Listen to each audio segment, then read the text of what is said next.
Vaikra, Leviticus chapter 1.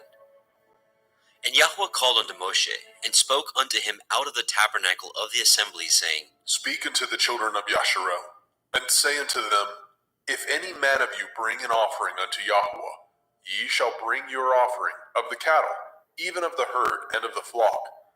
If his offering be a burnt sacrifice of the herd, let him offer a male without blemish. He shall offer it of his own voluntary will, at the door of the tabernacle of the assembly before Yahweh. And he shall put his hand upon the head of the burnt offering, and it shall be accepted for him to make an atonement for him. And he shall kill the bullock before Yahweh, and the priests, Aharon's sons, shall bring the blood, and sprinkle the blood round about upon the altar that is by the door of the tabernacle of the assembly. And he shall flay the burnt offering, and cut it into his pieces. And the sons of Aharon the priest shall put fire upon the altar, and lay the wood in order upon the fire. And the priests, Aharon's sons, shall lay the parts, the head, the fat, in order upon the wood that is on the fire, which is upon the altar. But his inwards and his legs shall he wash in water, and the priest shall burn all on the altar, to be a burnt sacrifice, an offering made by fire, of sweet savor unto Yahweh. And if his offering be of the flocks, namely of the sheep, or of the goats, for a burnt sacrifice, he shall bring it a male without blemish. And he shall kill it on the side of the altar northward, before Yahweh and the priest. Aharon's sons shall sprinkle his blood round about upon the altar. And he shall cut it into his pieces, with his head and his fat, and the priest shall lay them in order on the wood that is on the fire, which is upon the altar. But he shall wash the inwards of the legs with water, and the priest shall bring it all, and burn it upon the altar. It is a burnt sacrifice, an offering made by fire, of sweet savor unto Yahweh.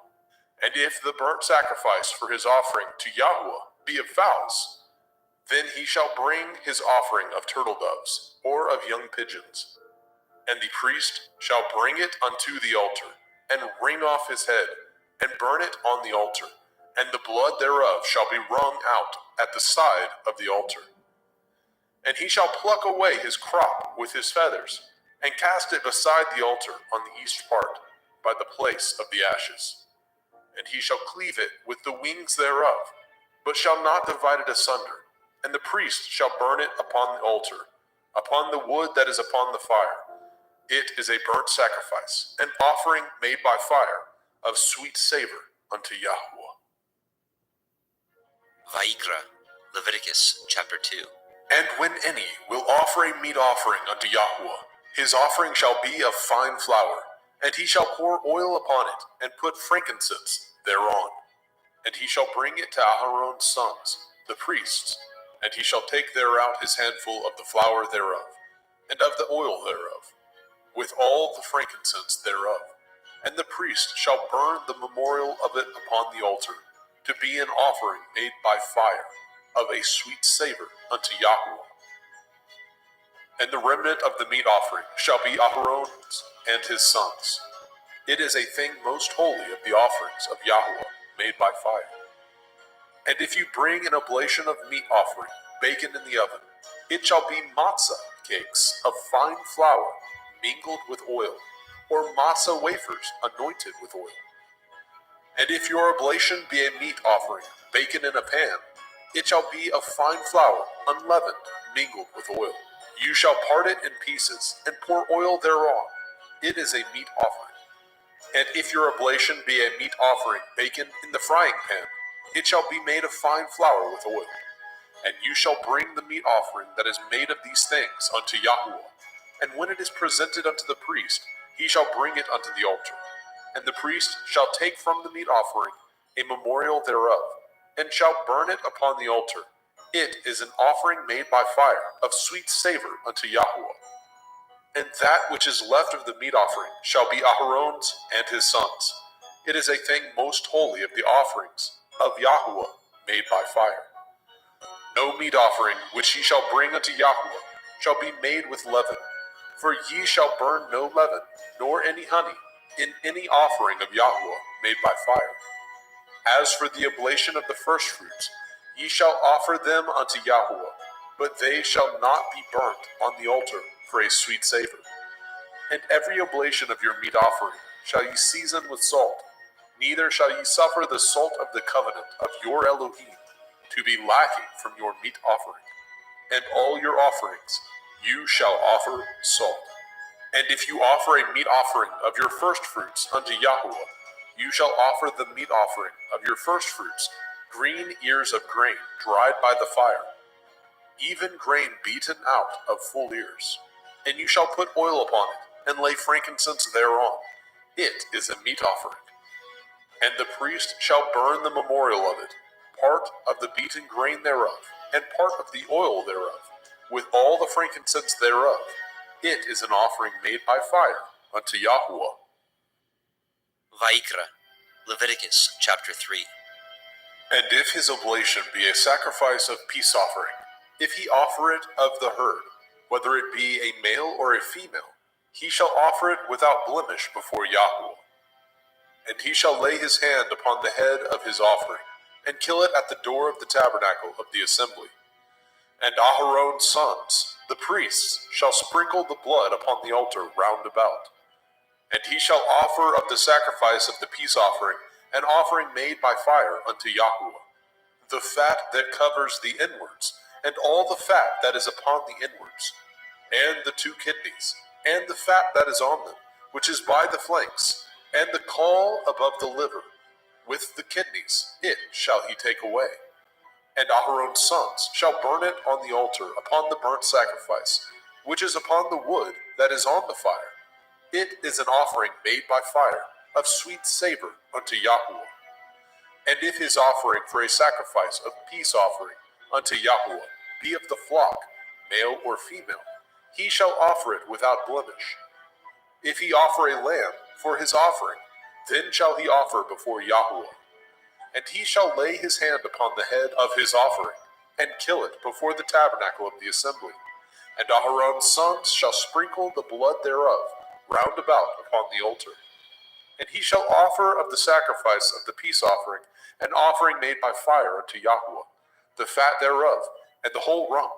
It shall he take off hard by the backbone, and the fat that covers the inwards, and all the fat that is upon the inwards, and the 2 kidneys, and the fat that is upon them, which is by the flanks, and the caul above the liver, and the kidneys, it shall he take away. And the priest shall burn it upon the altar. It is the food of the offering made by fire unto Yahweh. And if his offering be a goat, then he shall offer it before Yahweh. And he shall lay his hand upon the head of it, and kill it before the tabernacle of the assembly. And the sons of Aharon shall sprinkle the blood thereof upon the altar round about. And he shall offer thereof his offering, even an offering made by fire unto Yahweh, the fat that covers the inwards, and all the fat that is upon the inwards, and the 2 kidneys, and the fat that is upon them, which is by the flanks, and the caul above the liver, with the kidneys, it shall he take away. And the priest shall burn them upon the altar. It is the food of the offering, made by fire for a sweet savor. All the fat is Yahweh's. It shall be a perpetual statute for your generations throughout all your dwellings, that ye eat neither fat nor blood. Vaikra, Leviticus chapter 4. And Yahweh spoke unto Moshe, saying, Speak unto the children of Yasharel, saying, If a soul shall sin through ignorance against any of the commandments of Yahweh concerning things which ought not to be done, and shall do against any of them, if the priest that is anointed do sin according to the sin of the people, then let him bring for his sin, which he has sinned, a young bullock, without blemish unto Yahweh, for a sin offering. And he shall bring the bullock unto the door of the tabernacle of the assembly before Yahweh, and shall lay his hands upon the bullock's head, and kill the bullock before Yahweh. And the priest that is anointed shall take of the bullock's blood, and bring it to the tabernacle of the assembly. And the priest shall dip his finger in the blood, and sprinkle of the blood 7 times before Yahweh, before the veil of the sanctuary. And the priest shall put some of the blood upon the horns of the altar of sweet incense before Yahweh, which is in the tabernacle of the assembly, and shall pour all the blood of the bullock at the bottom of the altar of the burnt offering, which is at the door of the tabernacle of the assembly. And he shall take off from it all the fat of the bullock for the sin offering, the fat that covers the inwards, and all the fat that is upon the inwards, and the 2 kidneys, and the fat that is upon them, which is by the flanks, and the caul above the liver, with the kidneys it shall he take away. As it was taken off from the bullock of the sacrifice of peace offerings, and the priest shall burn them upon the altar of the burnt offering. And the skin of the bullock, and all his flesh, with his head, and with his legs, and his inwards, and his dung, even the whole bullock shall he carry forth without the camp, unto a clean place, where the ashes are poured out, and burn him on the wood with fire. Where the ashes are poured out shall he be burnt.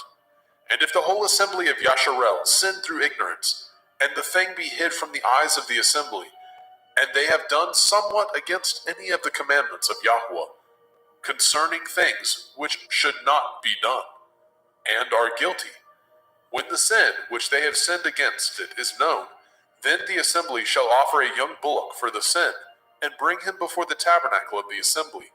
And the elders of the assembly shall lay their hands upon the head of the bullock before Yahweh, and the bullock shall be killed before Yahweh. And the priest that is anointed shall bring of the bullock's blood to the tabernacle of the assembly. And the priest shall dip his finger in some of the blood, and sprinkle it 7 times before Yahweh, even before the veil. And he shall put some of the blood upon the horns of the altar, which is set before Yahweh, that is in the tabernacle of the assembly, and shall pour out all the blood at the bottom of the altar of the burnt offering, which is at the door of the tabernacle of the assembly. And he shall take all his fat from him, and burn it upon the altar. And he shall do with the bullock as he did with the bullock for a sin offering, so shall he do with this. And the priest shall make an atonement for them, and it shall be forgiven them. And he shall carry forth the bullock without the camp, and burn him as he burned the first bullock. It is a sin offering for the assembly. When a ruler has sinned, and done somewhat through ignorance against any of the commandments of Yahweh, Elohiah, concerning things which should not be done, and is guilty, or if his sin, wherein he has sinned, come to his knowledge, he shall bring his offering, a kid of the goats, a male without blemish, and he shall lay his hand upon the head of the goats, and kill it in the place where they killed the burnt offering before Yahweh. It is a sin offering. And the priest shall take of the blood of the sin offering with his finger, and put it upon the horns of the altar of burnt offering, and shall pour out his blood at the bottom of the altar of burnt offering. And he shall burn all his fat upon the altar, as the fat of the sacrifice of peace offerings. And the priest shall make an atonement for him, as concerning his sin, and it shall be forgiven him. And if any one of the common people sin through ignorance, which he does somewhat against any of the commandments of Yahweh, concerning things which ought not to be done, and be guilty, or if his sin, which he has sinned, come to his knowledge, then he shall bring his offering, a kid of the goats, a female without blemish, for his sin which he has sinned. And he shall lay his hand upon the head of the sin offering, and slay the sin offering in the place of the burnt offering. And the priest shall take of the blood thereof with his finger, and put it upon the horns of the altar of burnt offering, and shall pour out all the blood thereof at the bottom of the altar. And he shall take away all the fat thereof, as the fat is taken away from off the sacrifice of peace offerings. And the priest shall burn it upon the altar for a sweet savor unto Yahweh. And the priest shall make an atonement for him, and it shall be forgiven him. And if he bring a lamb for a sin offering, he shall bring it a female without blemish. And he shall lay his hand upon the head of the sin offering, and slay it for the sin offering in the place where they killed the burnt offering. And the priest shall take of the blood of the sin offering with his finger, and put it upon the horns of the altar of burnt offering, and shall pour out all the blood thereof at the bottom of the altar. And he shall take away all the fat thereof, as the fat of the lamb is taken away from the sacrifice of the peace offering. And the priest shall burn them upon the altar, according to the offering made by fire unto Yahweh. And the priest shall make an atonement for his sin that he has committed, and it shall be forgiven him. Vayikra, Leviticus chapter 5. And if a soul sin, and hear the voice of swearing, and is a witness, whether he has seen or known of it, if he do not utter it, then he shall bear his iniquity. Or if a soul touch any unclean thing, whether it be a carcass of an unclean beast, or a carcass of unclean cattle, or the carcass of unclean creeping things, and if it be hidden from him, he also shall be unclean and guilty. Or if he touch the uncleanness of man, whatsoever uncleanness it be, that a man shall be defiled withal, and it be hid from him, when he knows of it, then he shall be guilty. Or if a soul swear, pronouncing with his lips to do evil, or to do good, whatsoever it be that a man shall pronounce with an oath, and it be hid from him, when he knows of it, then he shall be guilty in one of these. And it shall be, when he shall be guilty in one of these things, that he shall confess that he has sinned in that thing. And he shall bring his trespass offering unto Yahweh, for his sin which he has sinned, a female from the flock, a lamb or a kid of the goats, for a sin offering, and the priest shall make an atonement for him concerning his sin. And if he is not able to bring a lamb, then he shall bring for his trespass which he has committed 2 turtle doves, or 2 young pigeons unto Yahweh, one for a sin offering, and the other for a burnt offering. And he shall bring them unto the priest, who shall offer that which is for the sin offering first, and wring off his head from his neck, but shall not divide it asunder. And he shall sprinkle of the blood of the sin offering upon the side of the altar, and the rest of the blood shall be wrung out at the bottom of the altar. It is a sin offering. And he shall offer the second for a burnt offering, according to the manner, and the priest shall make an atonement for him, for his sin which he has sinned, and it shall be forgiven him. But if he be not able to bring 2 turtle doves, or 2 young pigeons, then he that sinned shall bring for his offering the 10th part of an ephah of fine flour for a sin offering. He shall put no oil upon it, neither shall he put any frankincense thereon, for it is a sin offering. Then shall he bring it to the priest, and the priest shall take his handful of it, even a memorial thereof, and burn it on the altar, according to the offerings made by fire unto Yahweh. It is a sin offering. And the priest shall make an atonement for him, as touching his sin, that he has sinned in one of these, and it shall be forgiven him, and the remnant shall be the priest's, as a meat offering. And Yahweh spoke unto Moshe, saying, If a soul commit a trespass, and sin through ignorance, in the holy things of Yahweh, then he shall bring for his trespass unto Yahweh a ram without blemish, out of the flocks, with your estimation by shekels of silver, after the shekel of the sanctuary, for a trespass offering. And he shall make the amends for the harm that he has done in the holy thing, and shall add the 5th part thereto, and give it unto the priest. And the priest shall make an atonement for him with the ram of the trespass offering, and it shall be forgiven him. And if a soul sin, and commit any of these things which are forbidden to be done by the commandment of Yahweh, though he knew it not, yet is he guilty, and shall bear his iniquity. And he shall bring a ram without blemish out of the flock, with your estimation, for a trespass offering, unto the priest. And the priest shall make an atonement for him concerning his ignorance, wherein he erred, and knew it not, and it shall be forgiven him. It is a trespass offering. He has certainly trespassed against Yahweh. Vayikra, Leviticus chapter 6. And Yahweh spoke unto Moshe, saying, If a soul sin, and commit a transgression against Yahweh, and lie unto his neighbor, in that which was delivered him to keep, or in fellowship, or in a thing taken away by violence, or has deceived his neighbor, or have found that which was lost, and lies concerning it, and swears falsely, in any of these that a man does, sinning therein, then it shall be, because he has sinned and is guilty, that he shall restore that which he took violently away, or the thing which he has deceitfully gotten, or that which was delivered him to keep, or the lost thing which he found, or all that which he has sworn falsely, he shall even restore it in the principal, and shall add the fifth part more thereto, and give it unto him to whom it appertains, in the day of his trespass offering.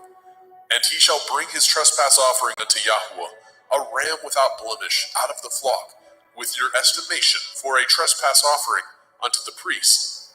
And the priest shall make an atonement for him before Yahweh, and it shall be forgiven him for anything of all that he has done in trespass therein.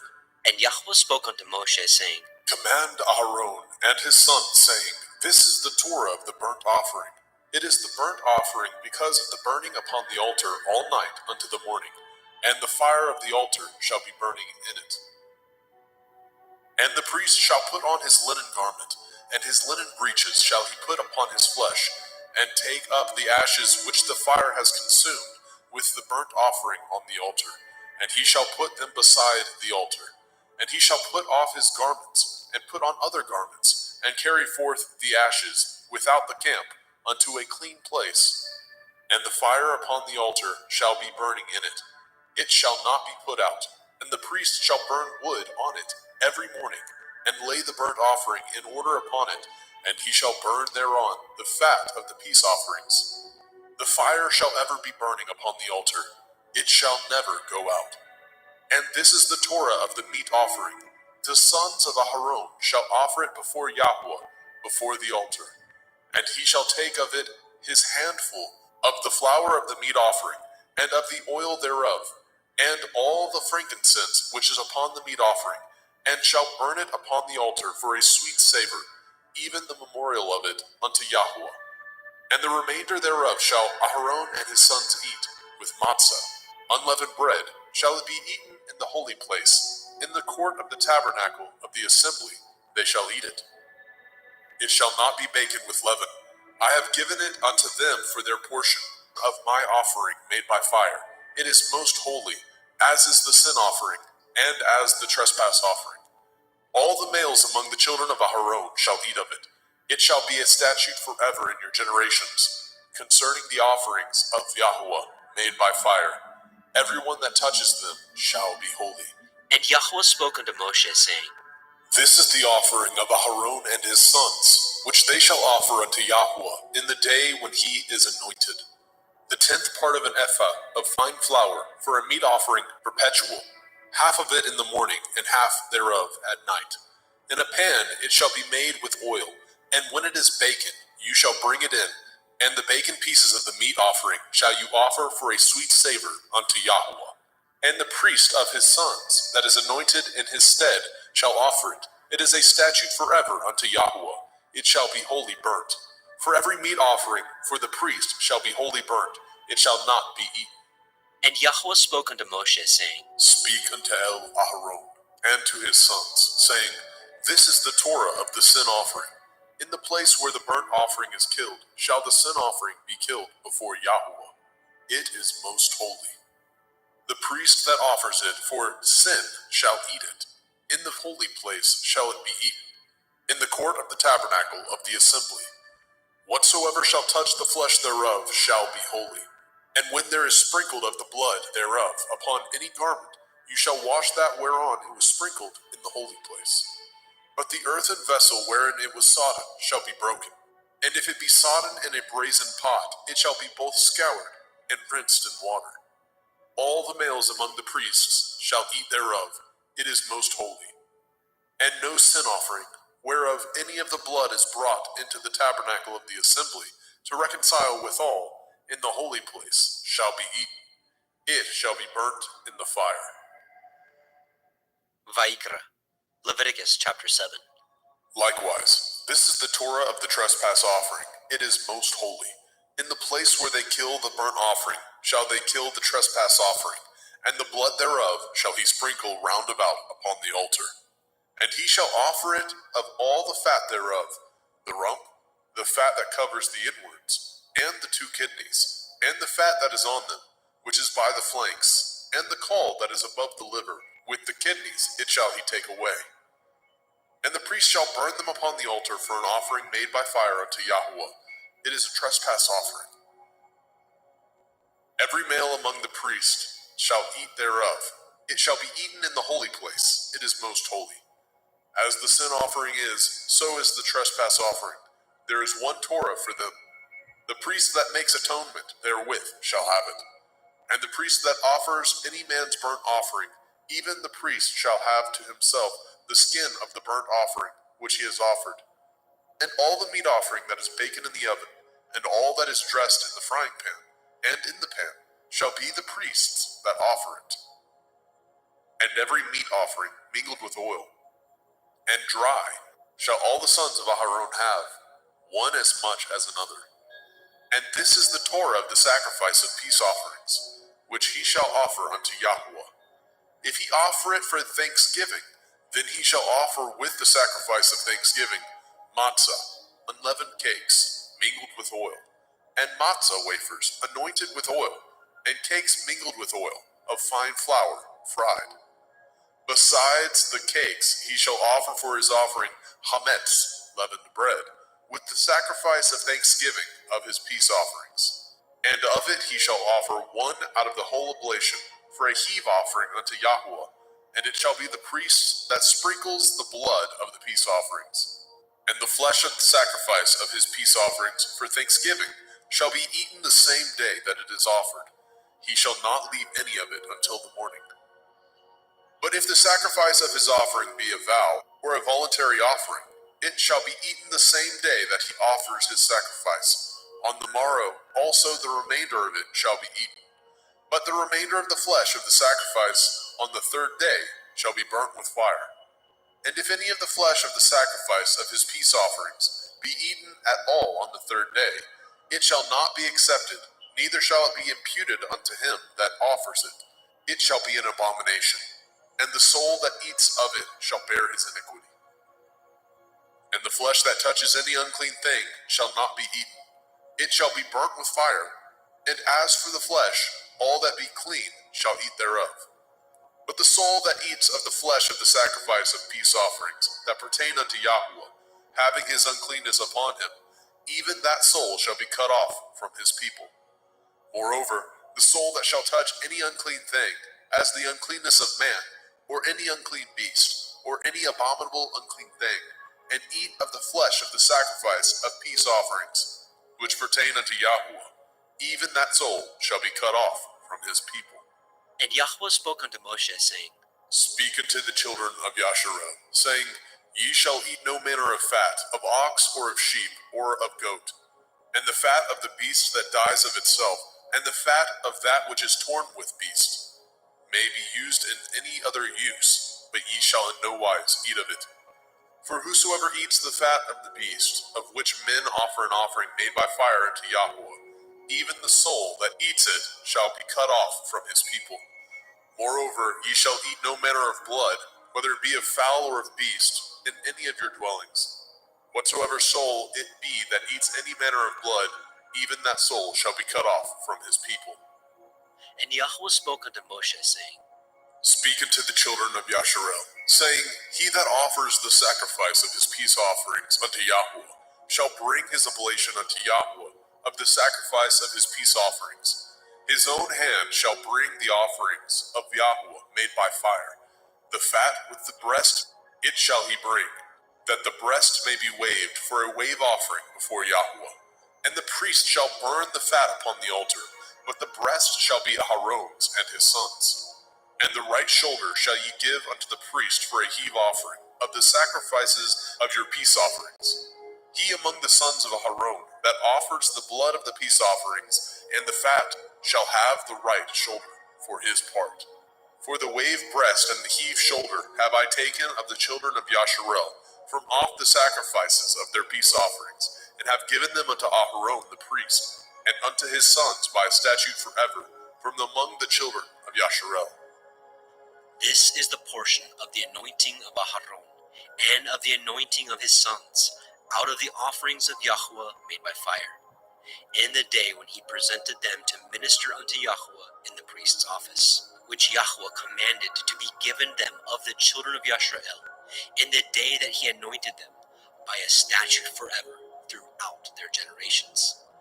This is the Torah of the burnt offering, of the meat offering, and of the sin offering, and of the trespass offering, and of the consecrations, and of the sacrifice of the peace offerings, which Yahweh commanded Moshe in Mount Sinai in the day that he commanded the children of Yashrael to offer their oblations unto Yahweh in the wilderness of Sinai. Vayikra, Leviticus chapter 8. And Yahweh spoke unto Moshe, saying, Take Aharon and his sons with him, and the garments, and the anointing oil, and a bullock for the sin offering, and 2 rams, and a basket of matzah, unleavened bread, and gather all the assembly together unto the door of the tabernacle of the assembly. And Moshe did as Yahweh commanded him, and the assembly was gathered together unto the door of the tabernacle of the assembly. And Moshe said unto the assembly, This is the thing which Yahweh commanded to be done. And Moshe brought Aharon and his sons, and washed them with water. And he put upon him the coat, and girded him with the belt, and clothed him with the robe, and put the ephod upon him. And he girded him with the belt of the ephod, and bound it unto him therewith. And he put the breastplate upon him.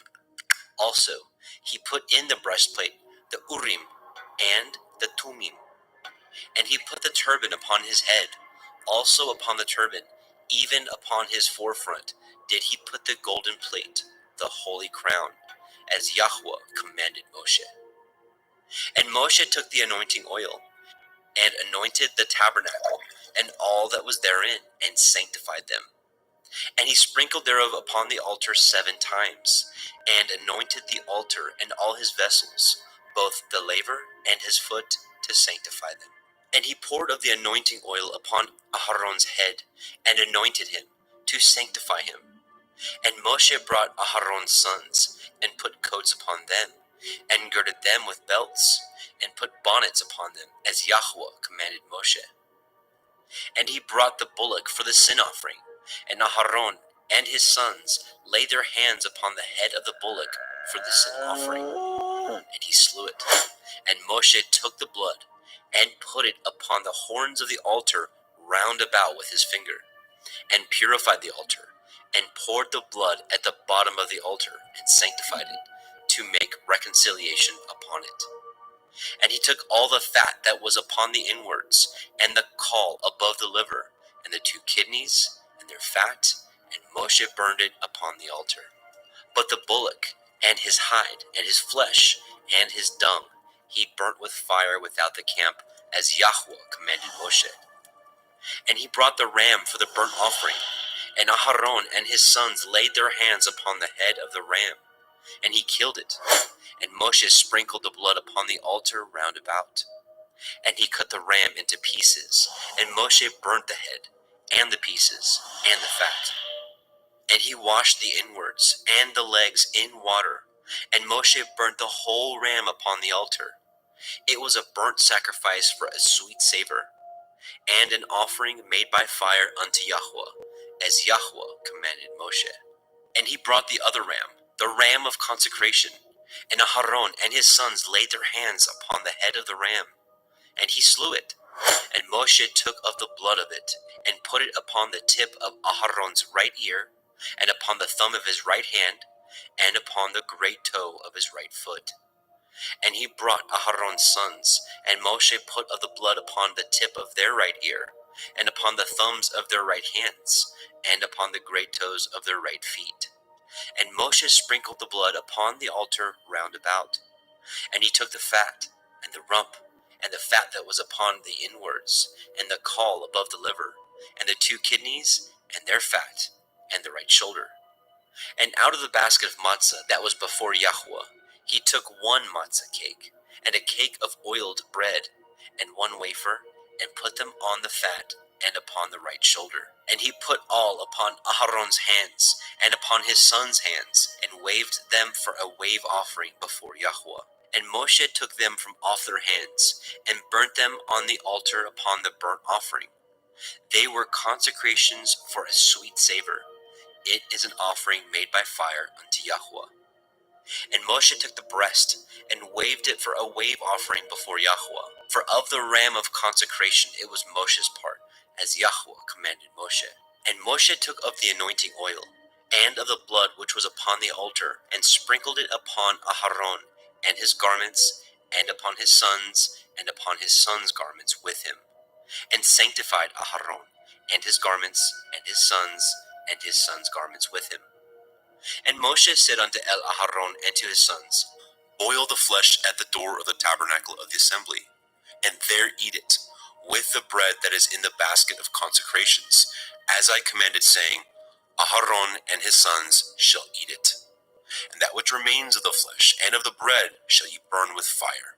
And ye shall not go out of the door of the tabernacle of the assembly in 7 days, until the days of your consecration be at an end. For 7 days shall he consecrate you.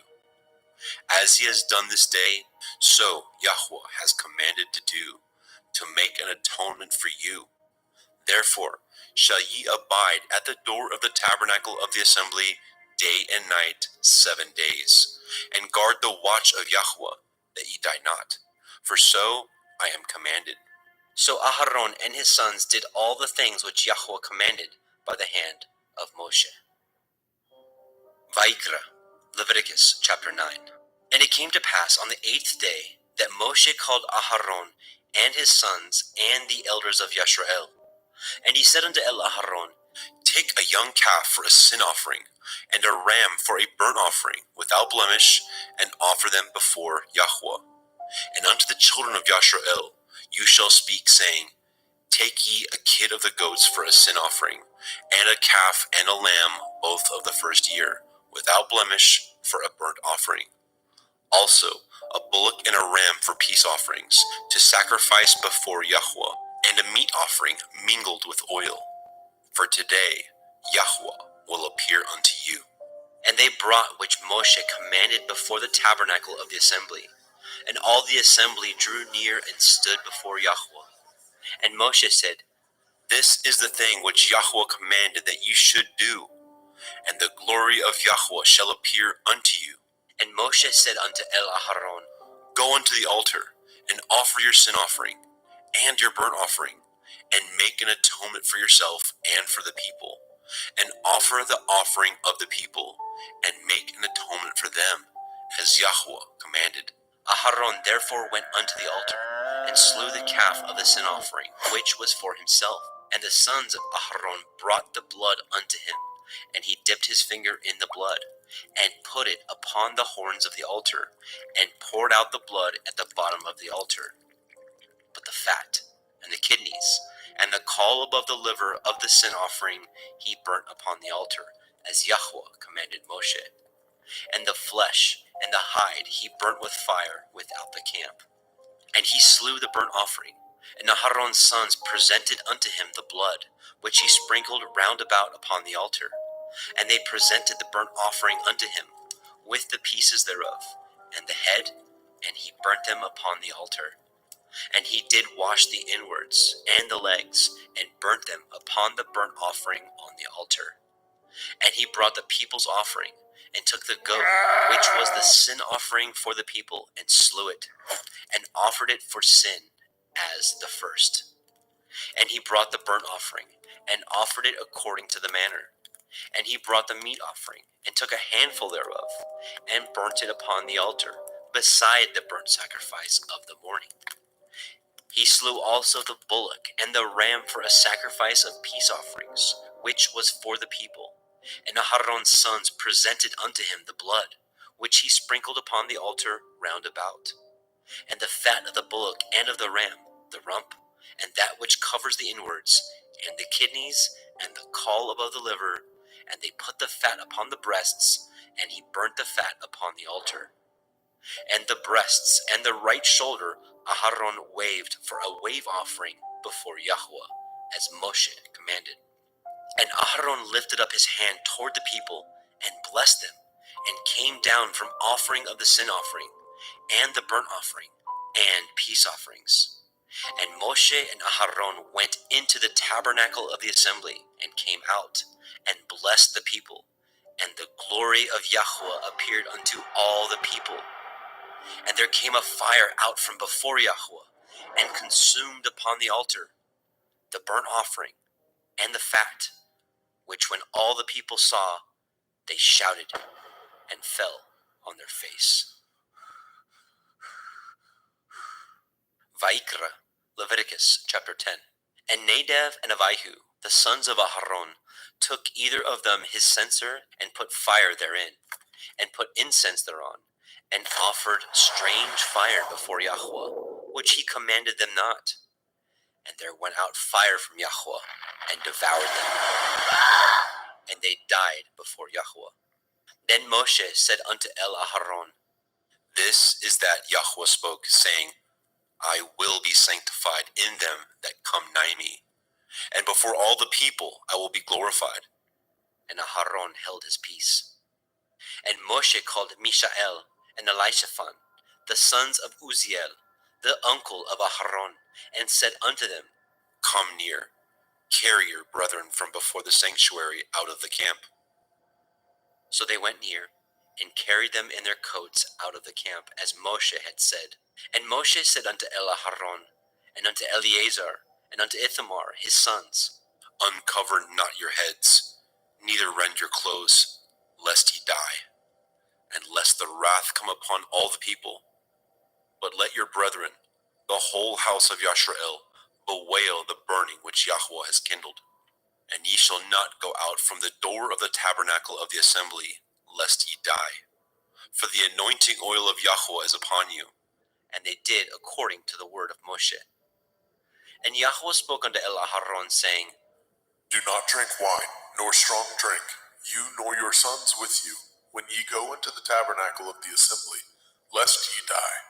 It shall be a statute forever throughout your generations.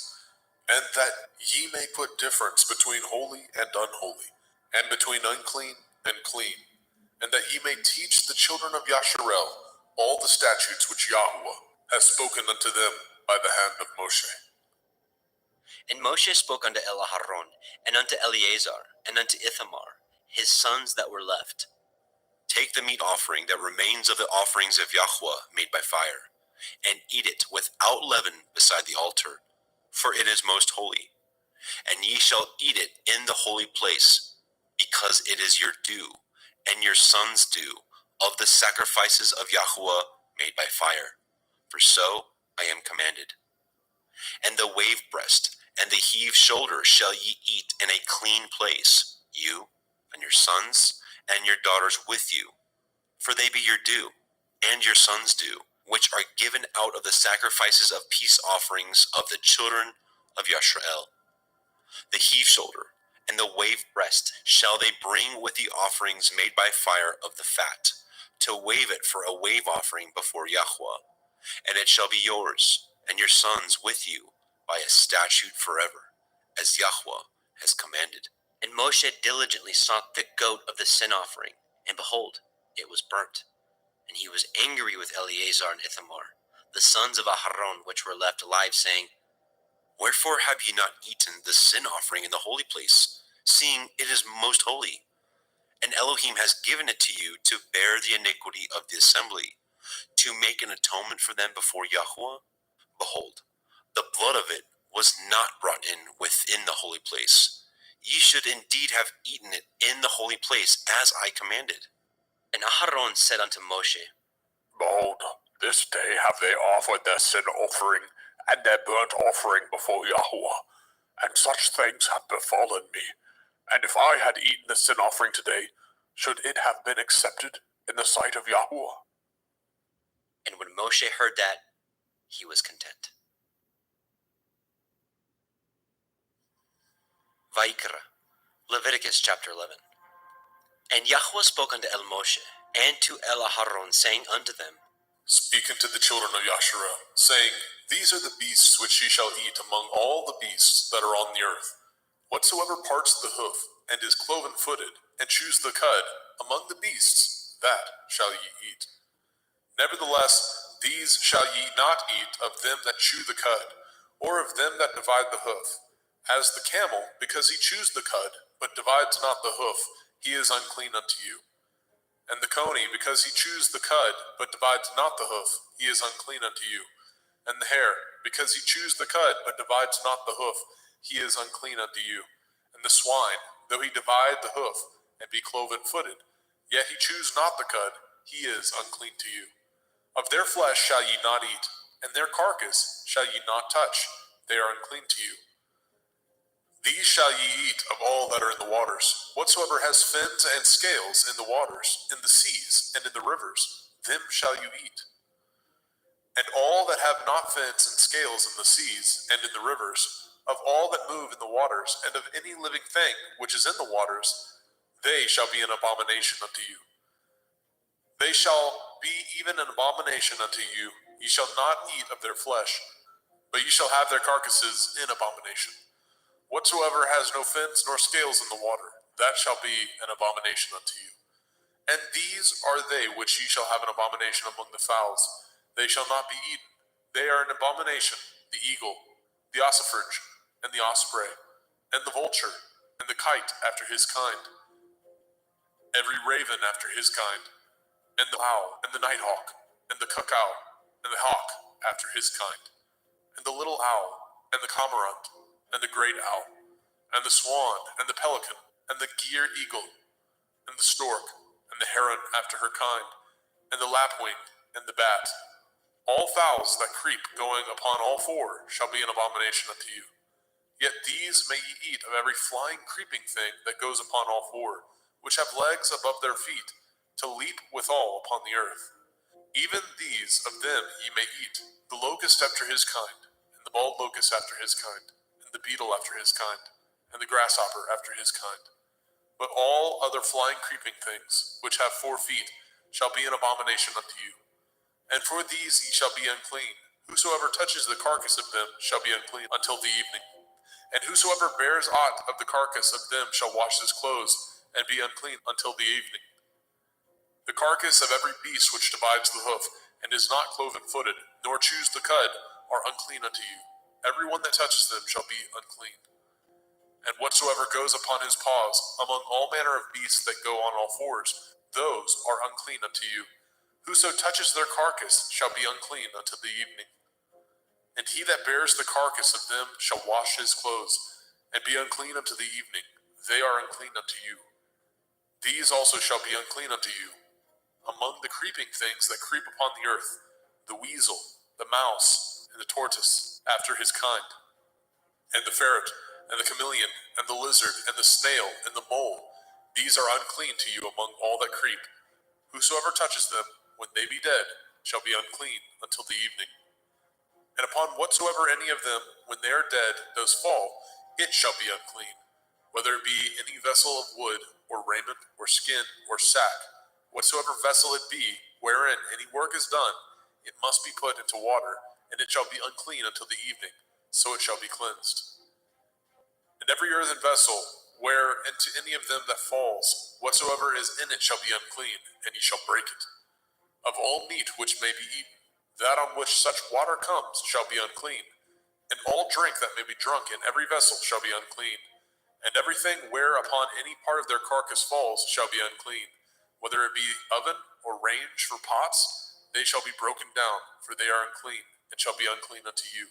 Nevertheless, a fountain or pit, wherein there is plenty of water, shall be clean, but that which touches their carcass shall be unclean.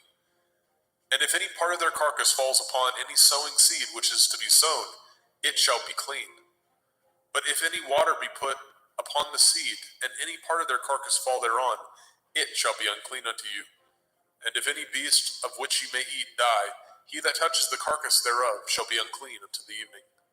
And he that eats of the carcass of it shall wash his clothes, and be unclean until the evening. He also that bears the carcass of it shall wash his clothes, and be unclean until the evening. And every creeping thing that creeps upon the earth shall be an abomination. It shall not be eaten.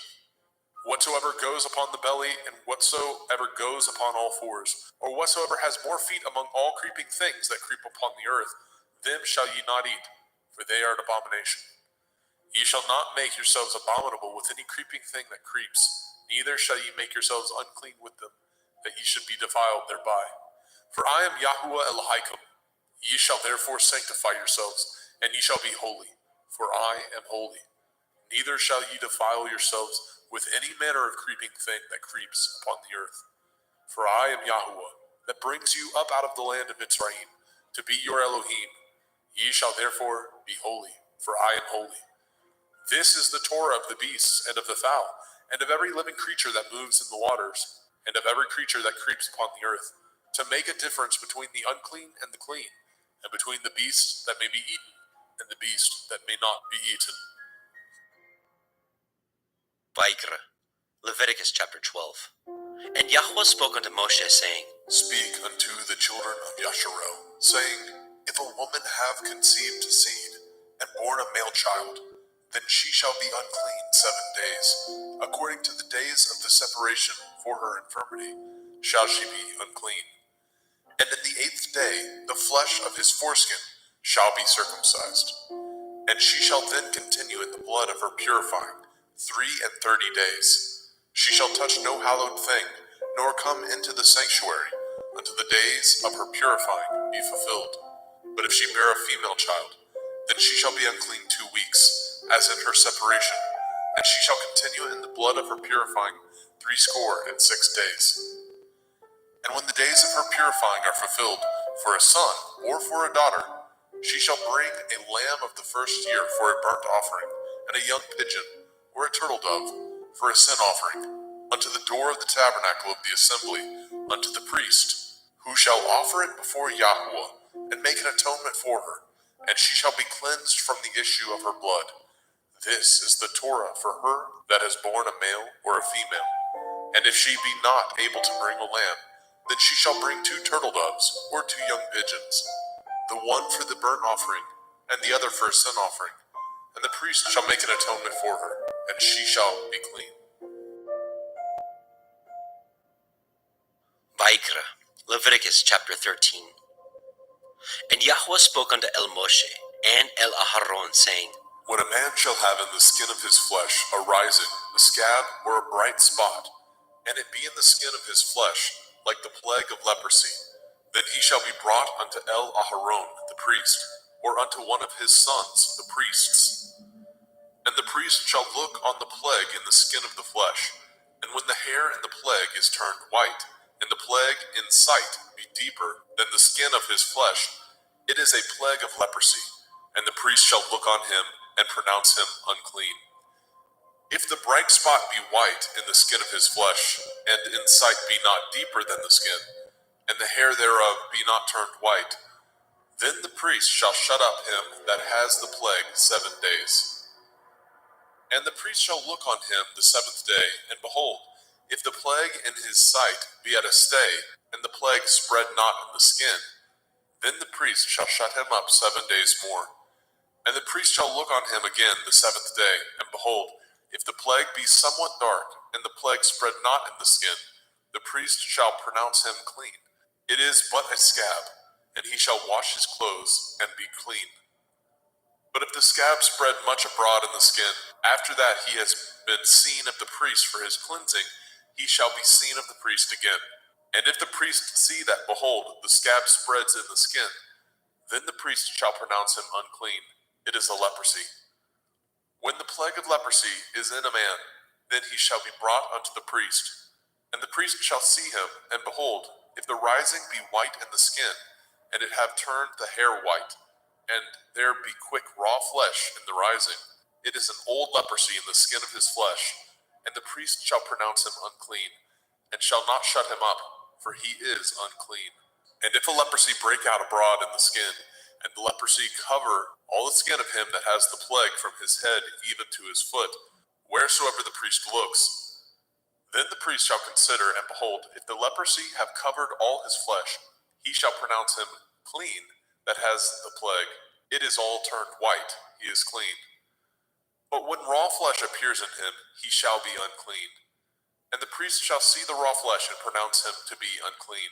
For the raw flesh is unclean, it is a leprosy. Or if the raw flesh turn again, and be changed unto white, he shall come unto the priest. And the priest shall see him, and behold, if the plague be turned unto white, then the priest shall pronounce him clean. That has the plague, he is clean. The flesh also, in which even in the skin thereof was a boil, and is healed. And in the place of the boil, where there be a white rising, or a bright spot, white, and somewhat reddish, and it be showed to the priest. And if, when the priest sees it, behold, it be in sight lower than the skin, and the hair thereof be turned white, the priest shall pronounce him unclean. It is a plague of leprosy, broken out of the boil. But if the priest look on it, and behold, there be no white hairs therein, and if it be not lower than the skin, but be somewhat dark, then the priest shall shut him up 7 days. And if it spread much abroad in the skin, then the priest shall pronounce him unclean. It is a plague. But if the bright spot stay in his place, and spread not, it is a burning boil, and the priest shall pronounce him clean. Or if there be any flesh in the skin whereof there is a hot burning, and the quick flesh that burns have a white bright spot, somewhat reddish or white, then the priest shall look upon it, and behold, if the hair in the bright spot be turned white, and it be in sight deeper than the skin, it is a leprosy broken out of the burning, wherefore the priest shall pronounce him unclean. It is the plague of leprosy. But if the priest look on it, and behold, there be no white hair in the bright spot, and it be no lower than the other skin, but be somewhat dark, then the priest shall shut him up 7 days. And the priest shall look upon him the 7th day, and if it be spread much abroad in the skin, then the priest shall pronounce him unclean. It is the plague of leprosy. And if the bright spot stay in his place, and spread not in the skin, but it be somewhat dark, it is a rising of the burning, and the priest shall pronounce him clean, for it is an inflammation of the burning. If a man or woman have a plague upon the head or the beard, then the priest shall see the plague, and behold, if it be in sight deeper than the skin, and there be in it a yellow thin hair, then the priest shall pronounce him unclean. It is a dry skull, even a leprosy upon the head or beard. And if the priest shall look on the plague of the skull, and behold, it be not in sight deeper than the skin, and that there is no black hair in it, then the priest shall shut up him that has the plague of the skull 7 days. And in the 7th day the priest shall look on the plague, and behold, if the skull spread not, and there be in it no yellow hair, and the skull be not in sight deeper than the skin, he shall be shaven, and the skull shall he not shave, and the priest shall shut him up that has the skull 7 days more. And in the 7th day the priest shall look on the skull, and behold, if the skull be not spread in the skin, nor be in sight deeper than the skin, then the priest shall pronounce him clean, and he shall wash his clothes and be clean. But if the skull spread much in the skin after his cleansing, then the priest shall look on him, and behold, if the skull be spread in the skin, the priest shall not seek for yellow hair, he is unclean. But if the skull be in his sight at a stay, and that there is a black hair grown up therein, the skull is healed, he is clean, and the priest shall pronounce him clean. If a man also or a woman have in the skin of their flesh bright spots, even white bright spots, then the priest shall look, and behold, if the bright spot in the skin of their flesh be darkish white, it is a freckled spot that grows in the skin, he is clean. And the man whose hair is fallen off his head, he is bald, yet is he clean. And he that has his hair fallen off from the part of his head towards his face, he is forehead bald, yet he is clean.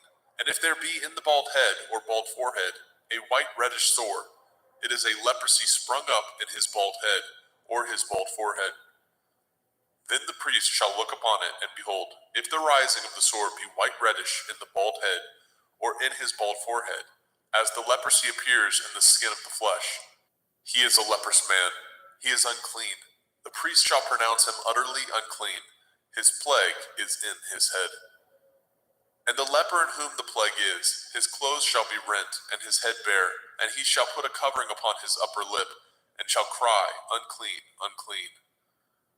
All the days wherein the plague shall be in him shall he be defiled. He is unclean.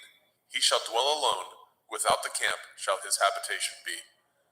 The garment also that the plague of leprosy is in, whether it be a woolen garment or a linen garment, whether it be in the warp, the woof of linen, or of woolen, whether in a skin or anything made of skin.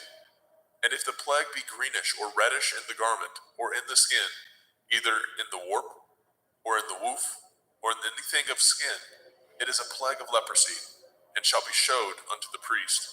And the priest shall look upon the plague, and shut up it that has the plague 7 days. And he shall look on the plague on the 7th day. If the plague be spread in the garment, either in the warp or in the woof or in a skin, or in any work that is made of skin, the plague is a fretting leprosy, it is unclean. He shall therefore burn that garment, whether warp or woof, in woolen or in linen, anything of skin wherein the plague is, for it is a fretting leprosy, it shall be burnt in the fire. And if the priest shall look, and behold, the plague be not spread in the garment, either in the warp or in the woof, or in anything of skin, then the priest shall command that they wash the thing wherein the plague is, and he shall shut it up 7 days more. And the priest shall look on the plague after that it is washed, and behold, if the plague have not changed his color, and the plague be not spread, it is unclean. You shall burn it in the fire. It is a fret inward, whether it be bare within or without. And if the priest look, and behold, the plague be somewhat dark after the washing of it, then he shall rend it out of the garment, or out of the skin, or out of the warp, or out of the woof. And if it appear still in the garment, either in the warp or in the woof, or in anything of skin, it is a spreading plague. You shall burn that wherein the plague is with fire. And the garment, either warp or woof, or whatsoever thing of skin it be, which you shall wash, if the plague be departed from them, then it shall be washed the 2nd time, and shall be clean. This is the Torah of the plague of leprosy, in a garment of woolen or linen, either in warp or woof, or in anything of skins, to pronounce it clean, or to pronounce it unclean. Vaikra, Leviticus chapter 14. And Yahweh spoke unto Moshe, saying, This shall be the Torah of the leper in the day of his cleansing. He shall be brought unto the priest, and the priest shall go forth out of the camp. And the priest shall look, and behold, if the plague of leprosy be healed in the leper, then shall the priest command to take for him that is to be cleansed 2 birds alive and clean, and cedar wood, and scarlet, and hyssop. And the priest shall command that one of the birds be killed in an earthen vessel over running water. As for the living bird, he shall take it, and the cedar wood, and the scarlet, and the hyssop, and shall dip them, and the living bird in the blood of the bird that was killed over the running water. And he shall sprinkle upon him that is to be cleansed from the leprosy 7 times, and shall pronounce him clean, and shall let the living bird loose into the open field. And he that is to be cleansed shall wash his clothes, and shave off all his hair, and wash himself in water, that he may be clean. And after that he shall come into the camp, and shall tarry abroad out of his tent 7 days. But it shall be on the 7th day that he shall shave all his hair off his head, and his beard, and his eyebrows, even all his hair he shall shave off, and shall wash his clothes. Also shall he wash his flesh in water, and shall be clean. And on the 8th day he shall take 2 he-lambs without blemish, and 1 ewe lamb of the 1st year without blemish, and 3/10 deal of fine flour for a meat offering, mingled with oil, and 1 log of oil. And the priest that makes him clean shall present the man that is to be made clean, and those things before Yahweh at the door of the tabernacle of the assembly. And the priest shall take 1 he-lamb, and offer him for a trespass offering, and the log of oil, and wave them for a wave offering before Yahweh. And he shall slay the lamb in the place where he shall kill the sin offering and the burnt offering in the holy place. For as the sin offering is the priest's, so is the trespass offering. It is most holy. And the priest shall take some of the blood of the trespass offering, and the priest shall put it upon the tip of the right ear of him that is to be cleansed, and upon the thumb of his right hand, and upon the great toe of his right foot. And the priest shall take some of the log of oil, and pour it into the palm of his own left hand. And the priest shall dip his right finger in the oil that is in his left hand, and shall sprinkle of the oil with his finger 7 times before Yahweh. And of the rest of the oil that is in his hand, shall the priest put upon the tip of the right ear of him that is to be cleansed, and upon the thumb of his right hand, and upon the great toe of his right foot, upon the blood of the trespass offering. And the remnant of the oil that is in the priest's hand, he shall pour upon the head of him that is to be cleansed, and the priest shall make an atonement for him before Yahweh. And the priest shall offer the sin offering, and make an atonement for him that is to be cleansed from his uncleanness. And afterwards he shall kill the burnt offering. And the priest shall offer the burnt offering and the meat offering upon the altar. And the priest shall make an atonement for him, and he shall be clean. And if he be poor, and cannot get so much, then he shall take one lamb for a trespass offering to be waved, to make an atonement for him, and 1/10 deal of fine flour mingled with oil for a meat offering, and a log of oil, and 2 turtle doves, or 2 young pigeons, such as he is able to get. And the one shall be a sin offering, and the other a burnt offering. And he shall bring them on the 8th day for his cleansing unto the priest, unto the door of the tabernacle of the assembly before Yahweh. And the priest shall take the lamb of the trespass offering, and the log of oil, and the priest shall wave them for a wave offering before Yahweh.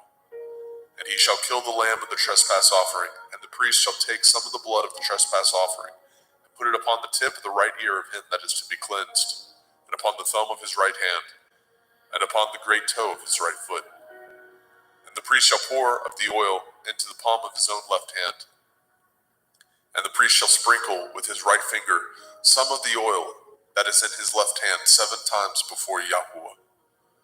And the priest shall put of that oil that is in his hand upon the tip of the right ear of him that is to be cleansed, and upon the thumb of his right hand, and upon the great toe of his right foot, upon the place of the blood of the trespass offering. And the rest of the oil that is in the priest's hand he shall put upon the head of him that is to be cleansed, to make an atonement for him before Yahweh. And he shall offer the one of the turtle doves, or of the young pigeons, such as he can get, even such as he is able to get, the one for a sin offering, and the other for a burnt offering, with the meat offering. And the priest shall make an atonement for him that is to be cleansed before Yahweh. This is the Torah of him in whom is the plague of leprosy, whose hand is not able to get that which pertains to his cleansing. And Yahweh spoke unto El Moshe and unto El Aharon, saying, When ye are come into the land of Canaan, which I give to you for a possession, and I put the plague of leprosy in a house of the land of your possession, and he that owns the house shall come and tell the priest, saying, It seems to me there is, as it were, a plague in the house. Then the priest shall command that they empty the house before the priest go into it, to see the plague, that all that is in the house be not made unclean. And afterward the priest shall go in to see the house. And he shall look on the plague, and behold, if the plague be in the walls of the house, with hollow strakes, greenish or reddish, which in sight are lower than the wall, then the priest shall go out of the house to the door of the house, and shut up the house 7 days. And the priest shall come again the 7th day, and shall look, and behold, if the plague be spread in the walls of the house, then the priest shall command that they take away the stones in which the plague is, and they shall cast them into an unclean place without the city. And he shall cause the house to be scraped within round about, and they shall pour out the dust that they scrape off without the city into an unclean place. And they shall take other stones, and put them in the place of those stones, and he shall take other mortar, and shall plaster the house. And if the plague come again, and break out in the house, after that he has taken away the stones, and after he has scraped the house, and after it is plastered, then the priest shall come and look, and behold, if the plague be spread in the house, it is a fretting leprosy in the house, it is unclean. And he shall break down the house, the stones of it, and the timber thereof, and all the mortar of the house, and he shall carry them forth out of the city into an unclean place.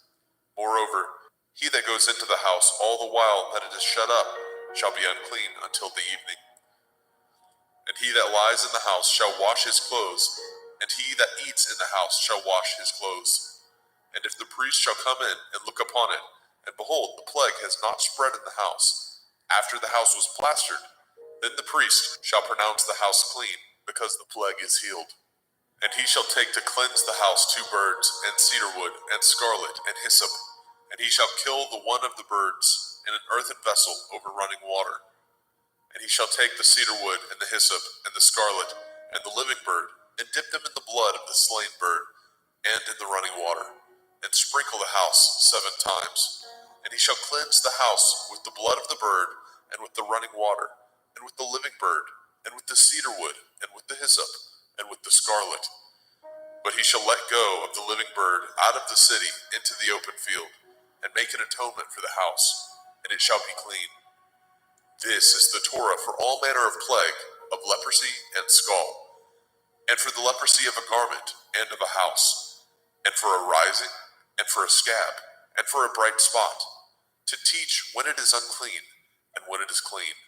This is the Torah of leprosy.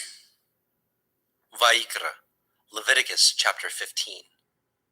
And Yahweh spoke unto El Moshe, and to El Aharon, saying, Speak unto the children of Yasharel, and say unto them, when any man has a running issue out of his flesh, because of his issue he is unclean.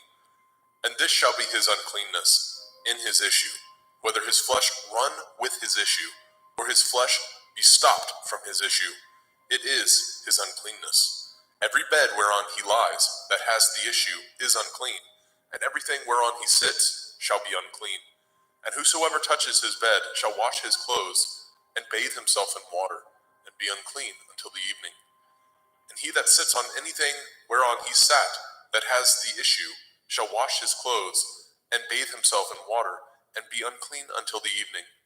And he that touches the flesh of him that has the issue shall wash his clothes, and bathe himself in water, and be unclean until the evening.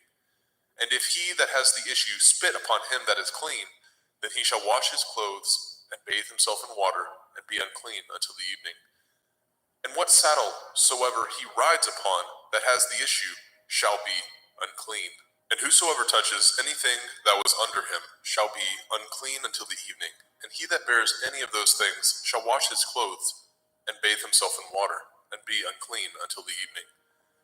And whomsoever he touches that has the issue, and has not rinsed his hands in water, he shall wash his clothes, and bathe himself in water, and be unclean until the evening. And the vessel of earth that he touches which has the issue shall be broken, and every vessel of wood shall be rinsed in water. And when he that has an issue is cleansed of his issue, then he shall number to himself 7 days for his cleansing, and wash his clothes, and bathe his flesh in running water, and shall be clean. And on the 8th day he shall take to him 2 turtle doves or 2 young pigeons, and come before Yahuwah unto the door of the tabernacle of the assembly, and give them unto the priest. And the priest shall offer them, the one for a sin offering, and the other for a burnt offering. And the priest shall make an atonement for him before Yahuwah for his issue. And if any man's seed of copulation go out from him, then he shall wash all his flesh in water, and be unclean until the evening. And every garment and every skin whereon is the seed of copulation shall be washed with water, and be unclean until the evening. The woman also with whom the man shall lie with seed of copulation, they shall both bathe themselves in water, and be unclean until the evening. And if a woman have an issue, and her issue in her flesh be blood, she shall be put apart 7 days, and whosoever touches her shall be unclean until the evening. And everything that she lies upon in her separation shall be unclean. Everything also that she sits upon shall be unclean.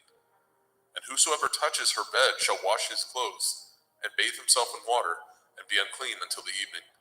And whosoever touches anything that she sat upon shall wash his clothes, and bathe himself in water, and be unclean until the evening. And if it be on her bed, or on anything whereon she sits, when he touches it, he shall be unclean until the evening. And if any man lie with her at all, and her flower be upon him, he shall be unclean 7 days, and all the bed whereon he lies shall be unclean. And if a woman have an issue of her blood many days out of the time of her separation, or if it run beyond the time of her separation, all the days of the issue of her uncleanness shall be as the days of her separation. She shall be unclean. Every bed whereon she lies, all the days of her issue shall be unto her as the bed of her separation, and whatsoever she sits upon shall be unclean, as the uncleanness of her separation. And whosoever touches those things shall be unclean, and shall wash his clothes, and bathe himself in water, and be unclean until the evening. But if she be cleansed of her issue, then she shall number to herself 7 days, and after that she shall be clean. And on the 8th day she shall take unto her 2 turtle doves, or 2 young pigeons, and bring them unto the priest to the door of the tabernacle of the assembly. And the priest shall offer the one for a sin offering, and the other for a burnt offering. And the priest shall make an atonement for her before Yahweh for the issue of her uncleanness. Thus shall ye separate the children of Yasharel from their uncleanness, that they die not in their uncleanness, when they defile my tabernacle that is among them. This is the Torah of him that has an issue, and of him whose seed goes from him, and is defiled therewith, and of her that is sick of her flowers, and of him that has an issue, of the man and of the woman, and of him that lies with her that is unclean. Vayikra, Leviticus chapter 16. And Yahweh spoke unto Moshe after the death of the 2 sons of Aharon, when they offered before Yahweh and died. And Yahweh said unto El Moshe, Speak unto El Aharon your brother, that he come not at all times into the holy place within the veil before the mercy seat, which is upon the ark, that he die not. For I will appear in the cloud upon the mercy seat. Thus shall Aharon come into the holy place, with a young bullock for a sin offering, and a ram for a burnt offering. He shall put on the holy linen coat, and he shall have the linen breeches upon his flesh, and shall be girded with a linen belt, and with the linen turban shall he be attired. These are holy garments. Therefore shall he wash his flesh in water, and so put them on. And he shall take of the assembly of the children of Yasharel 2 kids of the goats for a sin offering, and 1 ram for a burnt offering. And Aharon shall offer his bullock of the sin offering, which is for himself, and make an atonement for himself and for his house. And he shall take the 2 goats, and present them before Yahweh at the door of the tabernacle of the assembly. And Aharon shall cast lots upon the 2 goats, 1 lot for Yahuwah, and the other lot for Azazel. And Aharon shall bring the goat upon which Yahuwah's lot fell, and offer him for a sin offering. But the goat on which the lot fell to be for Azazel shall be presented alive before Yahweh, to make an atonement with him, and to let him go for Azazel into the wilderness. And Aharon shall bring the bullock of the sin offering, which is for himself, and shall make an atonement for himself and for his house, and shall kill the bullock of the sin offering, which is for himself.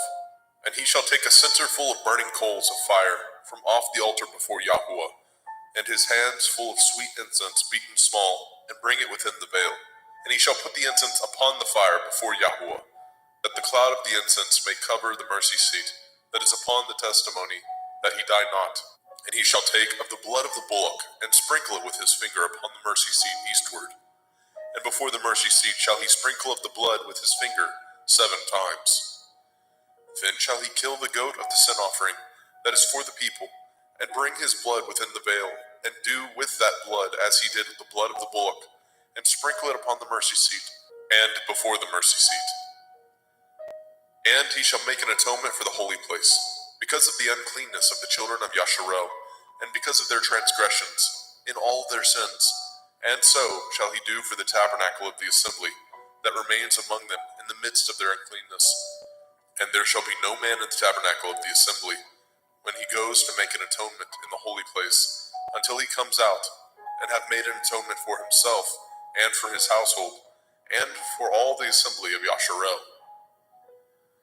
And he shall go out unto the altar that is before Yahuwah, and make an atonement for it, and shall take of the blood of the bullock, and of the blood of the goat, and put it upon the horns of the altar round about. And he shall sprinkle the blood upon it with his finger 7 times, and cleanse it, and hallow it from the uncleanness of the children of Yasharel. And when he has made an end of reconciling the holy place, and the tabernacle of the assembly, and the altar, he shall bring the live goat. And Aharon shall lay both his hands upon the head of the live goat, and confess over him all the iniquities of the children of Yasharel, and all their transgression in all their sins, putting them upon the head of the goat, and shall send him away by the hand of a fit man into the wilderness. And the goat shall bear upon him all their iniquities, unto a land not inhabited, and he shall let go the goat in the wilderness. And Aharon shall come into the tabernacle of the assembly, and shall put off the linen garments which he put on when he went into the holy place, and shall leave them there. And he shall wash his flesh with water in the holy place, and put on his garments, and come forth, and offer his burnt offering, and the burnt offering of the people, and make an atonement for himself and for the people. And the fat of the sin offering shall he burn upon the altar. And he that let go the goat for Azazel shall wash his clothes, and bathe his flesh in water, and afterwards come into the camp. And the bullock for the sin offering, and the goat for the sin offering, and whose blood was brought in to make an atonement in the holy place, shall one carry forth without the camp, and they shall burn in the fire their skins, and their flesh, and their dung. And he that burns them shall wash his clothes, and bathe his flesh in water, and afterwards he shall come into the camp. And this shall be a statute forever unto you, that in the 7th month, on the 10th day of the month, ye shall afflict your souls, and do no work at all, whether it be one of your own country, or a stranger that sojourns among you. For on that day shall the priest make an atonement for you, to cleanse you, that ye may be clean from all your sins before Yahweh. It shall be a Sabbath of rest unto you, and ye shall afflict your souls by a statute forever. And the priest, whom he shall anoint, and whom he shall consecrate to minister in the priest's office in his father's stead, shall make the atonement, and shall put on the linen clothes, even the holy garments. And he shall make an atonement for the holy sanctuary, and he shall make an atonement for the tabernacle of the assembly, and for the altar, and he shall make an atonement for the priests, and for all the people of the assembly. And this shall be an everlasting statute unto you, to make an atonement for the children of Yasharel for all their sins once a year. And he did as Yahweh commanded Moshe.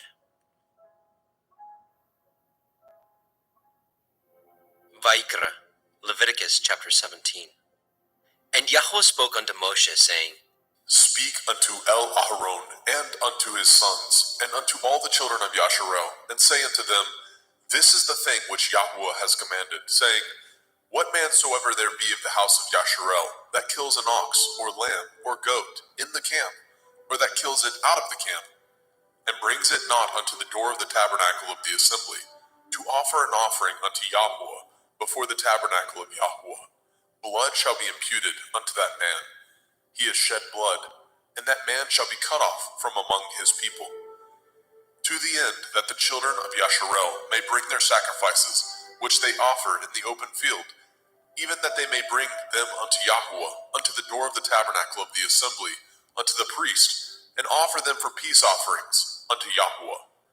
And priests shall sprinkle the blood upon the altar of Yahweh at the door of the tabernacle of the assembly, and burn the fat for a sweet savor unto Yahweh. And they shall no more offer their sacrifices unto devils, after whom they have gone a whoring. This shall be a statute forever unto them throughout their generations. And you shall say unto them, Whatsoever man there be of the house of Yasharel, or of the strangers which sojourn among you, that offers a burnt offering or sacrifice, and brings it not unto the door of the tabernacle of the assembly, to offer it unto Yahweh, even that man shall be cut off from among his people. And whatsoever man there be of the house of Yasharel, or of the strangers that sojourn among you, that eats any manner of blood, I will even set my face against that soul that eats the blood, and will cut him off from among his people. For the soul of the flesh is in the blood. He and I have given it to you upon the altar to make an atonement for your souls. For it is the blood of him that makes an atonement in the soul. Therefore I said unto the children of Yasharel, No soul of you shall eat blood, neither shall any stranger that sojourns among you eat blood. And whatsoever man there be of the children of Yasharel, or of the strangers that sojourn among you, which hunts and catches a beast or fowl that may be eaten, he shall even pour out the blood thereof, and cover it with dust.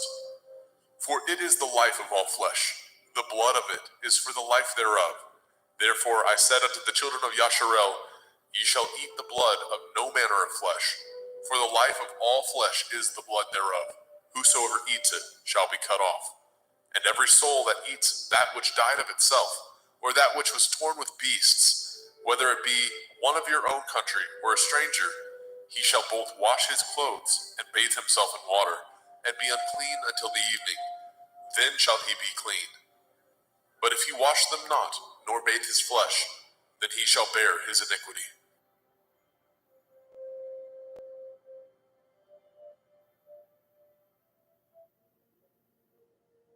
Vaikra, Leviticus chapter 18. And Yahweh spoke unto Moshe, saying, Speak unto the children of Yasharel, and say unto them, I am Yahweh Elohim. After the doings of the land of Mitzrayim, where ye dwell, shall ye not do, and after the doings of the land of Canaan, whither I bring you, shall ye not do, neither shall ye walk in their ordinances.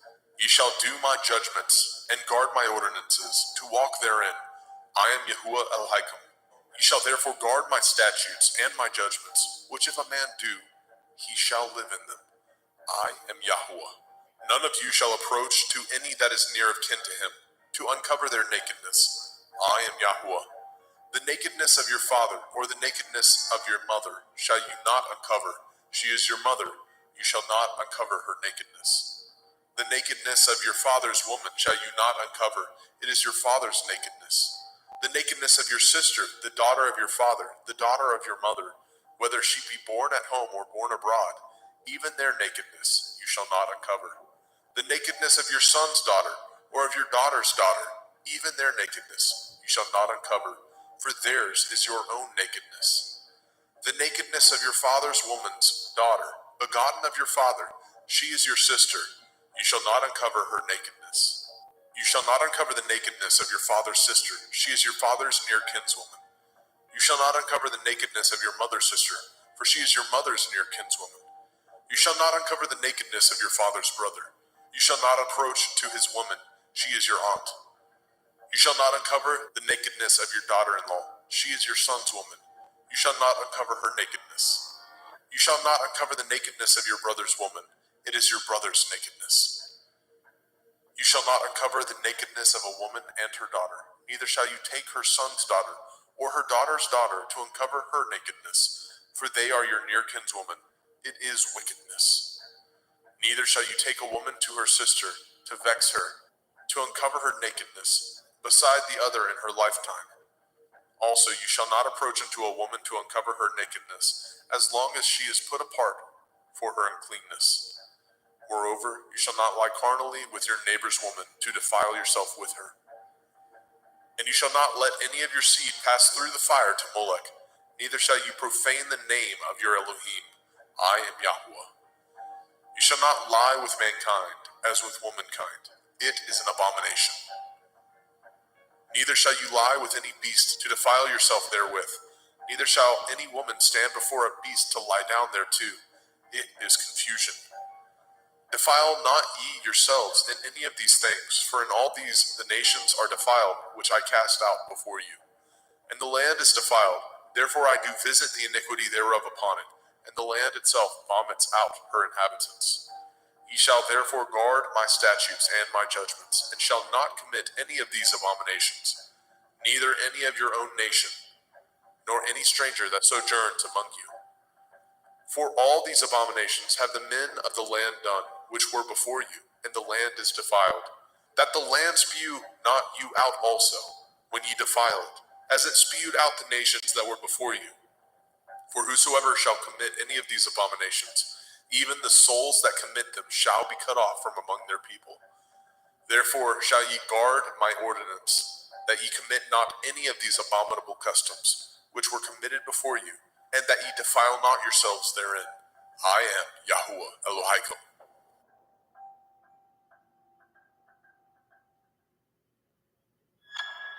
Vaikra, Leviticus chapter 19. And Yahweh spoke unto Moshe, saying, Speak unto all the assembly of the children of Yasharel, and say unto them, Ye shall be holy, for I, Yahuwah Elohim, am holy. Ye shall fear every man his mother and his father, and guard my Shabbathot. I am Yahuwah Elohim. Turn ye not unto idols, nor make to yourselves molten Elohim. I am Yahuwah Elohim. And if ye offer a sacrifice of peace offerings unto Yahuwah, ye shall offer it at your own will. It shall be eaten the same day ye offer it, and on the morrow. And if aught remain unto the third day, it shall be burnt in the fire. And if it be eaten at all on the third day, it is abominable. It shall not be accepted. Therefore everyone that eats it shall bear his iniquity, because he has profaned the hallowed thing of Yahuwah, and that soul shall be cut off from among his people. And when ye reap the harvest of your land, ye shall not wholly reap the corners of your field, neither shall you gather the gleanings of your harvest. And ye shall not glean your vineyard, neither shall you gather every grape of your vineyard. You shall leave them for the poor and stranger. I am Yahuwah Elohim. Ye shall not steal, neither deal falsely, neither lie one to another. And ye shall not swear by my name falsely, neither shall you profane the name of your Elohim. I am Yahuwah. You shall not defraud your neighbor, neither rob him. The wages of him that is hired shall not abide with you all night until the morning. You shall not curse the deaf, nor put a stumbling block before the blind, but shall fear your Elohim. I am Yahuwah. Ye shall do no unrighteousness in judgment. You shall not respect the person of the poor, nor honor the person of the mighty, but in righteousness shall you judge your neighbor. You shall not go up and down as a talebearer among your people, neither shall you stand against the blood of your neighbor. I am Yahuwah. You shall not hate your brother in your heart.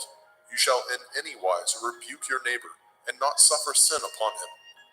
You shall not avenge, nor bear any grudge against the children of your people, but you shall love your neighbor as yourself. I am Yahuwah. Ye shall guard my statutes. You shall not let your cattle gender with a diverse kind. You shall not sow your field with mingled seed, neither shall a garment mingled of linen and woolen come upon you.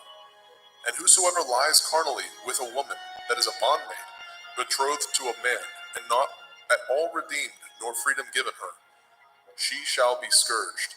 They shall not be put to death, because she was not free. And he shall bring his trespass offering unto Yahuwah, unto the door of the tabernacle of the assembly, even a ram for a trespass offering. And the priest shall make an atonement for him with the ram of the trespass offering before Yahuwah, for his sin which he has done, and the sin which he has done shall be forgiven him.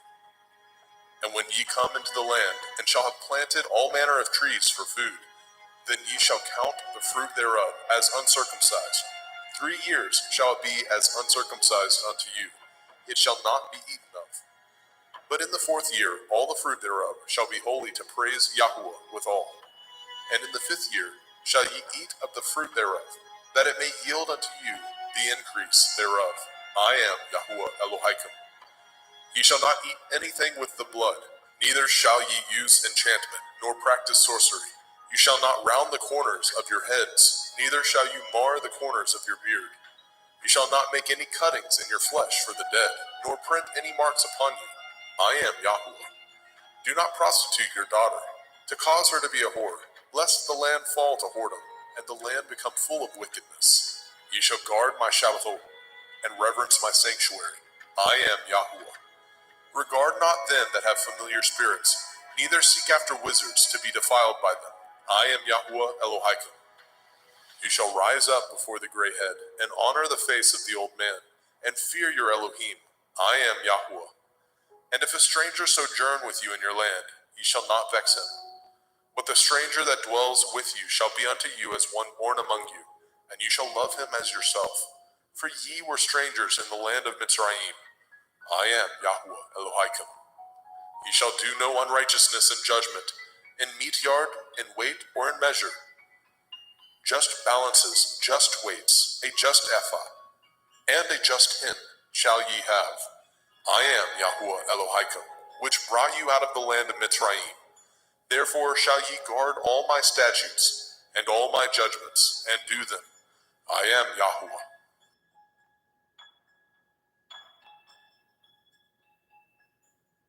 Vaikra, Leviticus chapter 20. And Yahuwah spoke unto Moshe, saying, Again you shall say to the children of Yasharel, whosoever he be of the children of Yasharel, or of the strangers that sojourn in Yasharel, that gives any of his seed unto Molech, he shall surely be put to death. The people of the land shall stone him with stones.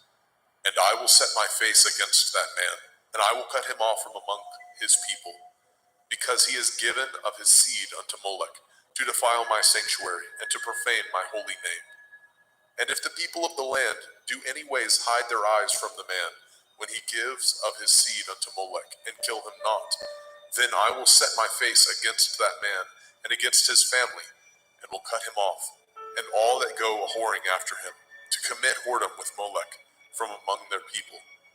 And the soul that turns after such as have familiar spirits, and after wizards, to go a-whoring after them, I will even set my face against that soul, and will cut him off from among his people. Sanctify yourselves therefore, and be ye holy, for I am Yahuwah Elohaikum, and ye shall guard my statutes, and do them. I am Yahuwah Mekodishkim. For everyone that curses his father or his mother shall surely be put to death. He has cursed his father or his mother, his blood shall be upon him. And the man that breaks wedlock with another man's woman, even he that breaks wedlock with his neighbor's woman, the man and the woman that breaks wedlock shall surely be put to death. And the man that lies with his father's woman has uncovered his father's nakedness. Both of them shall surely be put to death. Their blood shall be upon them. And if a man lie with his daughter-in-law, both of them shall surely be put to death. They have wrought confusion. Their blood shall be upon them. If a man also lie with mankind, as he lies with a woman, both of them have committed an abomination. They shall surely be put to death. Their blood shall be upon them. And if a man take a woman and her mother, it is wickedness. They shall be burnt with fire, both he and they, that there be no wickedness among you. And if a man lie with a beast, he shall surely be put to death, and ye shall slay the beast. And if a woman approach unto any beast and lie down thereto, you shall kill the woman and the beast. They shall surely be put to death. Their blood shall be upon them. And if a man shall take his sister, his father's daughter, or his mother's daughter, and see her nakedness, and she see his nakedness, it is a wicked thing, and they shall be cut off in the sight of their people.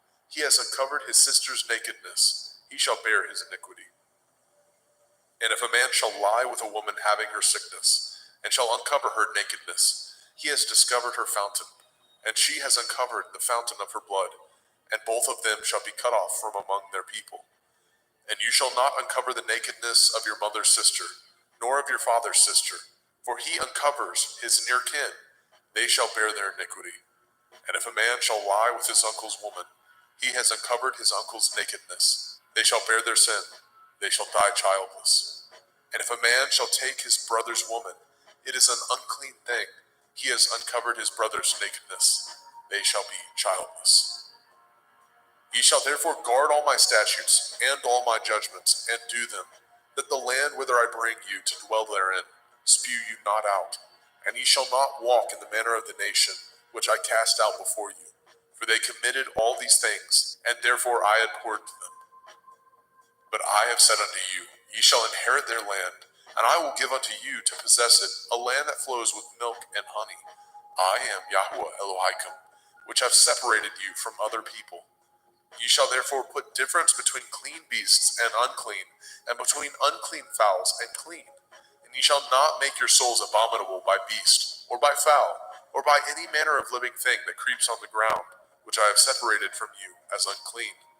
And ye shall be holy unto me, for I, Yahuwah, am holy, and have severed you from other people, that ye should be mine. A man also, or a woman that has a familiar spirit, or that is a wizard, shall surely be put to death. They shall stone them with stones. Their blood shall be upon them. Vayikra, Leviticus chapter 21. And Yahweh said unto Moshe, Speak unto the priests, the sons of Aharon, and say unto them, There shall none be defiled for the dead among his people, but for his kin that is near unto him, that is, for his mother, and for his father, and for his son, and for his daughter, and for his brother, and for his sister a virgin, that is nigh unto him, which has had no man, for her may he be defiled. But he shall not defile himself, being a chief among his people, to profane himself. They shall not make baldness upon their head, neither shall they shave off the corners of their beard, nor make any cuttings in their flesh. They shall be holy unto their Elohim, and not profane the name of their Elohim. For the offerings of Yahuwah made by fire, and the bread of their Elohim they do offer. Therefore they shall be holy. They shall not take a woman that is a whore, or profane, neither shall they take a woman put away from her man, for he is holy unto his Elohim. You shall sanctify him therefore, for he offers the bread of your Elohim. He shall be holy unto you, for I, Yahuwah, which sanctify you, am holy. And the daughter of any priest, if she profane herself by playing the whore, she profanes her father, she shall be burnt with fire.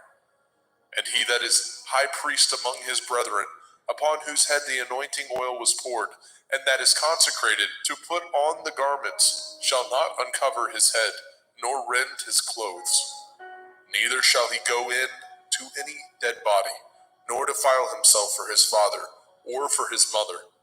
Neither shall he go out of the sanctuary, nor profane the sanctuary of his Elohim. For the crown of the anointing oil of his Elohim is upon him. I am Yahuwah. And he shall take a woman in her virginity, a widow or a divorced woman, or profane, or a harlot. These shall he not take, but he shall take a virgin of his own people to be his woman. Neither shall he profane his seed among his people, for I, Yahuwah, do sanctify him.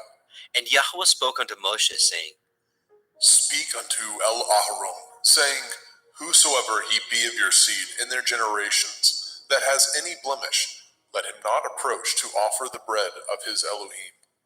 For whosoever man he be that has a blemish, he shall not approach, a blind man or a lame, or he that has a flat nose, or anything superfluous, or a man that is broken-footed, or broken-handed, or crook-backed, or a dwarf, or that has a blemish in his eye, or be scurvy, or scabbed, or has his stones broken.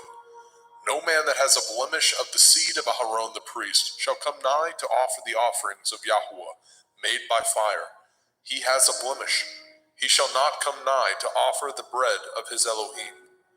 He shall not eat the bread of his Elohim, both of the most holy and of the holy. Only he shall not go in unto the veil, nor come nigh unto the altar, because he has a blemish, that he profane not my sanctuaries, for I, Yahuwah, do sanctify them. And Moshe told it unto El-Aharon, and to his sons, and to all the children of Yashrael. Vayikra, Leviticus chapter 22. And Yahuwah spoke unto Moshe, saying, Speak unto El-Aharon and to his sons, that they separate themselves from the holy things of the children of Yasharel, and that they profane not my holy name in those things, which they hallow unto me. I am Yahuwah. Say unto them, Whosoever he be of all your seed among your generations, that goes unto the holy things, which the children of Yasharel hallow unto Yahuwah, having his uncleanness upon him, that soul shall be cut off from my presence. I am Yahuwah. What man soever of the seed of Aharon is a leper, or has a running issue, he shall not eat of the holy things until he be clean. And whoso touches anything that is unclean by the dead, or a man whose seed goes from him, or whosoever touches any creeping thing whereby he may be made unclean, or a man of whom he may take uncleanness, whatsoever uncleanness he has, the soul which has touched any such thing shall be unclean until evening, and shall not eat of the holy things, unless he wash his flesh with water. And when the sun is down, he shall be clean, and shall afterward eat of the holy things, because it is his food. That which dies of itself, or is torn with beasts, he shall not eat, to defile himself therewith. I am Yahuwah. They shall therefore guard my ordinance, lest they bear sin for it, and die therefore. If they profane it, I, Yahuwah, do sanctify them. There shall no stranger eat of the holy thing. A sojourner of the priest, or a hired servant, shall not eat of the holy thing. But if the priest buy any soul with his money, he shall eat of it, and he that is born in his house, they shall eat of his meat. If the priest's daughter also be married unto a stranger, she may not eat of an offering of the holy things. But if the priest's daughter be a widow or divorced, and have no child, and is returned unto her father's house, as in her youth, she shall eat of her father's meat, but there shall no stranger eat thereof. And if a man eat of the holy thing unwittingly, Then he shall put the 5th part thereof unto it, and shall give it unto the priest with the holy thing. And they shall not profane the holy things of the children of Yasharel, which they offer unto Yahweh, or suffer them to bear the iniquity of trespass when they eat their holy things. For I, Yahweh, do sanctify them. And Yahweh spoke unto El Moshe, saying, Speak unto El Aharon, and to his sons, and unto all the children of Yasharel, and say unto them, Whatsoever he be of the house of Yasharel, or of the strangers in Yasharel, that will offer his oblation for all his vows, and for all his freewill offerings, which they will offer unto Yahweh for a burnt offering, ye shall offer at your own will a male without blemish, of the cattle, of the sheep, or of the goats. But whatsoever has a blemish, that shall ye not offer, for it shall not be acceptable for you. And whosoever offers a sacrifice of peace offerings unto Yahweh to accomplish his vow, or a freewill offering in cattle or sheep, it shall be perfect to be accepted. There shall be no blemish therein. Blind or broken or maimed, or having a running sore, or scurvy, or scab, ye shall not offer these unto Yahweh, nor make an offering by fire of them upon the altar unto Yahweh. Either a bullock or a lamb that has anything superfluous or lacking in his parts, that may you offer for a freewill offering, but for a vow it shall not be accepted. Ye shall not offer unto Yahweh that which is bruised, or crushed, or broken, or cut, neither shall ye make any offerings thereof in your land. Neither from a stranger's hand shall ye offer the bread of your Elohim of any of these, because their corruption is in them, and blemishes be in them. They shall not be accepted for you. And Yahweh spoke unto Moshe, saying, When a bullock or a sheep or a goat is brought forth, then it shall be 7 days under the dam, and from the 8th day and thenceforth it shall be accepted for an offering made by fire unto Yahweh. And whether it be cow or ewe, ye shall not kill it, and her young, both in 1 day. And when ye offer a sacrifice of thanksgiving unto Yahweh, offer it at your own will. On the same day it shall be eaten up. Ye shall leave none of it until the morrow. I am Yahweh. Therefore shall ye guard my commandments, and do them. I am Yahweh. Neither shall ye profane my holy name, but I will be hallowed among the children of Yasharel. I am Yahweh, which hallow you, that brought you out of the land of Mizraim, to be your Elohim. I am Yahweh.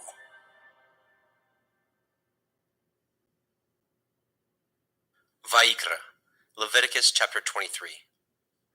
And Yahweh spoke unto Moshe, saying, Speak unto the children of Yasharel, and say unto them concerning the feasts of Yahweh, which ye shall proclaim to be holy assemblies.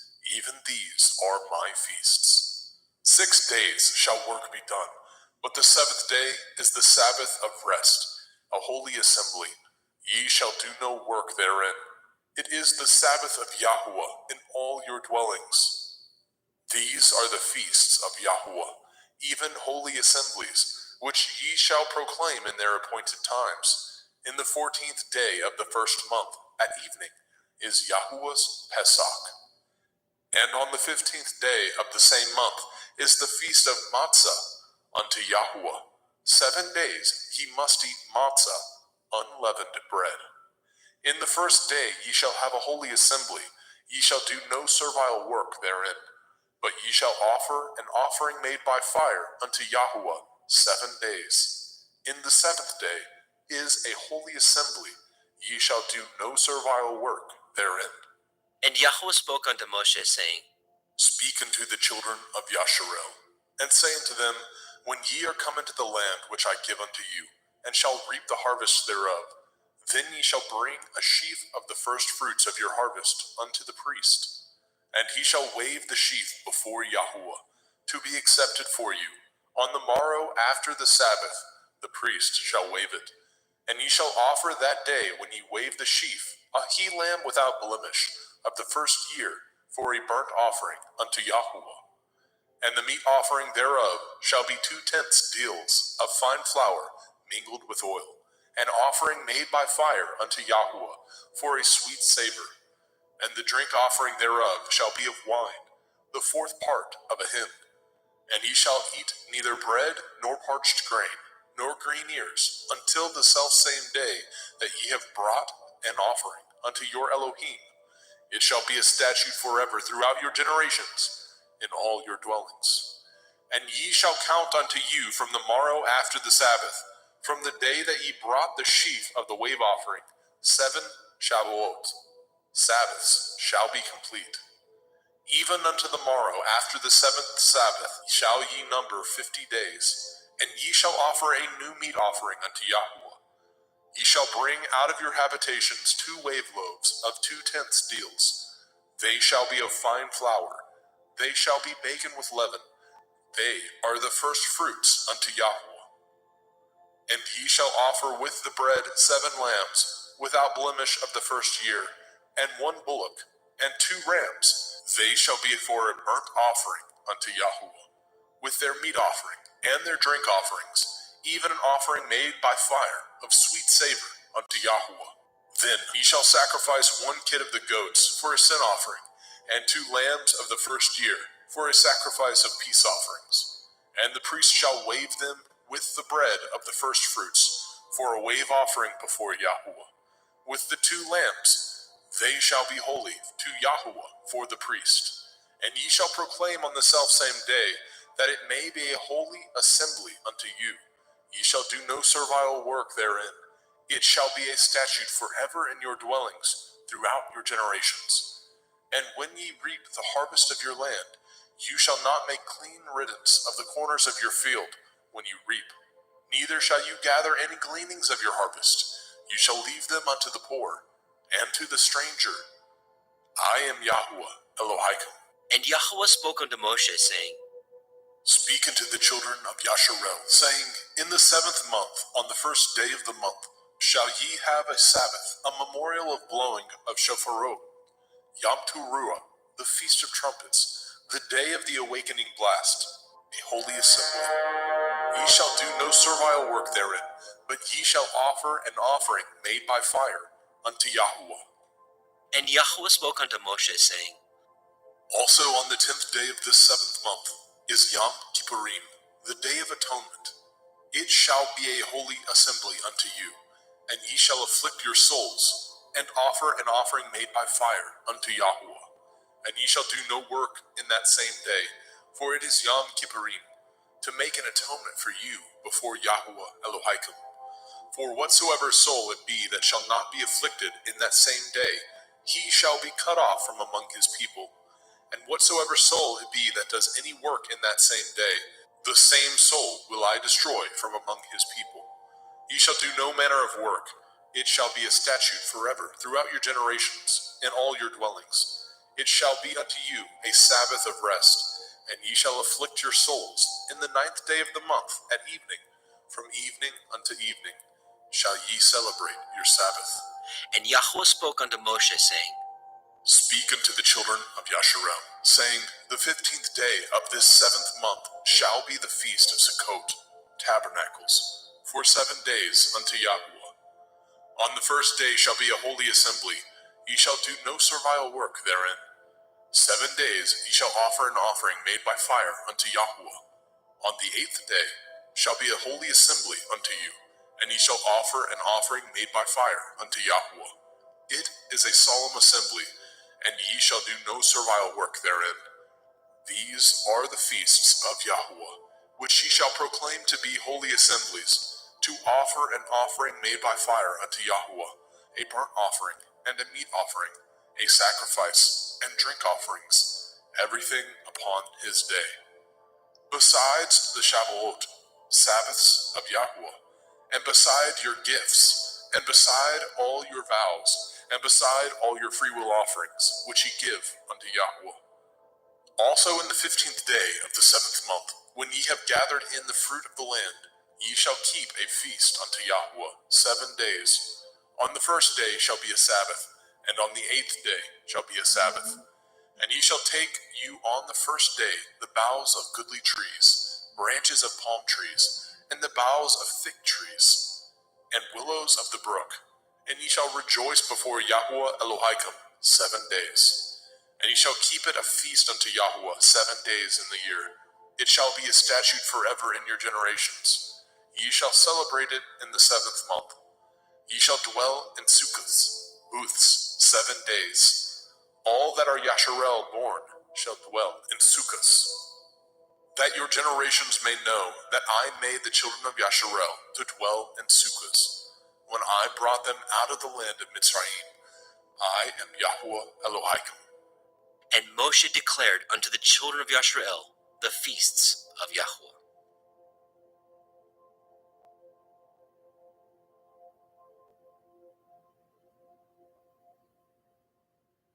Vayikra, Leviticus chapter 24.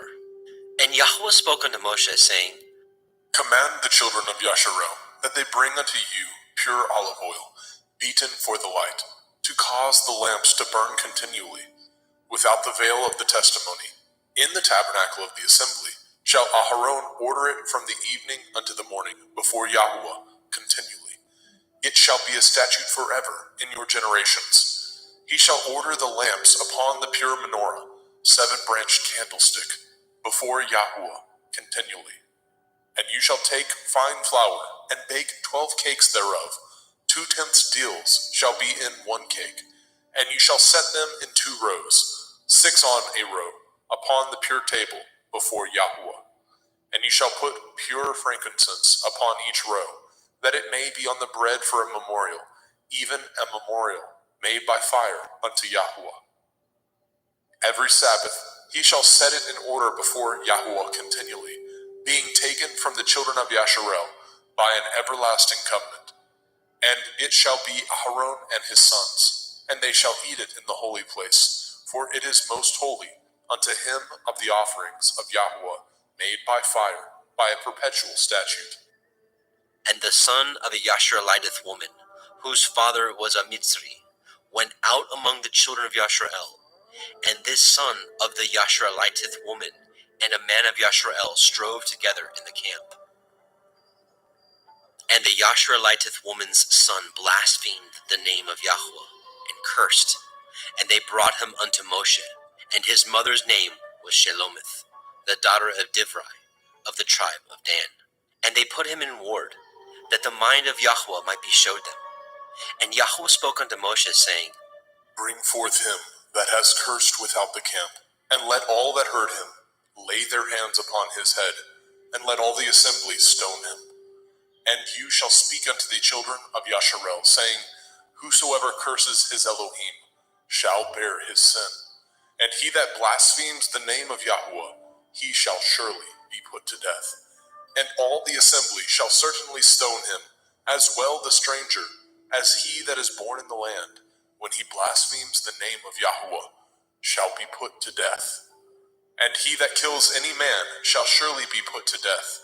And he that kills a beast shall make it good, beast for beast. And if a man cause a blemish in his neighbor, as he has done, so shall it be done to him. Breach for breach, eye for eye, tooth for tooth. As he has caused a blemish in a man, so shall it be done to him again.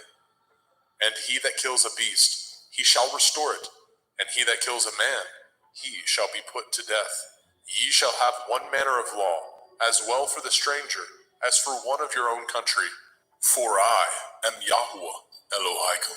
And Moshe spoke to the children of Yasharel, that they should bring forth him that had cursed out of the camp, and stone him with stones. And the children of Yasharel did as Yahweh commanded Moshe.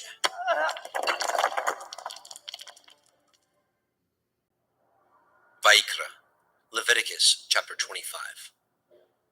And Yahweh spoke unto Moshe in Mount Sinai, saying, Speak unto the children of Yasharel, and say unto them, When ye come into the land which I give you, then shall the land keep a Sabbath unto Yahweh.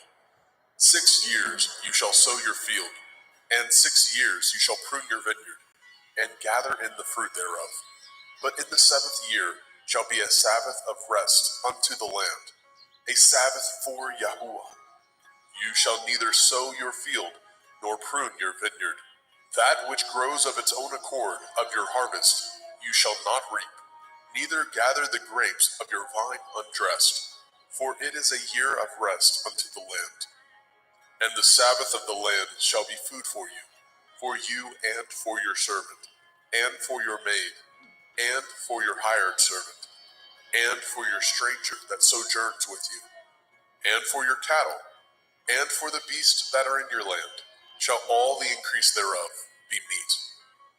And you shall number 7 Shabbathot, Sabbaths of years unto you, 7 times 7 years, and the space of the 7 Shabbathot of years shall be unto you 49 years. Then shall you cause the shofar of the Jubilee to sound on the 10th day of the 7th month, in Yom Kippurim, the Day of Atonement. Shall ye make the shofar sound throughout all your land. And ye shall hallow the 50th year, and proclaim liberty throughout all the land unto all the inhabitants thereof.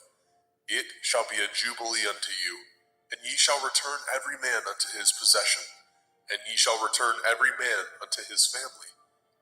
A jubilee shall that 50th year be unto you. Ye shall not sow, neither reap that which grows of itself in it, nor gather the grapes in it of your vine undressed. For it is the jubilee, it shall be holy unto you. Ye shall eat the increase thereof out of the field. In the year of this jubilee, ye shall return every man unto his possession.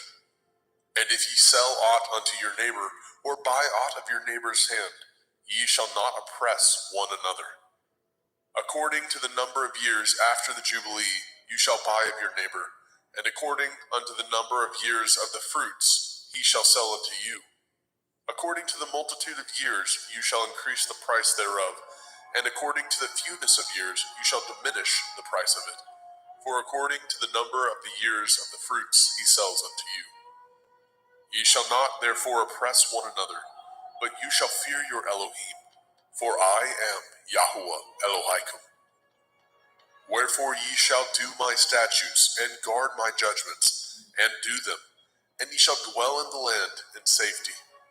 And the land shall yield her fruit, and ye shall eat your fill, and dwell therein in safety. And if ye say, what shall we eat the 7th year? Behold, we shall not sow, nor gather in our increase. Then I will command my blessing upon you in the 6th year, and it shall bring forth fruit for 3 years. And ye shall sow the 8th year, and eat yet of old fruit until the 9th year. Until her fruits come in, ye shall eat of the old store. The land shall not be sold forever, for the land is mine, and ye are strangers and sojourners with me. And in all the land of your possession ye shall grant a redemption for the land. If your brother be waxen poor, and has sold away some of his possession, and if any of his kin come to redeem it, then shall he redeem that which his brother sold. And if the man have not to redeem it, and himself be able to redeem it, then let him count the years of the sale thereof, and restore the overplus unto the man whom he sold it, that he may return unto his possession.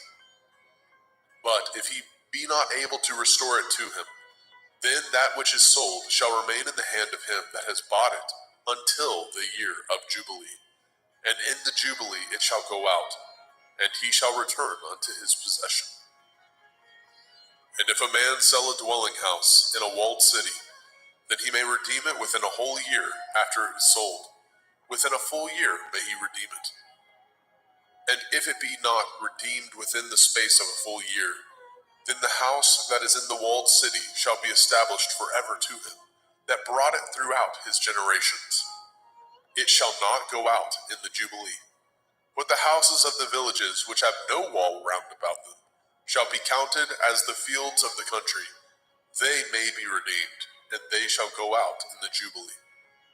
Notwithstanding, the cities of the Leviim, of the houses of the cities of their possession, may the Leviim redeem at any time.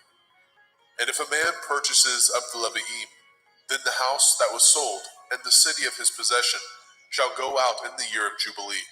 For the houses of the cities of the Leviim are their possession, among the children of Yasharel.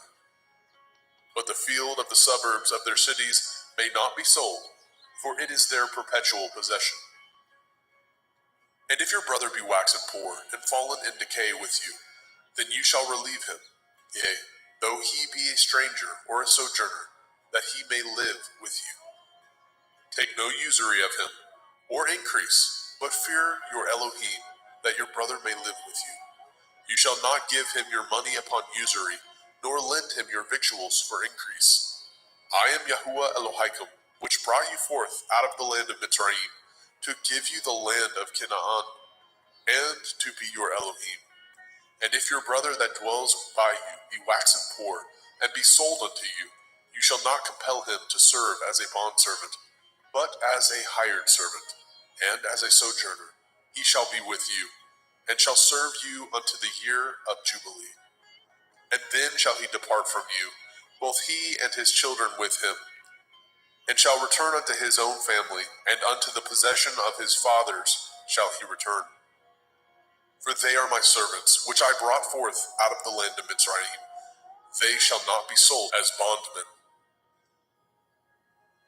You shall not rule over him with rigor, but shall fear your Elohim.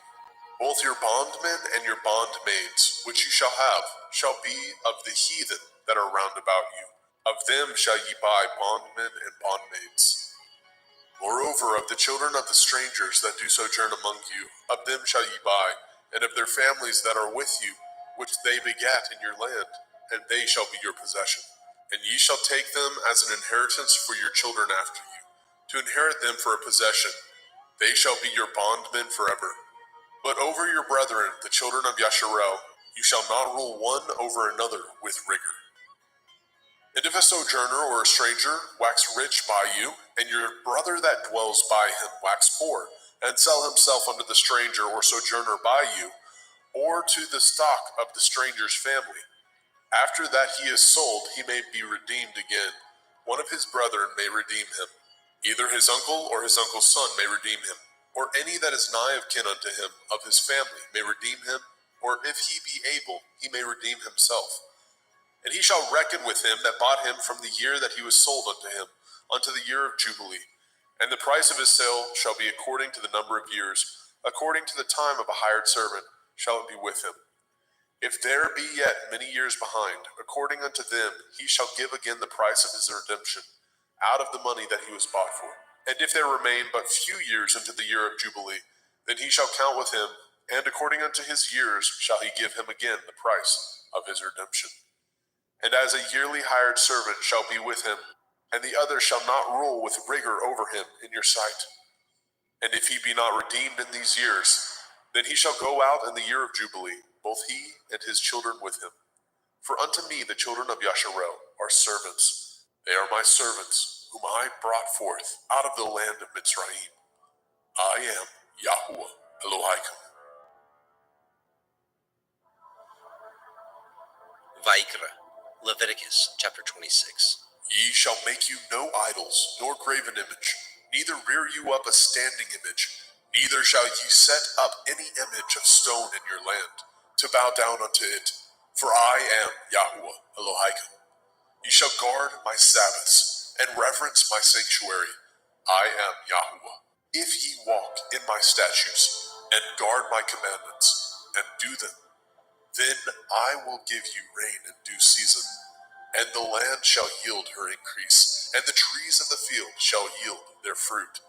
And your threshing shall reach unto the vintage, and the vintage shall reach unto the sowing time. And ye shall eat your bread to the full, and dwell in your land safely. And I will give peace in the land, lying down with nothing to fear, and the Sabbath of life.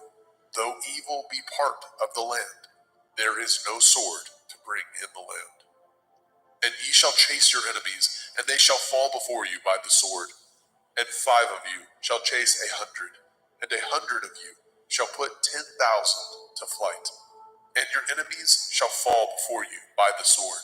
For I will have respect unto you, and make you fruitful, and multiply you, and establish my covenant with you. And ye shall eat old store, and bring forth the old because of the new. And I will set my tabernacle among you, and my soul shall not abhor you. And I will walk among you, and will be your Elohim. and ye shall be my people. I am Yahuwah Elohim, which brought you forth out of the land of Mitzrayim, that ye should not be their bondmen. And I have broken the bands of your yoke, and made you go upright. But if ye will not hearken unto me, and will not do all these commandments, and if ye shall despise my statutes, or if your soul abhor my judgments, so that ye will not do all my commandments, but that ye break my covenant, I also will do this unto you. I will even appoint over you terror, consumption, and the burning ague, that shall consume the eyes, and cause sorrow of heart, and ye shall sow your seed in vain, for your enemies shall eat it. And I will set my face against you, and ye shall be slain before your enemies. They that hate you shall reign over you, and ye shall flee when none pursues you. And if ye will not yet for all this hearken unto me, then I will punish you 7 times more for your sins. And I will break the pride of your power, and I will make your heaven as iron, and your earth as brass. And your strength shall be spent in vain, for your land shall not yield her increase, neither shall the trees of the land yield their fruits. And if ye walk contrary unto me, and will not hearken unto me, I will bring 7 times more plagues upon you according to your sins. I will also send wild beasts among you, which shall rob you of your children, and destroy your cattle, and make you few in number, and your highways shall be desolate. And if ye will not be reformed by me by these things, but will walk contrary unto me, then will I walk contrary unto you, and will punish you yet 7 times for your sins. And I will bring a sword upon you, that shall avenge the quarrel of my covenant. And when ye are gathered together within your cities, I will send the pestilence among you, and ye shall be delivered into the hand of the enemy. And when I have broken the staff of your bread, 10 women shall bake your bread in one oven, and they shall deliver you your bread again by weight, and ye shall eat and not be satisfied. And if ye will not for all this hearken unto me, but walk contrary unto me, then I will walk contrary unto you also in fury, and I, even I, will chastise you 7 times for your sins. And ye shall eat the flesh of your sons, and the flesh of your daughters shall ye eat. And I will destroy your high places, and cut down your images, and cast your carcasses upon the carcasses of your idols, and my soul shall abhor you. And I will make your cities waste, and bring your sanctuaries unto desolation. And I will not smell the savor of your sweet odors. And I will bring the land unto desolation, and your enemies which dwell therein shall be astonished at it. And I will scatter you among the heathen, and will draw out my sword after you, and your land shall be desolate, and your cities waste. Then shall the land enjoy her Shabbathot, as long as it lies desolate, and ye be in your enemy's land. Even then shall the land rest, and enjoy her Shabbathot. As long as it lies desolate, it shall rest, because it did not rest in your Shabbathot, when ye dwelt upon it. And upon them that are left alive of you, I will send a faintness into their hearts, in the land of their enemies, and the sound of a shaken leaf shall chase them, and they shall flee, as fleeing from a sword, and they shall fall when none pursues.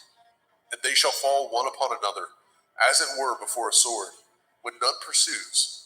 And ye have no power to stand before your enemies. And ye shall perish among the heathen, and the land of your enemies shall eat you up. And they that are left of you shall pine away in their iniquity, in your enemies' lands, and also in the iniquities of their fathers shall they pine away with them. If they shall confess their iniquity, and the iniquity of their fathers, with their transgressions which they transgressed against me, and that also they have walked contrary unto me, and that I also have walked contrary unto them, and have brought them into the land of their enemies, if then their uncircumcised heart be humbled, and they then accept of the punishment of their iniquity, then I will remember my covenant with Yaakov, and also my covenant with Yitzhak, and also my covenant with Abraham will I remember, and I will remember the land. The land also shall be left of them, and shall enjoy her Sabbathot, while she lies desolate without them. and they shall accept of the punishment of their iniquity, because they despised my judgments, and because their soul abhorred my statutes. And yet, for all that, when they be in the land of their enemies, I will not cast them away, neither will I abhor them, to destroy them utterly, and to break my covenant with them. For I am Yahweh Elohim. But I will for their sakes remember the covenant of their ancestors, whom I brought forth out of the land of Mitzrayim, in the sight of the heathen, that I might be their Elohim. I am Yahweh. These are the commandments and judgments and Torah, which Yahweh made between him and the children of Yashrael in Mount Sinai by the hand of Moshe.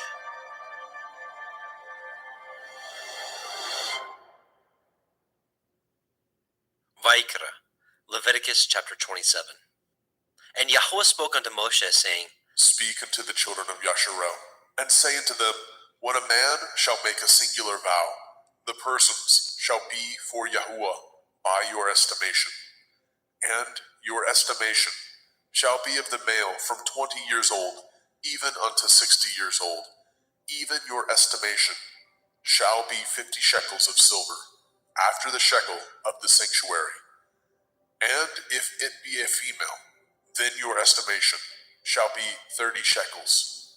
And if it be from 5 years old, even unto 20 years old, then your estimation shall be of the male 20 shekels, and for the female 10 shekels. And if it be from a month old, even unto 5 years old, then your estimation shall be of the male 5 shekels of silver, and for the female your estimation shall be 3 shekels of silver. And if it be from 60 years old and above, if it be a male, then your estimation shall be 15 shekels, and for the female 10 shekels. But if he be poorer than your estimation, then he shall present himself before the priest, and the priest shall value him according to his ability. That vowed shall the priest value him. And if it be a beast, whereof men bring an offering unto Yahuwah, all that any man gives of such unto Yahuwah shall be holy.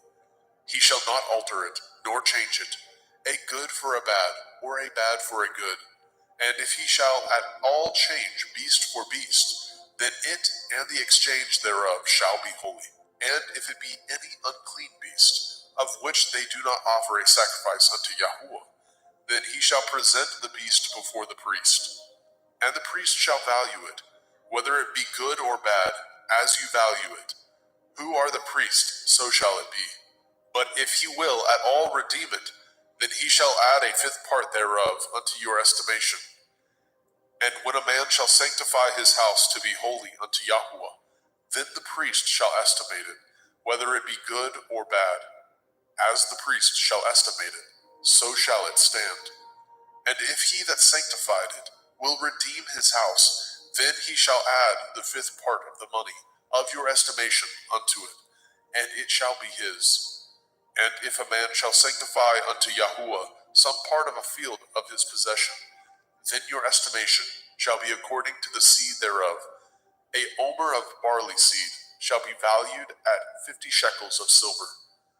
If he sanctify his field from the year of Jubilee, according to your estimation, it shall stand. But if he sanctify his field after the Jubilee, then the priest shall reckon unto him the money according to the years that remain, even unto the year of Jubilee, and it shall be abated from your estimation. And if he that sanctified the field will in any wise redeem it, then he shall add the 5th part of the money of your estimation unto it, and it shall be assured to him. And if he will not redeem the field, or if he have sold the field to another man, it shall not be redeemed any more. But the field, when it goes out in the Jubilee, shall be holy unto Yahuwah. As a field devoted, the possession thereof shall be the priest's. And if a man sanctify unto Yahuwah a field which he has bought, which is not of the fields of his possession, then the priest shall reckon unto him the worth of your estimation, even unto the year of the Jubilee. And he shall give your estimation in that day as a holy thing unto Yahuwah. In the year of the Jubilee, the field shall return unto him of whom it was bought, even to him to whom the possession of the land did belong. And all your estimation shall be according to the shekel of the sanctuary. 20 gerahs shall be the shekel. Only the firstling of the beasts, which should be Yahuwah's firstling. No man shall sanctify it, whether it be ox or sheep. It is Yahuwah's. And if it be of an unclean beast, and he shall redeem it according to your estimation, and shall add a fifth part of it thereto, or if it be not redeemed, then it shall be sold according to your estimation. Notwithstanding, no devoted thing that a man shall devote unto Yahuwah of all that he has, both of man and beast, and of the field of his possession, shall be sold or redeemed. Every devoted thing is most holy unto Yahuwah. None devoted, which shall be devoted of men, shall be redeemed, but shall surely be put to death. And all the tithe of the land, whether of the seed of the land, or of the fruit of the tree, is Yahuwah's. It is holy unto Yahuwah. And if a man shall at all redeem aught of his tithes, he shall add thereto the fifth part thereof. And concerning the tithe of the herd, or of the flock, even of whatsoever passes under the rod, the 10th shall be holy unto Yahuwah. He shall not search whether it be good or bad, neither shall he change it. And if he change it at all, then both it and the change thereof shall be holy. It shall not be redeemed. These are the commandments which Yahuwah commanded Moshe for the children of Yisrael in Mount Sinai.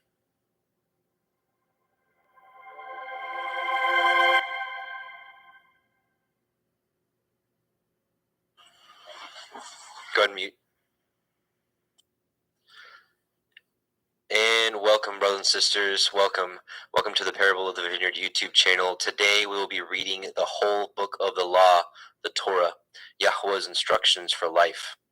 We'll be reading Bereshit, Genesis, Shemot, Exodus, Vaikra, Leviticus, Bamidbar, Numbers, and Devarim, Deuteronomy, and we will be reading from the Sefer version.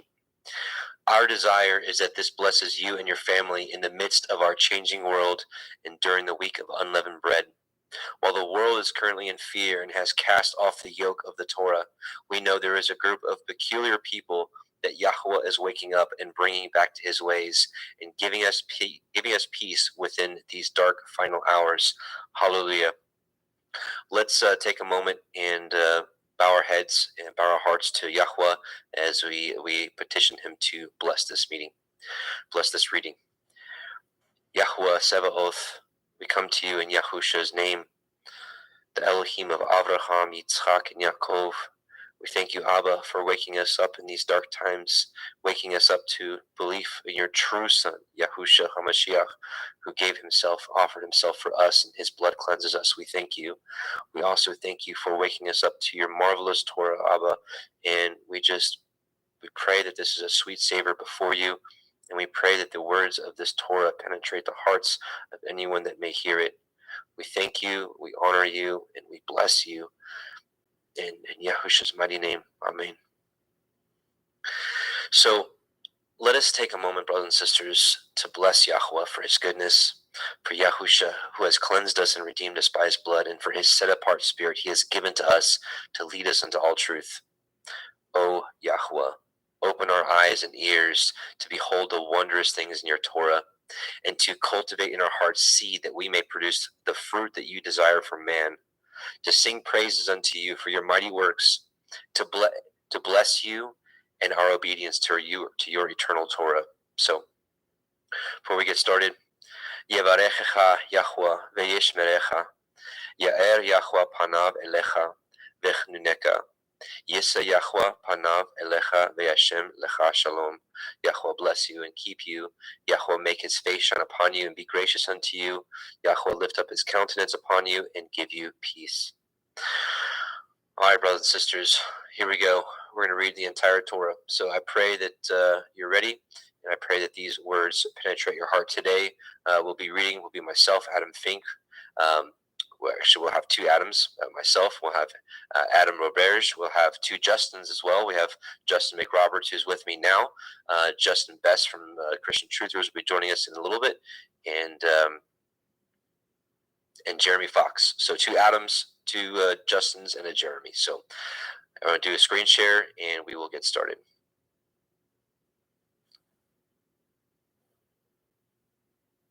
Oops.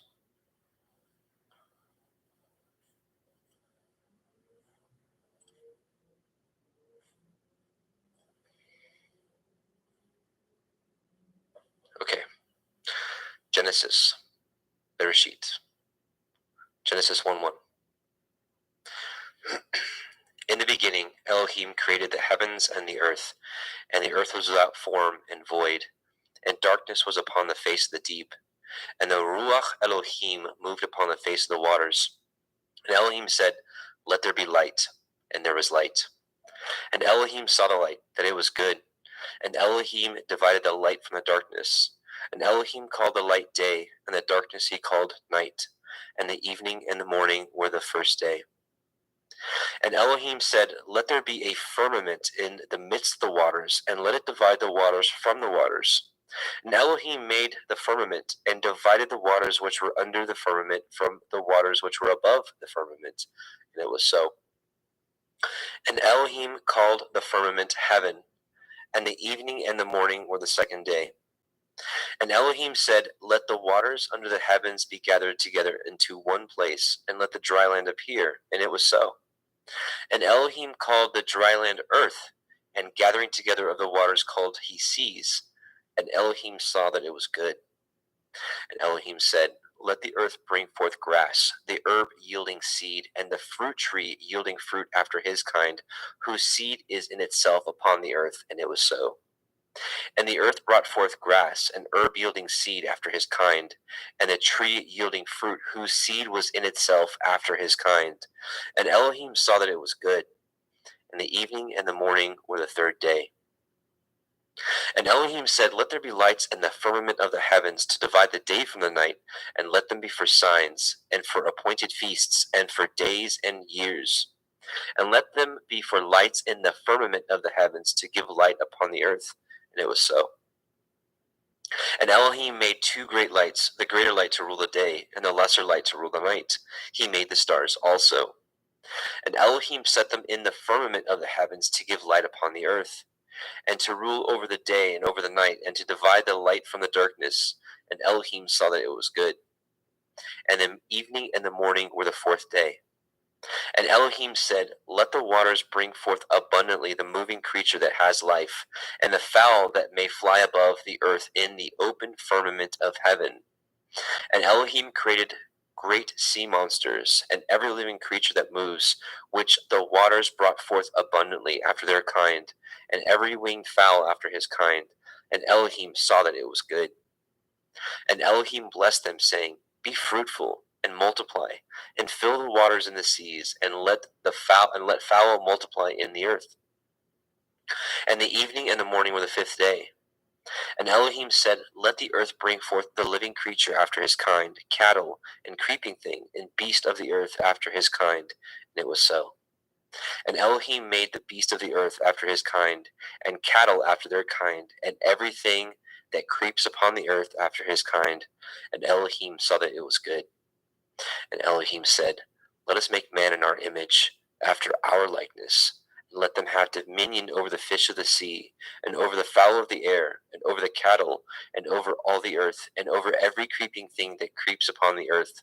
So Elohim created man in his own image. In the image of Elohim created he him. Male and female created he them. And Elohim blessed them. And Elohim said unto them, "Be fruitful, and multiply, and replenish the earth, and subdue it, and have dominion over the fish of the sea, and over the fowl of the air, and over every living thing that moves upon the earth." And Elohim said, "Behold, I have given you every herb bearing seed which is upon the face of all the earth, and every tree which is in the fruit of a tree yielding seed. To you it shall be for food. And to every beast of the earth, and to every fowl of the air, and to everything that creeps upon the earth wherein there is life, I have given every green herb for food. And it was so. And Elohim saw everything that he had made, and behold, it was very good. And the evening and the morning were the sixth day. Genesis 2. Thus the heavens and the earth were finished, and all the host of them. And on the seventh day Elohim ended his work which he had made, and he rested on the seventh day from all his work which he had made. And Elohim blessed the seventh day, and sanctified it, because in it he had rested from all his work which Elohim created and made. These are the generations of the heavens and the earth when they were created in the day that Yahweh Elohim made the earth and the heavens. And every plant of the field before it was in the earth, and every herb of the field before it grew. For Yahweh Elohim had not caused it to rain upon the earth, and there was not a man to till the ground. But there went up a mist from the earth, and watered the whole face of the ground. And Yahweh Elohim formed the man of the dust of the ground, and breathed into his nostrils the breath of life, and man became a living soul. And Yahweh Elohim planted a garden eastward in Eden, and there he put the man whom he had formed. And out of the ground made Yahweh Elohim to grow every tree that is pleasant to the sight and good for food, the tree of life also in the midst of the garden, and the tree of knowledge of good and evil. And a river went out of Eden to water the garden, and from thence it was parted and became into four heads. The name of the first is Pishon, that is, which compasses the whole land of Havilah, where there is gold. And the gold of that land is good, and there is Delim and the onyx stone. And the name of the second river is Gihon, the same it is that compasseth the whole land of Cush. And the name of the third river is Hiddekel, that is, which goes toward the east of Ashur. And the fourth river is Perath. And Yahweh Elohim took the man and put him into the garden of Eden to dress it and to guard it. And Yahweh Elohim commanded man, saying, Of every tree of the garden you may freely eat, but of the tree of the knowledge of good and evil you shall not eat of it. From the day that you eat thereof you shall surely die. Yahweh Elohim said, It is not good that the man should be alone. I will make him a helpmeet for him. And out of the ground Yahweh Elohim formed every beast of the field, and every fowl of the air, and brought them unto the man to see what he would call them. And whatsoever the man called every living creature, that was the name thereof. And the man gave names to all cattle, and to the fowl of the air, and to every beast of the field. But for the man there is not found a helpmeet for him. And Yahweh Elohim caused a deep sleep to fall upon the man, and he slept. And he took one of his ribs, and closed up the flesh instead thereof. And the rib which Yahweh Elohim had taken from man made he a woman, and brought her unto the man. And the man said, This is now bone of my bones, and flesh of my flesh. She shall be called woman, because she was taken out of man. Therefore shall a man leave his father and his mother, and shall cleave unto his woman, and they shall be one flesh. And they were both naked, and the man and his woman were not ashamed. Genesis 3. Now the serpent was more subtle than any beast of the field which Yahweh Elohim had made. And he said unto the woman, Yea, as Elohim said, Ye shall not eat of every tree of the garden. And the woman said unto the serpent, We may eat of the fruit of the trees of the garden, but of the fruit of the tree which is in the midst of the garden, Elohim has said, Ye shall not eat of it, neither shall ye touch it, lest ye die. And the serpent said unto the woman, Ye shall not surely die. For Elohim knows that in the day that you eat thereof, then your eyes shall be opened, and you shall be as Elohim, knowing good and evil. And when the woman saw that the tree was good for food, and that it was pleasant to the eyes, and a tree to be desired to make one wise, she took of the fruit thereof, and did eat, and gave also unto her man with her, and he did eat. And the eyes of them were both were opened, and they knew that they were naked, and they sewed fig leaves together, and made themselves aprons. And they heard the voice of Yahweh Elohim walking in the garden of the cool of the day, and the man and his woman hid themselves from the presence of Yahweh Elohim amongst the trees of the garden. And Yahweh Elohim called unto Adam and said unto him, Where are you? And he said, I heard your voice in the garden, and I was afraid because I was naked, and I hid myself. And he said, Who told you that you were naked? Have you eaten of the tree whereof I commanded you that you should not eat? And the man said, The woman who you gave to be with me, she gave me of the tree, and I did eat. And Yahweh Elohim said unto the woman, What is this that you have done? And the woman said, The serpent beguiled me, and I did eat.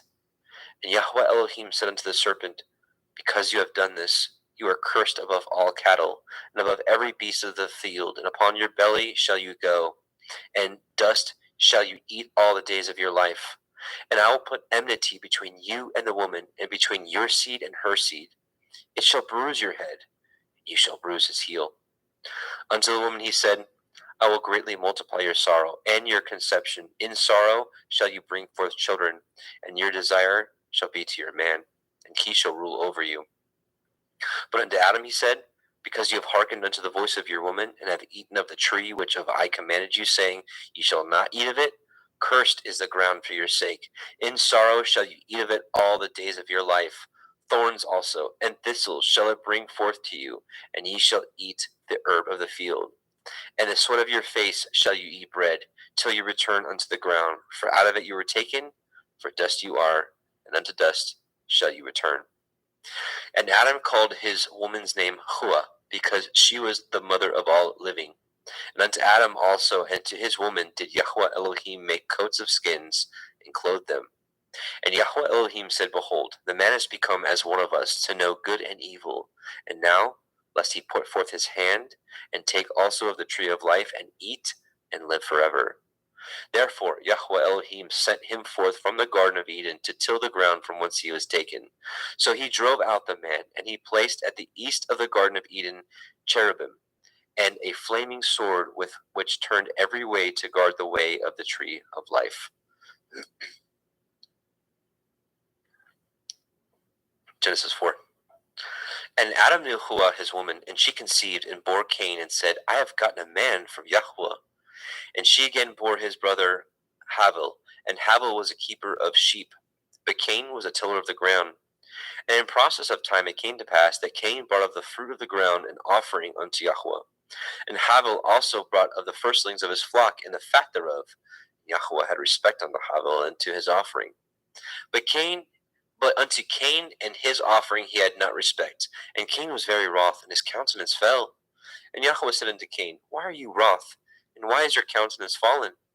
If you do well, shall you not be accepted?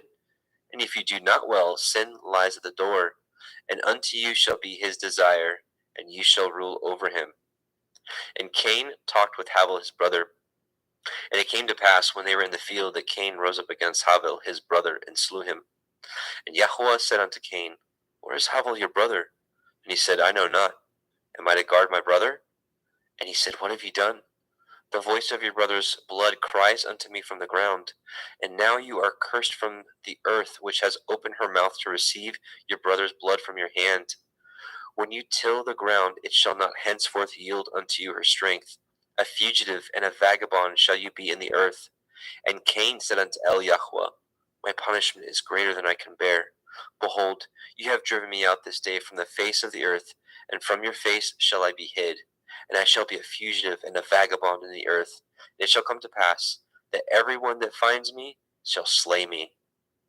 And Yahweh said unto him, Therefore, whosoever slays Cain, vengeance shall be taken on him sevenfold. And Yahweh set a mark upon Cain, lest any finding him should kill him. And Cain went out from the presence of Yahweh, and dwelt in the land of Nod, on the east of Eden. And Cain knew his woman, and she conceived and bore Hanok.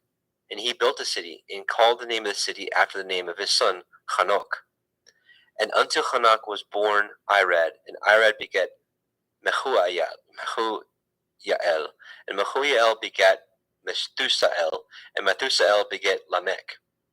And Lamech took unto him 2 women. The name of one was Ada, and the name of the other was Silla. And Ada bore Yabal. He was the father of such as dwell in tents, and such as have cattle. And his brother's name was Yuval. He was the father of all such as handle the harp and organ. And Silla, she also bore Tubal-Cain, an instructor of every artificer in brass and in iron. And the sister of Tubal-Cain was Naamah. And Lamech said unto his woman, Ada and Zillah, Hear my voice, you woman of Lamech, hearken unto my speech. For I have slain a man to my wounding, and a young man to my hurt. If Cain shall be avenged sevenfold, truly Lamech 70 and sevenfold. And Adam knew his woman again, and she bore a son and called his name Seth. For Elohim said, for Elohim, said she, has appointed me another seed instead of Havel, whom Cain slew. And to Seth, to him also there was born a son, and he called his name Enosh. Then began men to call upon the name of Yahweh. Genesis 5. This is the Sefer of the generations of Adam. In the day that Elohim created man, in the likeness of Elohim made he him. Male and female created he them, and blessed them, and called their name Adam, and the day they were created. And Adam lived 130 years, and begat a son in his own likeness after his image, and called his name Seth. And the days of Adam after he had begotten Seth were 800 years, and he begat sons and daughters. And all the days that Adam lived were 930 years, and he died. And Seth lived 105 years, and begot Enosh. And Seth lived after he begot Enosh 807 years, and begot sons and daughters. And all the days of Seth were 912 years, and he died. And Enosh lived 90 years, and begot Canaan. And Enosh lived after he begot Canaan 815 years, and begot sons and daughters. And all the days of Enosh were 905 years, and he died. And Canaan lived 70 years, and begot Mahalalel. And Canaan lived after he begot Mahalalel 840 years, and begot sons and daughters. And all the days of Canaan were 910 years, and he died. And Mahalalel lived 65 years, and begot Yared. And Mahalalel lived after he begot Yared 830 years, and begot sons and daughters. And all the days of Mahalalel were 895 years, and he died. And Yared lived 162 years, and begot Hanok. And Yared lived after he begot Hanok 800 years, and begot sons and daughters. And all the days of Yared were 962 years, and he died. And Hanok lived 65 years, and begot Methuselah. And Hanok walked with Elohim after he begot Methuselah 300 years, and begot sons and daughters. All the days of Hanok were 365 years. And Hanok walked with Elohim, and he was not, for Elohim took him. And Methuselah lived 807 years, and begot Lamech. And Methuselah lived after he begot Lamech 782 years, and begot sons and daughters. And all the days of Methuselah were 969 years, and he died. And Lamech lived 182 years, and begot a son. And he called his name Noah, saying, the same shall comfort us concerning our work and toil of our hands, because of the ground which Yahweh has cursed. And Lamech lived after he begot Noah 595 years, and begot sons and daughters. And all the days of Lamech were 777 years, and he died. And Noah was 500 years old, and Noah begot Shem, Ham, and Japheth. All right, Genesis 6. And it came to pass, when men began to multiply on the face of the earth, and daughters were born unto them, that the sons of Elohim saw the daughters of men, that they were fair, and they took them women of all which they chose. And Yahweh said, my ruach shall not always strive with man, for that he also is flesh, yet his days shall be 120 years. There were Nephilim in the earth in those days, and also after that, when the sons of Elohim came in unto the daughters of men, and they bore children to them, the same became warriors and tyrants, which were of ancient times, men of infamy. And Yahweh saw that the wickedness of man was great in the earth, and that every imagination of the thoughts of his heart was only evil continually. And Yahweh repented that he had made man on the earth, and it grieved him at his heart. And Yahweh said, I will destroy man whom I have created from the face of the earth, both man and beast, and the creeping thing, and the fowls of the air, for I repent that I have made them. But Noah found grace in the eyes of Yahweh. These are the generations of Noah. Noah was a just man and perfect in his generations. And Noah walked with Elohim. And Noah begot 3 sons, Shem, Ham, and Japheth. The earth also was corrupt before Elohim, and the earth was filled with violence. And Elohim looked upon the earth, and behold, it was corrupt, for all flesh had corrupted his way upon the earth. And Elohim said unto Noah, the end of all flesh is come before me, for the earth is filled with violence through them, and behold, I will destroy them with the earth. Make you an ark of gopher wood. rooms shall you make in the ark, and shall pitch it within and without pitch, within and without with pitch. And this is the fashion which you shall make of it. The length of the ark shall be 300 cubits, the breadth of it 50 cubits, and the height of it 30 cubits. A window shall you make to the ark, and in a cubit shall you finish it above. And the door of the ark you shall set in the side thereof, with lower, second, and third stories shall you make it. And behold, I, even I, do bring a flood of waters upon the earth to destroy all flesh, wherein is the breath of life, from under heaven, and everything that is in the earth shall die. But with you will I establish my covenant, and you shall come into the ark, you, and your sons, and your woman, and your sons' women with you. And of every living thing of all flesh, 2 of every sort shall you bring into the ark, to keep them alive with you.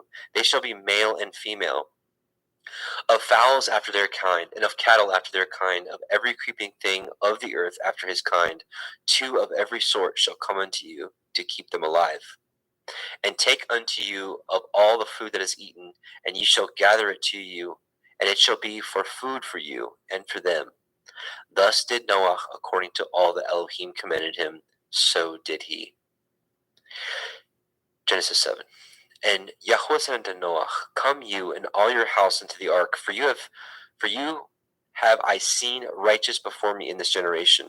Of every clean beast you shall take to you by sevens, the male and his female, and of beasts that are not clean by 2, the male and his female. Of fowls also of the air by sevens, the male and female, to keep seed alive upon the face of all the earth.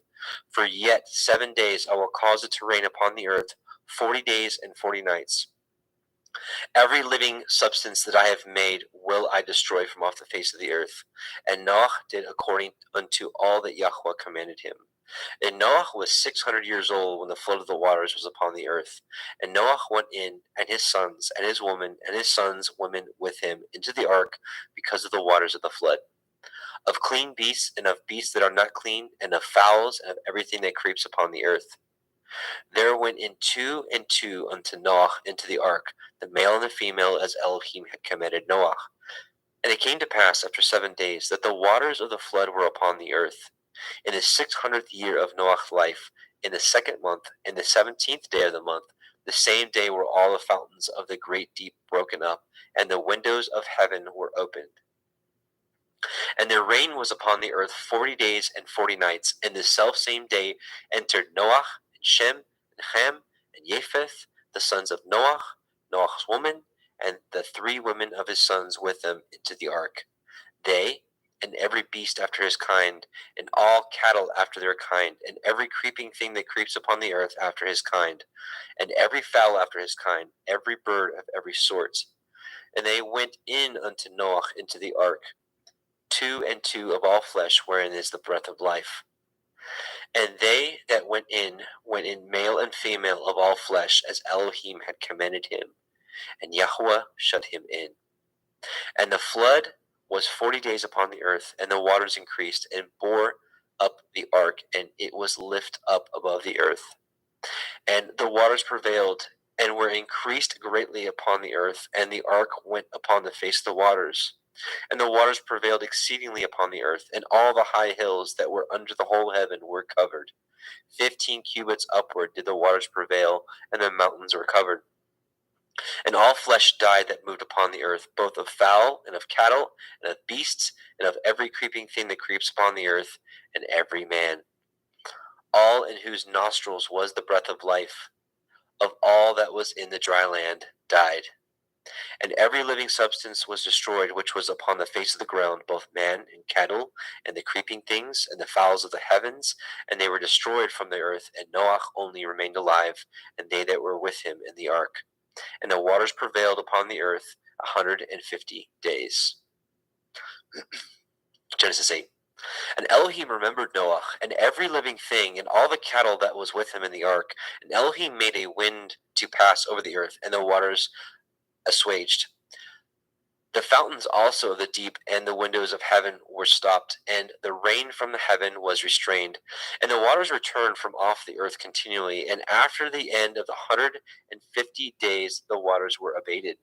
And the ark rested in the 7th month. on the 17th day of the month upon the mountains of Ararat. And the waters decreased continually until the 10th month. In the 10th month, on the first day of the month, were the tops of the mountains seen. And it came to pass at the end of 40 days that Noah opened the window of the ark which he had made, and he sent forth a raven which went to and fro until the waters were dried up from off the earth.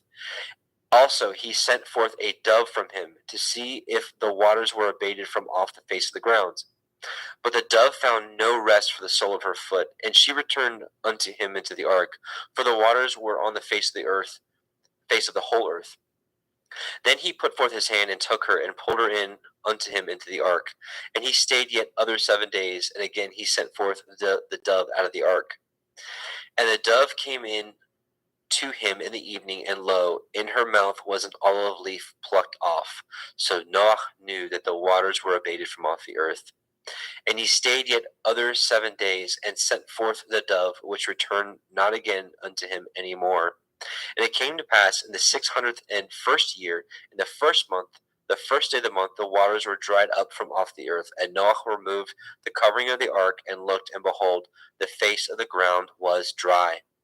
And in the second month, on the 27th day of the month, the earth dried. And Elohim spoke unto Noah, saying, Go forth of the ark, you and your woman and your sons women with you. Bring forth with you every living thing that is with you, of all flesh, both of fowl and of the cattle, and of every creeping thing that creeps upon the earth, that they may breed abundantly in the earth, and be fruitful and multiply upon the earth.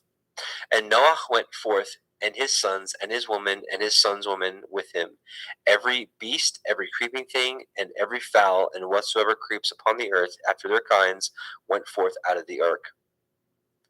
And Noah built an altar unto Yahweh, and took of every clean beast and of every clean fowl, and offered burnt offerings on the altar. And Yahweh smelled a sweet savor. And Yahweh said in his heart, I will not again curse the ground any more for man's sake. For the imagination of man's heart is evil from his youth. Neither will I again smite any more everything living as I have done. While the earth remains, seed time and harvest, and cold and heat, and summer and winter, and day and night shall not cease. And Elohim blessed Noah and his sons, and said unto them, Be fruitful, and multiply, and replenish the earth. And the fear of you and the dread of you shall be upon every beast of the earth, and upon every fowl of the air, upon all that moves upon the earth, and upon all the fish of the sea. Into your hand are they delivered. Every moving thing that lives shall be meat for you, even as the green herb have I given you all things. But flesh with the life thereof, which is the blood thereof, shall you not eat. And surely your blood of your lives will I require. At the hand of every beast will I require it. At the hand of man, at the hand of every man's brother will I require the life of man. Whoso sheds man's blood, by man shall his blood be shed. For in the image of Elohim made he man. And you, be fruitful and multiply, and bring forth abundantly in the earth, and multiply therein. And Elohim spoke unto Noah and to his sons with him, saying, And I, behold, I establish my covenant with you, and with your seed after you, and with every living creature that is with you, of the fowl, of the cattle, and of every beast of the earth with you, from all that go out from the ark, to every beast of the earth. And I will establish my covenant with you. Neither shall all flesh be cut off any more by the waters of a flood, neither shall there any more be a flood to destroy the earth. And Elohim said, This is the sign of the covenant which I make between me and you and every living creature that is with you for perpetual generations. I do set my bow in the cloud, and it shall be for a sign of a covenant between me and the earth. And it shall come to pass, when I bring a cloud over the earth, that the bow shall be seen in the cloud. And I will remember my covenant, which is between me and you and every living creature of all flesh, and the waters shall no more become a flood to destroy all the earth, all the flesh. And the bow shall be in the cloud, and I will look upon it, that I may remember the everlasting covenant between Elohim and every living creature of all flesh that is upon the earth. And Elohim said unto Noah, This is the sign of the covenant which I have established between me and all flesh that is upon the earth. And the sons of Noah that went forth of the ark were Shem, Ham, and Japheth. And Ham is the father of Canaan. These are the three sons of Noah, and of them was the whole earth overspread. And Noah began to be a husbandman, and he planted a vineyard. And he drank of the wine and was drunken, and he was uncovered within his tent. And Ham, the father of Canaan, saw the nakedness of his father, and told his two brethren without. And Shem and Japheth took a garment, and laid it upon both their shoulders, and went backward, and covered the nakedness of their father, and their faces were backward, and they saw not their father's nakedness. And Noah awoke from his wine, and knew what his younger son had done unto him. And he said, Cursed be Canaan, a servant of servants shall he be unto his brethren. And he said, Blessed be Yahweh Elohai of Shem, and Canaan shall be his servant. Elohim shall enlarge Japheth, and he shall dwell in the tents of Shem, and Canaan shall be his servant. And Noah lived after the flood 350 years, and all the days of Noah were 950 years, and he died. Genesis 10. Now these are the generations of the sons of Noah, Shem, Ham, and Japheth, and unto them were sons born after the flood. The sons of Japheth, Gimmer, and Magog, and Madai, and Yavan, Tubal, and Meshech, and Tirach. And the sons of Gimmer, Ashkenaz, and Riphath, and Togarma. And the sons of Yavan, Elisha, Tarshish, Kittim, and Dodanim. By these were the isles of the other nations divided in their lands, everyone after his tongue, after their families, in their nations. And the sons of Ham, Cush, and Mitzrayim, and Put, and Canaan. And the sons of Cush, Heva, Havilah, Kavta, and Raamah, Kavteka. And the sons of Raamah, Sheva, and Dedan. And Cush begat Nimrod, and he began to be a warrior and hunter in the earth. He was a warrior and a hunter before Yahweh. Wherefore it is said, even as Nimrod, the warrior hunter before Yahweh. And the beginning of his kingdom was Babel, and Erech, and Akkad, and Calneh in the land of Shinar. Out of that land went forth Ashur, and built Nineveh, and the city Rehoboth, and Kelach. And Resen, between Nineveh and Kelach, the same is a great city. And Mitzrayim begat Ludim, and Anamim, and Lehavim, and Naphtuchim, and Pathrusim, and Kalusim, out of whom came Pelishtim, and Kaphtorim. And Canaan begat Sidon, his firstborn, and Heth, and the Yebusi, and the Emori, and the Girgashi, and the Chevi, and the Arki, and the Chini, and the Arvadi, and the Tsemari, and the Hamati, and afterward were the families of the Canaanim spread abroad. And the border of Canaanim was from Sidon, as you come unto Gerar, unto Gaza, as you go unto Sodom, and Gomorrah, and Admah, and Sevim, and even unto Lasha. These are the sons of Ham, after their families, after their tongues, in their countries, and in their nations. And unto Shem also, the father of all the children of Eber, the brother of Japheth, the elder, even to him were children born. And the children of Shem, Elam, Ashur, Arphaxad, and Lud, and Aram. And the children of Aram, Uz, Hul, Gether, and Mash. And Arphaxad begat Shelach, and Shelach begat Eber. And unto Eber were born two sons. The name of one was Peleg, for in his days the earth was divided. And his brother's name was Yoktan.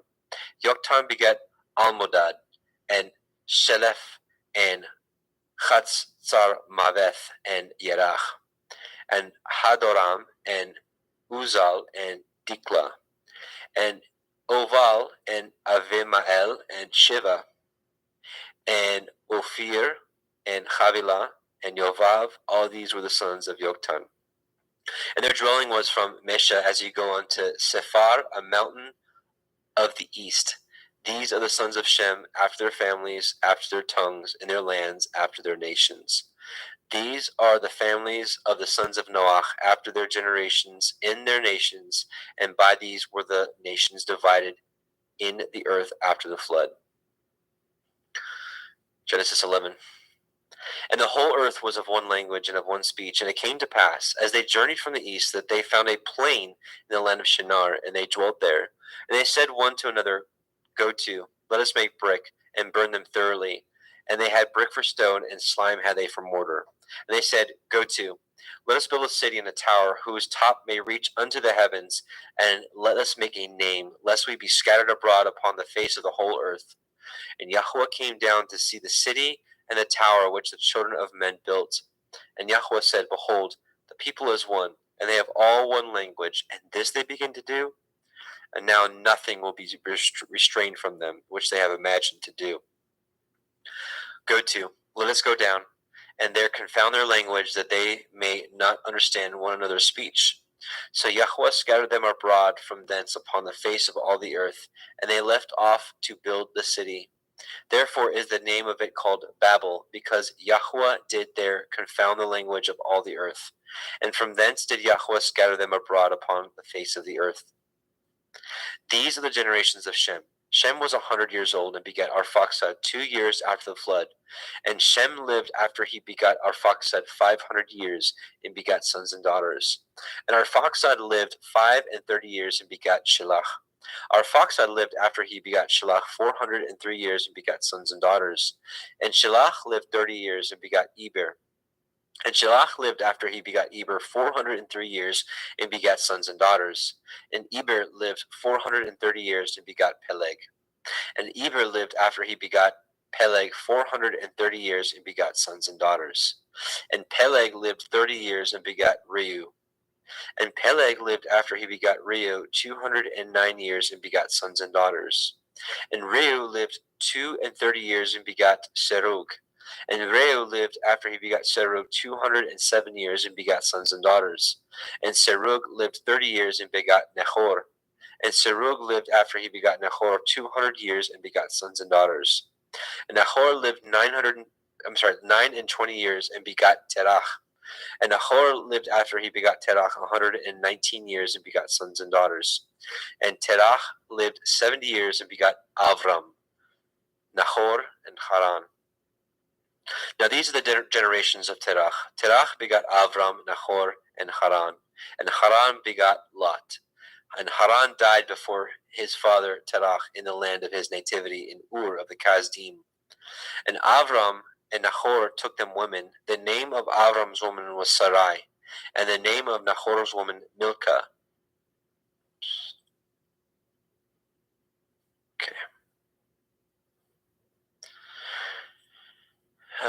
Okay. Sorry. And the name of Nahor's woman Milcah, the daughter of Haran, the father of Milcah, and the father of Yechan. But Sarai was barren; she had no child. And Terach took Avram's son, and Lot, the son of Haran, his son's son, and Sarai, his daughter-in-law, his son Avram's woman, and they went forth with them from Ur of the Kasdim, to go into the land of Canaan, and they came unto Haran and dwelt there. And the days of Terach were 205 years, and Terach died in Haran.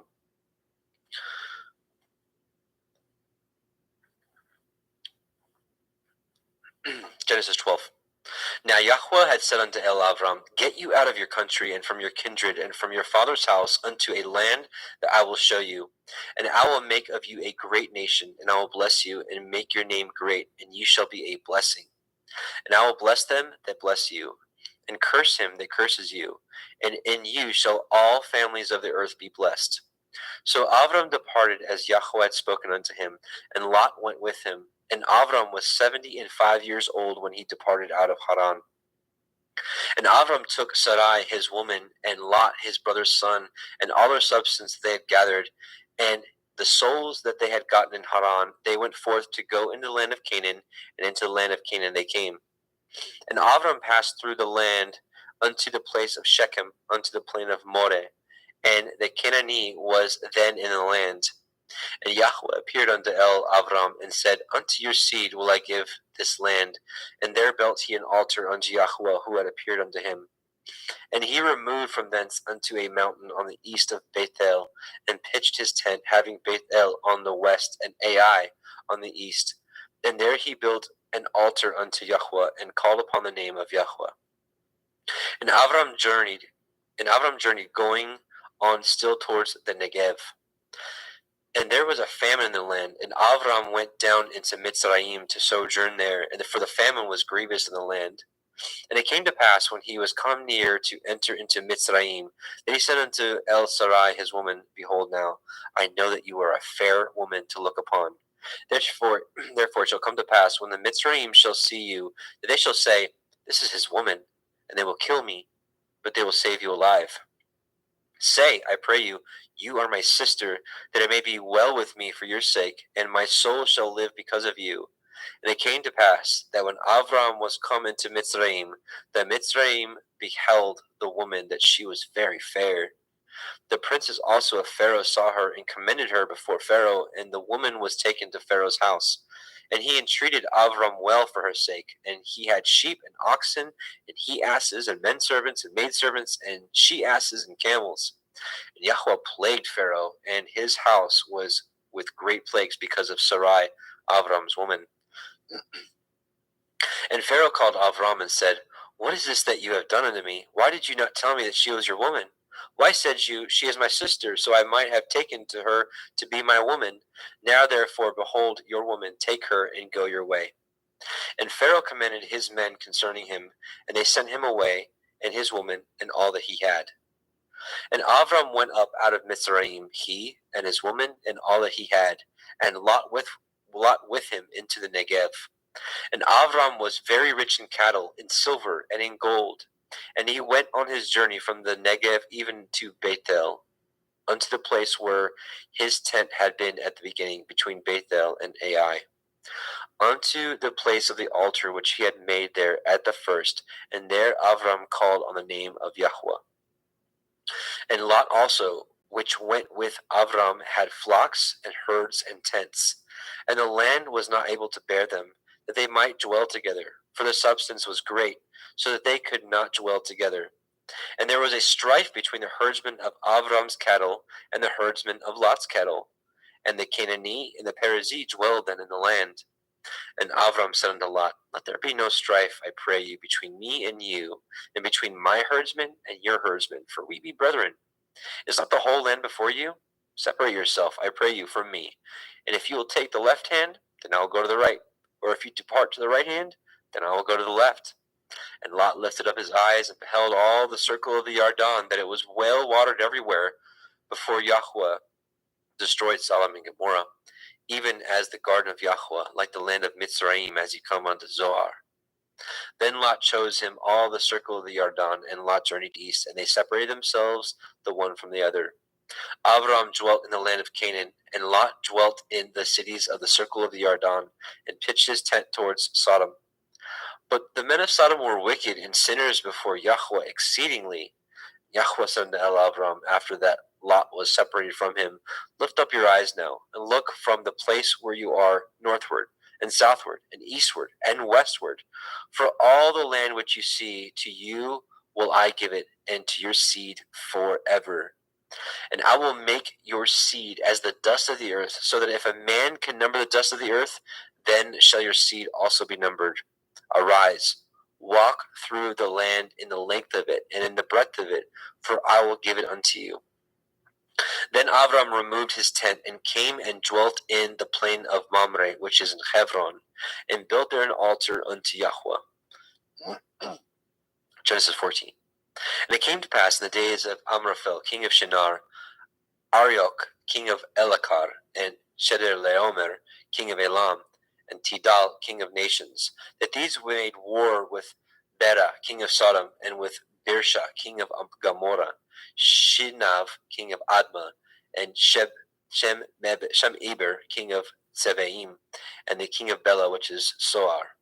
All these were joined together in the valley of Siddim, which is the Salt Sea. 12 years they served Chedorlaomer. In the 13th year they rebelled.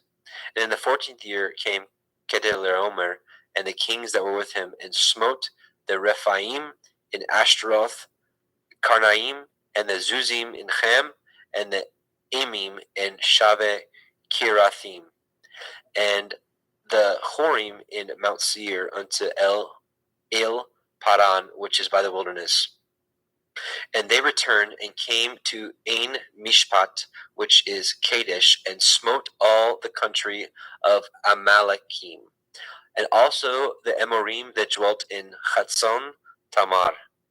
And there went out the king of Sodom, and the king of Gomorrah, and the king of Admah, and the king of Zevim, and the king of Bela, the same as Zoar, and they joined battle with them in the valley of Siddim, with Kedorlaomer, the king of Elam, and with Tidal, king of nations, and Amraphel, king of Shinar, and Arioch, king of Elakar, 4 kings with 5.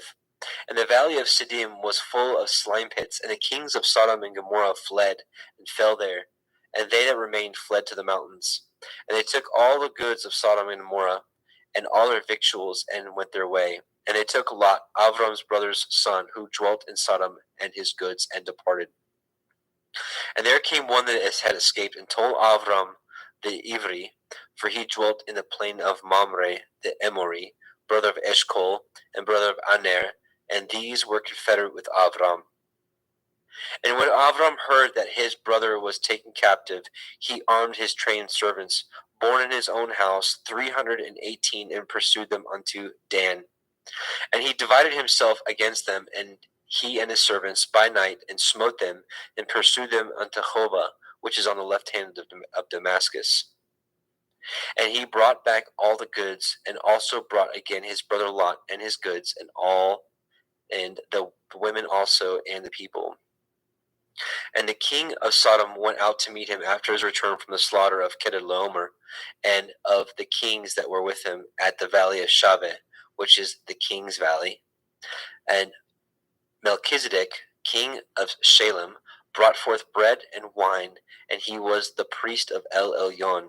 And he blessed him and said, Blessed be Avram of El Elyon, possessor of heaven and earth, and blessed be El Elyon, which has delivered your enemies into your hand. And he gave him tithes of all. And the king of Sodom said unto El Avram, Give me the persons, and take the goods to yourselves. And Avram said to the king of Sodom, I have lifted up my hand unto El Yahweh, El Elyon, the possessor of heaven and earth, that I will not take from a thread even to a shoe latchet, and that I will not take anything that is yours, lest you should say, I have made Avram rich, save only that which the young men have eaten, and the portion of the men which went with me, Aner, Eshcol, and Mamre, let them take their portion. Genesis 15.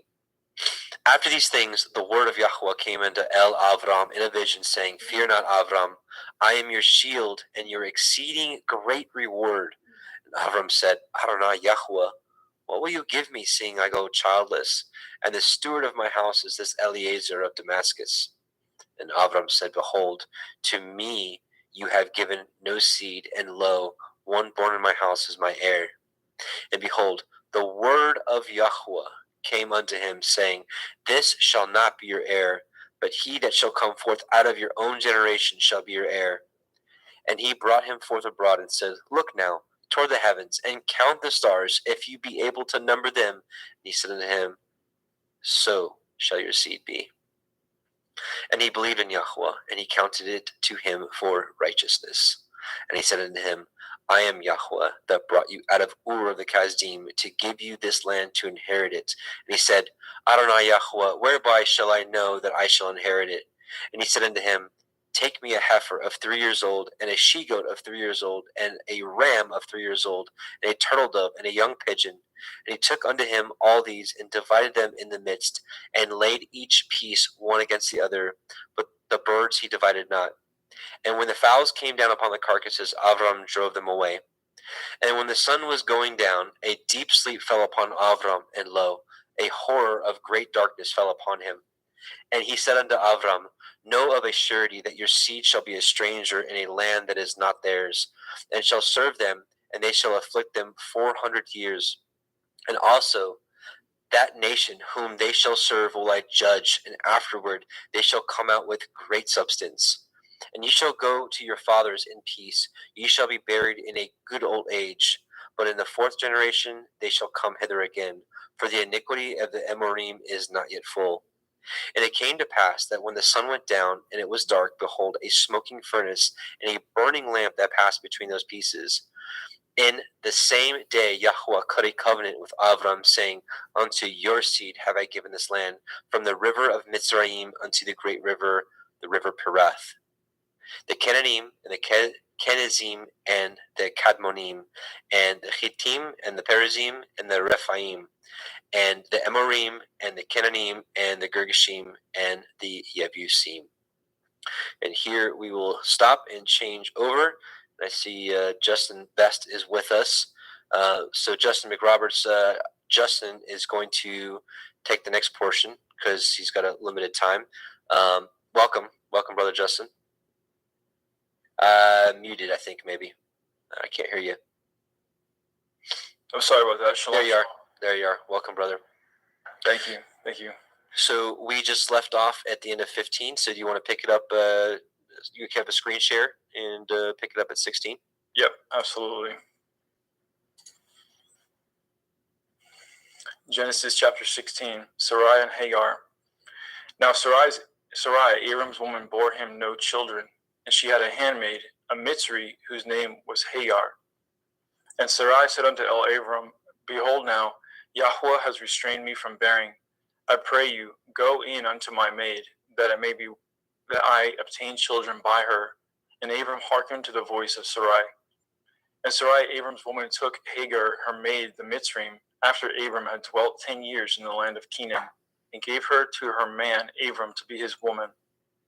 And he went in unto Hagar, and she conceived. And when she saw that she had conceived, her mistress was despised in her eyes. And Sarai said unto Abram, My wrong be upon you. I have given my maid into your bosom. And when she saw that she had conceived, I was despised in her eyes. Yahweh judge between me and you. But Abram said unto Sarai, Behold, your maid is in your hand. Do to her as it pleases you. And when Sarai dealt hardly with her, she fled from her face. And the angel of Yahweh found her by a fountain of water in the wilderness, by a fountain in the way of Shur. And he said, Hagar, Sarai's maid, whence came you, and whither will you go? And she said, I flee from the face of my mistress Sarai. And the angel of Yahweh said unto her, Return to your mistress, and submit yourself under her hands. And the angel of Yahweh said unto her, I will multiply your seed exceedingly, that it shall not be numbered for multitude. And the angel of Yahweh said unto her, Behold, you are with child, and shall bear a son, and shall call his name Yishmael, because Yahweh has heard your affliction. And he will be a wild man. His hand will be against every man, and every man's hand against him, and he shall dwell in the presence of all his brethren. And she called the name of Yahweh that spoke unto her, You see me, for she said, Have I also here looked after him that sees me? Wherefore the well was called Ber Lachoroi. Behold, it is between Kadesh and Bered. And Hagar bore Abram a son, and Abram called his son's name, which Hagar bore, Yishmael. And Abram was 86 years old when Hagar bore Yishmael to Abram. Genesis 17. And when Abram was 90 years old and 9, Yahweh appeared unto Abram and said unto him, I am El Shaddai. Walk before me and be perfect, and I will make my covenant between me and you, and will multiply you exceedingly. And Abram fell on his face, and Elohim talked with him, saying, As for me, behold, my covenant is with you, and you shall be a father of many nations. Neither shall your name any more be called Abram, but your name shall be called Abraham, for a father of many nations have I made you. And I will make you exceeding fruitful, and I will make nations of you, and kings shall come out of you. And I will establish my covenant between me and you and your seed after you in their generations for an everlasting covenant, to be Elohim unto you and to your seed after you. And I will give unto you and to your seed after you the land wherein you are a stranger, all the land of Canaan, for an everlasting possession, and I will be their Elohim. And Elohim said unto Abraham, You shall guard my covenant, therefore, you and your seed after you in their generations. This is my covenant, which ye shall guard, between me and you and your seed after you. Every male child among you shall be circumcised, and ye shall circumcise the flesh of your foreskin, and it shall be a sign of the covenant betwixt me and you. And he that is 8 days old shall be circumcised among you, every male child in your generations. He that is born in the house or bought with money of any stranger, which is not of your seed. He that is born in your house, and he that is bought with your money, must need to be circumcised. And my covenant shall be in your flesh for an everlasting covenant. And the uncircumcised male child, whose flesh of his foreskin is not circumcised, that soul shall be cut off from his people. He has broken my covenant. And Elohim said unto Abraham, As for Sarai your woman, you shall not call her name Sarai, but Sarah shall be her name. And I will bless her, and give you a son also of her. Yea, I will bless her, and she shall be a mother of nations. Kings of people shall be of her. Then Abraham fell upon his face and laughed, and said in his heart, Shall a child be born unto him that is 100 years old? And shall Sarah, that is 90 years old, bear? And Abraham said unto Elohim, Oh, that Ishmael might live before you. And Elohim said, Sarah your woman shall bear you a son indeed, and you shall call his name Yitzchak, and I will establish my covenant with him for an everlasting covenant, and with his seed after him. And as for Ishmael, I have heard you. Behold, I have blessed him, and I will make him fruitful, and I will multiply him exceedingly. 12 princes shall he beget, and I will make him a great nation. But my covenant will I establish with Yitzchak, which Sarah shall bear unto you at the set time in the next year. And he left off talking with him, and Elohim went up from Abraham.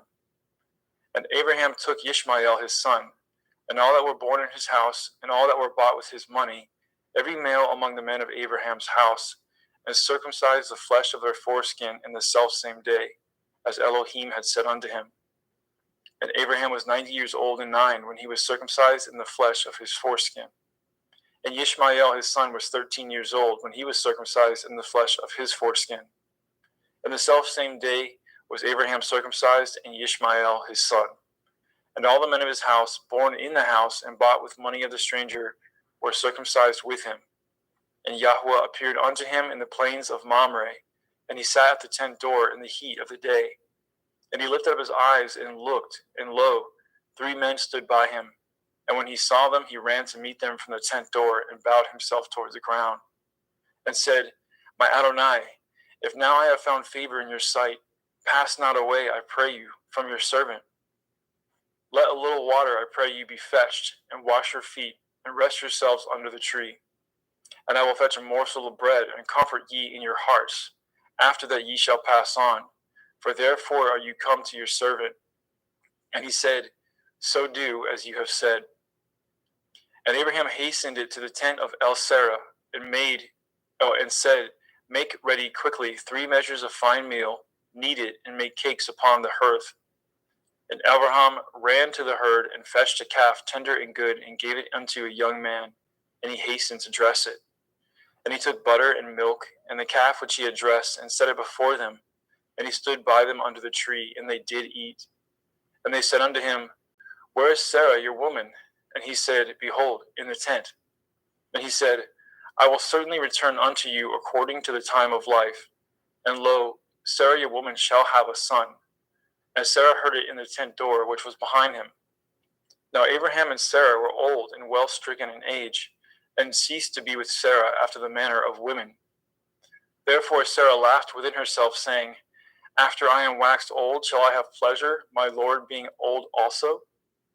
And Yahweh said unto Abraham, Wherefore did Sarah laugh, saying, Shall I of a surety bear a child, which am old?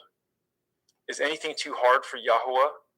At the time appointed I will return unto you, according to the time of life, and Sarah shall have a son.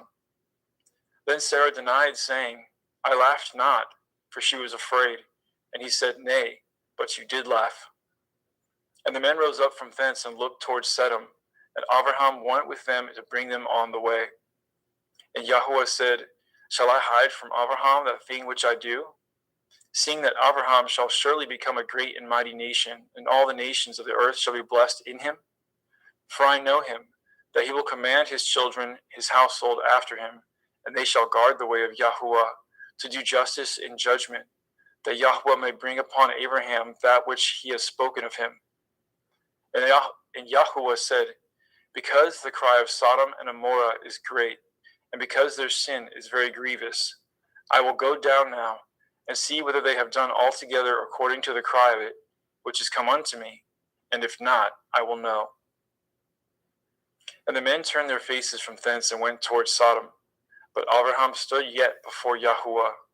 And Abraham drew near and said, Will you also destroy the righteous with the wicked? Perchance there be 50 righteous within the city. Will you also destroy and not spare the place for the 50 righteous that are therein? That be far from you to do after this manner, to slay the righteous with the wicked, and that the righteous should be as the wicked. That be far from you. Shall not judge of all the earth do right? And Yahuwah said, If I find in Sodom 50 righteous within the city, then I will spare all the place for their sakes. And Abraham answered and said, Behold now, I have taken upon me to speak unto Adonai, which am but dust and ashes. Perchance there shall lack 5 of the 50 righteous. Will you destroy all the city for a lack of 5? And he said, If I find there 40 and 5, I will not destroy it. And he spoke unto him yet again and said, Perchance there shall be 40 found there. And he said, I will not do it for 40's sake. And he said unto him, O let not Adonai be angry, and I will speak. Perchance there shall be 30 found there. And he said, I will not do it if I find 30 there.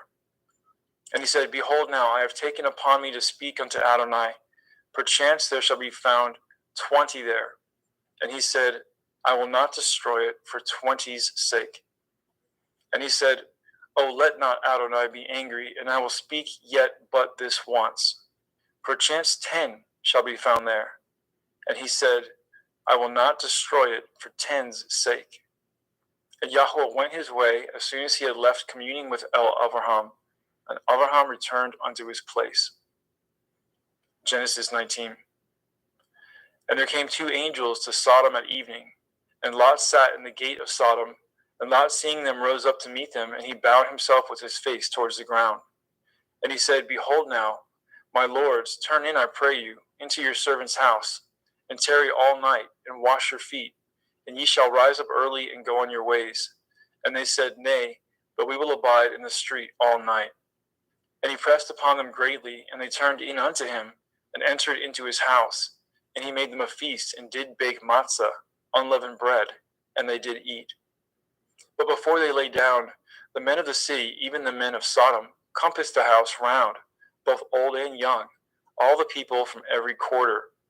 And they called unto Lot, and said unto him, Where are the men which came in to you this night? Bring them out unto us, that we may know them. And Lot went out the door unto them, and shut the door after him, and said, I pray you, brethren, do not so wickedly. Behold now, I have 2 daughters which have not known man. Let me, I pray you, bring them out unto you, and do ye to them as good in your eyes. Only unto these men do nothing, for therefore came they under the shadow of my roof. And they said, Stand back. And they said again, This one fellow came in to sojourn, and he will need to be a judge. Now will we deal worse with you than with them. And they pressed sore upon the man, even Lot, and came near to break the door. But the men put forth their hand and pulled Lot into the house to them, and shut the door. And they smote the men that were at the door of the house with blindness, both small and great, so that they wearied themselves to find the door. And the men said unto Lot, Have you here any besides? Son-in-law, and your sons, and your daughters, and whatsoever you have in the city, bring them out of this place.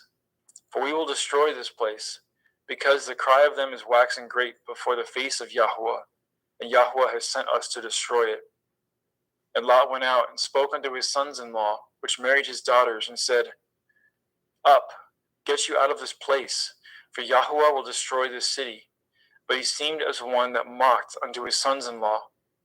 And when the morning arose, then the angels hastened Lot, saying, Arise, take your woman and your 2 daughters, which are here, lest you be consumed in the iniquity of the city. And while he lingered, the men laid hold upon his hand, and upon the hand of his woman, and upon the hand of his 2 daughters, Yahuwah being merciful unto him, and they brought him forth and set him without the city. And it came to pass, when they had brought them forth abroad, that he said, Escape for your life, look not behind you, neither stay in all the circle of the Yarden. Escape to the mountain, lest you be consumed. And Lot said unto them, Oh, not so, my Adonai. Behold now, your servant has found grace in your sight, and you have magnified your mercy, which you have showed unto me in saving my life. And I cannot escape to the mountain, lest some evil take me and I die. Behold now, this city is near to flee unto, and it is a little one. Oh, let me escape thither. Is it not a little one? And my soul shall live. And he said unto him, See, I have accepted you concerning this thing also, that I will not overthrow this city for which you have spoken. Make haste, escape thither, for I cannot do anything until you are come thither. Therefore the name of the city was called Zoar. The sun was risen upon the earth when Lot entered into Zoar. Then Yahweh rained upon Sodom and upon Amorah brimstone and fire from Yahweh out of the heavens. And he overthrew those cities and all the circle of the Yarden, and all the inhabitants of the cities, and that which grew upon the ground. But his woman looked back from behind him, and she became a pillar of salt. And Abraham got up early in the morning to the place where he stood before Yahweh. And he looked toward Sodom and Amorah, and toward all the land of the circle of the Yarden, and behold, and lo, the smoke of the country went up as the smoke of a furnace. And it came to pass, when Elohim destroyed the cities of the circle of the Yarden, that Elohim remembered Abraham, and sent Lot out of the midst of the overthrow, when he overthrew the cities in which Lot dwelt. And Lot went up out of Zoar, and dwelt in the mountain, and his 2 daughters with him. For he feared to dwell in Zoar, and he dwelt in a cave, he and his 2 daughters. And the firstborn said unto the younger, Our father is old, and there is not a man in the earth to come in unto us after the manner of all the earth. Come, let us make our father drink wine, and we will lie with him, that we may preserve seed of our father. And they made their father drink wine that night, and the firstborn went in, and lay with her father, and he perceived not when she lay down, nor when she arose. And it came to pass on the morrow that the firstborn said unto the younger, Behold, I lay yesternight with my father. Let us make him drink wine this night also, and go in, and lie with him, that we may preserve seed for our father. And they made their father drink wine that night also, and the younger arose, and lay with him, and he perceived not when she lay down, nor when she arose.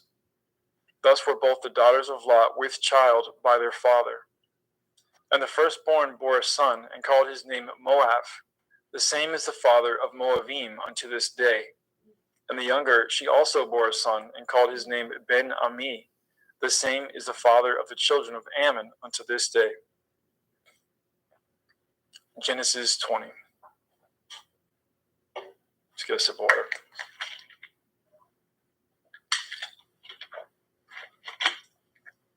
And Abraham journeyed from thence toward the country of the Negev, and dwelt between Kadesh and Shur, and sojourned in Gerar. And Abraham said of El-Sarah, his woman, She is my sister. And Avimelech, king of Gerar, sent and took Sarah. But Elohim came to Avimelech in a dream by night, and said to him, Behold, you are but a dead man, for the woman which you have taken, for she is a man's woman. But Avimelech had not come near her, and he said, Adonai, will you slay also a righteous nation? Said he not unto me, She is my sister? And she, even she herself, said, He is my brother. In the integrity of my heart and innocence of my hands have I done this. And Elohim said unto him in a dream, Yea, I know that you did this in the integrity of your heart, for I also withheld you from sinning against me. Therefore suffered I you not to touch her.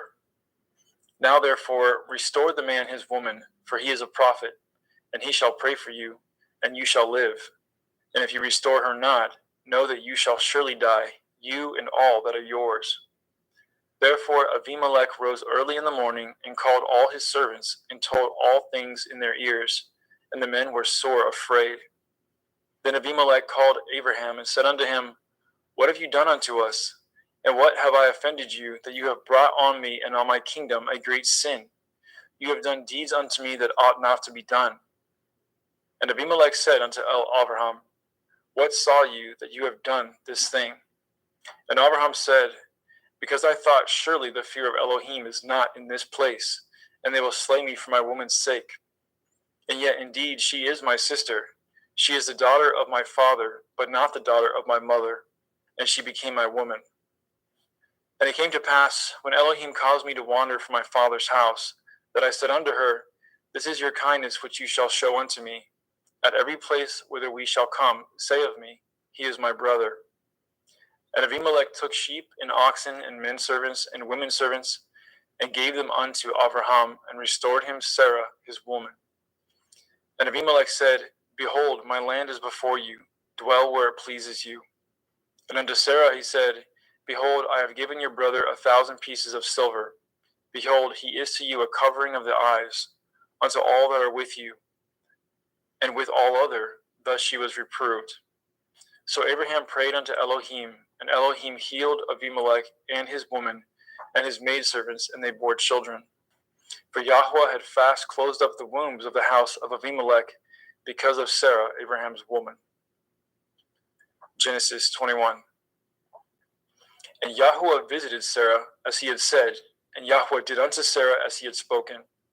For Sarah conceived and bore Abraham a son in his old age, at the set time of which Elohim had spoken to him. And Abraham called the name of his son that was born unto him, whom Sarah bore to him, Yitzchak. And Abraham circumcised his son Yitzchak, being 8 days old, as Elohim had commanded him. And Abraham was 100 years old when his son Yitzchak was born unto him. And Sarah said, Elohim has made me to laugh, so that all here will laugh with me. And she said, Who would have said unto Abraham that Sarah should have given children suck? For I have borne him a son in his old age. And the children grew and was weaned. And Abraham made a great feast the same day that Yitzchak was weaned. And Sarah saw the son of Hagar the Mitzrayim, which she had borne unto Abraham, mocking. Wherefore she said unto Abraham, Cast out this bondwoman and her son, for the son of this bondwoman shall not be heir with my son, even with Yitzchak. And the thing was very grievous in Abraham's sight because of his son. And Elohim said unto Abraham, Let it not be grievous in your sight because of the lad, and because of your bondwoman. And all that Sarah has said unto you, hearken unto her voice, for in Yitzchak shall your seed be called. And also of the son of the bondwoman will I make a nation, because he is your seed. And Abraham rose up early in the morning, and took bread and a bottle of water, and gave it unto Hagar, putting it on her shoulder, and the child, and sent her away. And she departed and wandered in the wilderness of Beersheba. And the water was spent in the bottle, and she cast the child under one of the shrubs. And she went and sat down over against him a good way off, as it were a bowshot. For she said, Let me not see the death of the child. And she sat over against him, and lifted up her voice, and wept. And Elohim heard the voice of the lad. And the angel of Elohim called to Hagar out of the heavens, and said unto her, What ails you, Hagar? Fear not, for Elohim has heard the voice of the lad where he is. Arise, lift up the lad, and hold him in your hand, for I will make him a great nation. And Elohim opened her eyes, and she saw a well of water. And she went and filled the bottle with water, and gave the lad drink. And Elohim was with the lad, and he grew, and dwelt in the wilderness, and became an archer. And he dwelt in the wilderness of Paran, and his mother took him a woman out of the land of Mitzrayim. And it came to pass at that time, that Abimelech and Pekol, the chief captain of his host, spoke unto Abraham, saying, Elohim is with you in all that you do. Now therefore swear unto me here by Elohim that you will not deal falsely with me, nor with my son, nor with my son's son, but according to the kindness that I have done unto you, you shall do unto me, and to the land wherein you have sojourned. And Abraham said, I will swear. And Abraham reproved Abimelech because of a well of water, which Abimelech's servants had violently taken away. And Abimelech said, I know not who has done this thing, neither did you tell me, neither yet heard I of it, but today. And Abraham took sheep and oxen and gave them to Abimelech, and both of them cut a covenant. And Abraham set 7 ewe lambs of the flock by themselves. And Abimelech said unto Abraham, What mean these 7 ewe lambs which you have set by themselves? And he said, For these 7 ewe lambs shall you take of my hand, and they may be a witness unto me that I have dug this well. Wherefore he called that place Beersheba, because there they swore, both of them. Thus they cut a covenant of Beersheba. Then Abimelech rose up, and Phicol, the chief captain of his host, and they returned into the land of the Pelishtim.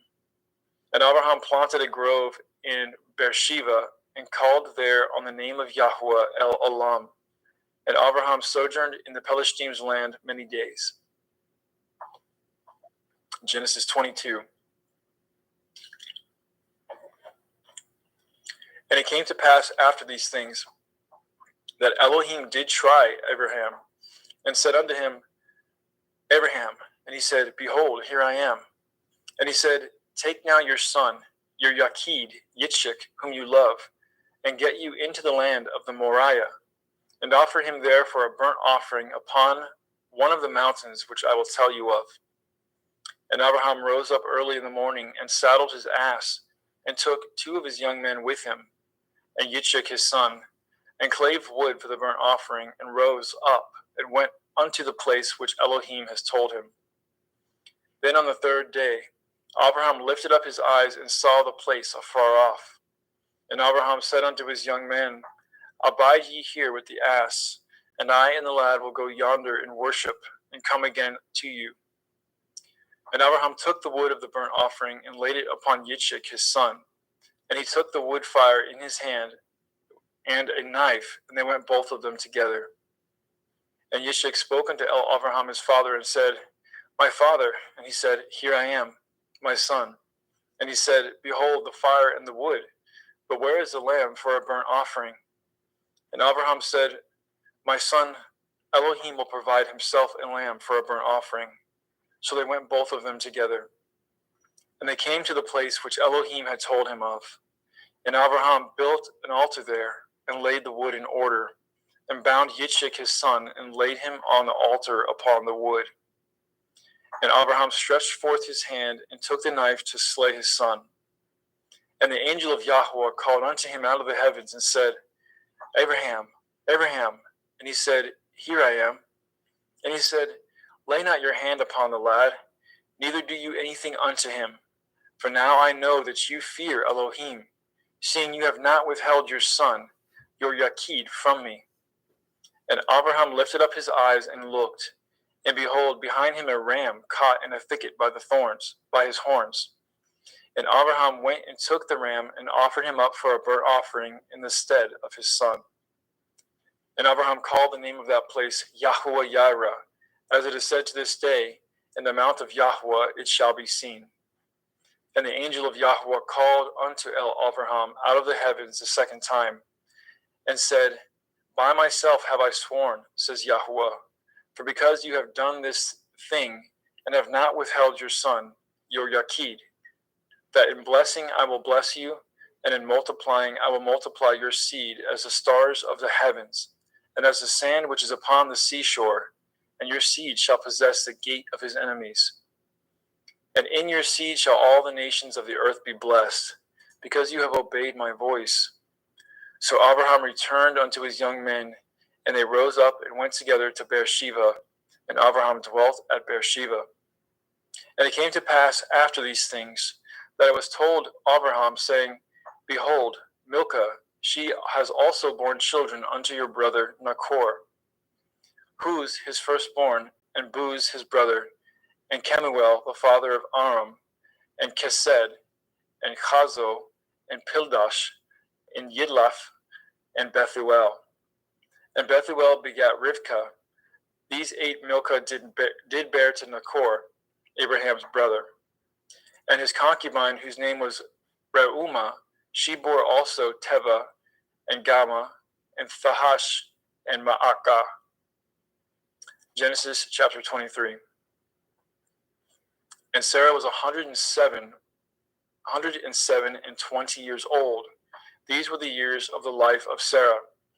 And Sarah died in Kiryat Arba. The name is Hebron, in the land of Canaan. And Abraham came to mourn for Sarah and to weep for her. And Abraham stood up from before his dead and spoke unto the sons of Heth, saying, I am a stranger and a sojourner with you. Give me possession of a burying place with you, that I may bury my dead out of my sight. And the children of Heth answered Abraham, saying unto him, Hear us, my lord. You are a mighty prince among us. In the choice of our sepulchres bury your dead. None of us shall withhold from you his sepulchre, but that you may bury your dead. And Abraham stood up and bowed himself to the people of the land, even to the children of Heth. And he communed with them, saying, If it be your mind that I should bury my dead out of my sight, hear me, and entreat for me to Ephron the son of Sochar, that he may give me the cave of Machpelah, which he has, which is in the end of this field. For as much money as it is worth, he shall give it me for a possession of a burying place among you. And Ephron dwelt among the children of Heth. And Ephron the Hittite answered, and Abraham in the audience of the children of Heth, even of all that went in at the gate of the city, saying, Nay, my lord, hear me. The field I give you, and the cave that is therein, I give it to you. In the presence of the sons of my people, I give it to you. Bury your dead. And Abraham bowed down himself before the people of the land. And he spoke unto Ephron in the audience of the people and of the land, saying, But if you will give it, I pray you hear me. I will give you money for the field. Take it of me, and I will bury my dead there. And Ephron answered Abraham, saying unto him, My lord, hearken unto me. The land is worth 400 shekels of silver. What is that betwixt me and you? Bury therefore your dead. And Abraham hearkened unto Ephron, and Abraham weighed to Ephron the silver, which he had named in the audience of the sons of Heth, 400 shekels of silver, current money with the merchant. And the field of Ephron, which was in Machpelah, which was before Mamre, the field, and the cave which was therein, and all the trees that were in the field, that were in the borders round about, were made sure unto Abraham for a possession in the presence of the children of Heth, before all that went in at the gate of the city. And after this, Abraham buried Sarah his woman in the cave of the field of Machpelah before Mamre. The same is Hebron in the land of Canaan. And the field and the cave that is therein were made sure unto Abraham for a possession of a burying place by the sons of Heth. Genesis 24. And Abraham was old and well stricken in age, and Yahweh had blessed Abraham in all things. And Abraham said unto his eldest servant of his house, that ruled over all that he had, Put, I pray you, your hand under my thigh, and I will make you swear by Yahweh, the Elohai of heaven and the Elohai of the earth, that you shall not take a woman unto my son of the daughters of Canaanim, among whom I dwell. But you shall go unto my country and unto my kindred, and take a woman unto my son Yitzchak. And the servant said unto him, Perchance the woman will not be willing to follow me unto this land. Must I needs bring your son again unto the land from whence you came? And Abraham said unto him, Beware that you bring not my son thither again. Yahweh Elohai of heaven, which took me from my father's house and from the land of my kindred, and which spoke unto me, and that swore unto me, saying, Unto your seed will I give this land. He shall send his angel before you, and you shall take a woman unto my son from thence. And if the woman will not be willing to follow you, then you shall be clear from this my oath. Only bring not my son thither again. And the servant put his hand under the thigh of Abraham his master, and swore to him concerning that matter. And the servant took 10 camels of the camels of his master, and departed. For all the goods of his master were in his hand. And he arose, and went to Aram Naharaim, unto the city of Nachor. And he made his camels to kneel down without the city by a well of water at the time of the evening, even the time that women go out to draw water.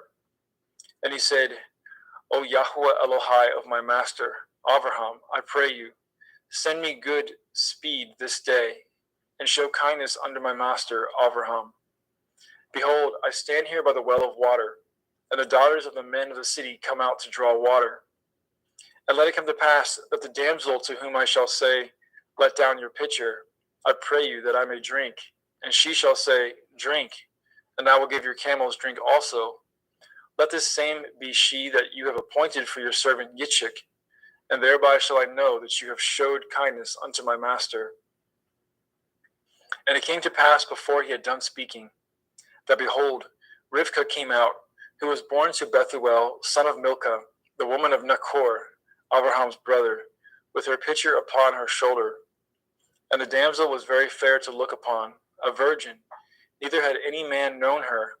And she went down to the well and filled her pitcher and came up. And the servant ran to meet her and said, Let me, I pray you, drink a little water of your pitcher. And she said, Drink, my lord. And she hasted and let down her pitcher upon her hand and gave him drink. And when she had done giving him drink, she said, I will draw water for your camels also, until they have done drinking. And she hasted and emptied her pitcher into the trough and ran again unto the well to draw water, and drew for all his camels. And the man wondering at her held his peace, to wit whether Yahweh had made his journey prosperous or not. And it came to pass, as the camels had done drinking, that the man took a golden earring of half a shekel weight, and 2 bracelets for her hands of 10 shekel weights of gold. And he said, Whose daughter are you? Tell me, I pray you. Is there room in your father's house for us to lodge in? And she said unto him, I am the daughter of Bethuel, son of Milcah, which she bore unto Nachor. She said moreover unto him, We have both straw and provender enough, and room to lodge in. And the man bowed down his head and worshipped Yahweh. And he said, Blessed be Yahweh Elohai of my master Abraham, who has not left destitute my master of his mercy and his truth. I being in the way, Yahweh led me to the house of my master's brethren. And the damsel ran, and told them of her mother's house these things. And Rivkah had a brother, and his name was Lavan. And Lavan ran out unto the man unto the well. And it came to pass, when he saw the earring and the bracelets upon his sister's hands, and when he heard the words of Rivkah his sister, saying, Thus spoke the man unto me, that he came unto the man, and behold, he stood by the camels at the well. And he said, Come in, you blessed of Yahweh, wherefore stand you without? For I have prepared the house and room for the camels. And the man came into the house, and he ungirded his camels, and gave straw and provender for the camels, and water to wash his feet, and the men's feet that were with him. And there was set meat before him to eat. But he said, I will not eat until I have told my errand. And he said, Speak on. And he said, I am Abraham's servant, and Yahweh has blessed my master greatly, and he has become great. And he has given him flocks and herds and silver and gold, and men servants and maidservants and camels and asses. And Sarah, my master's woman, bore a son to my master when she was old, and unto him he has given all that he has. And my master made me swear, saying, You shall not take a woman to my son of the daughters of the Canaanim, in whose land I dwell. But you shall go to my father's house, and to my kindred, and take a woman unto my son. And I said unto my master, Perchance the woman will not follow me. And he said unto me, Yahweh, before whom I walk, will send his angel with you, and prosper your way. And you shall take a woman for my son of the kindred and of my father's house. Then shall you be clear from this my oath, when you come to my kindred. And if they give not you one, you shall be clear from my oath. And I came this day unto the well, and said, O Yahweh Elohai of my master Abraham, if now you do prosper my way which I go, behold, I stand by the well of water. And it shall come to pass that when the virgin comes forth to draw water, and I say to her, Give me, I pray you, a little water of your pitcher to drink. And she say to me, Both drink you, and also I will draw for your camels. Let the same be the woman whom Yahweh has appointed out for my master's son.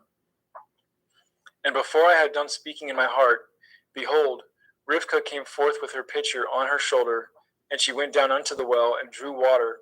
And I said unto her, Let me drink, I pray you. And she made haste and let down her pitcher from her shoulder, and said, Drink, and I will give your camels drink also. So I drank, and she made the camels to drink also. And I asked her and said, Whose daughter are you?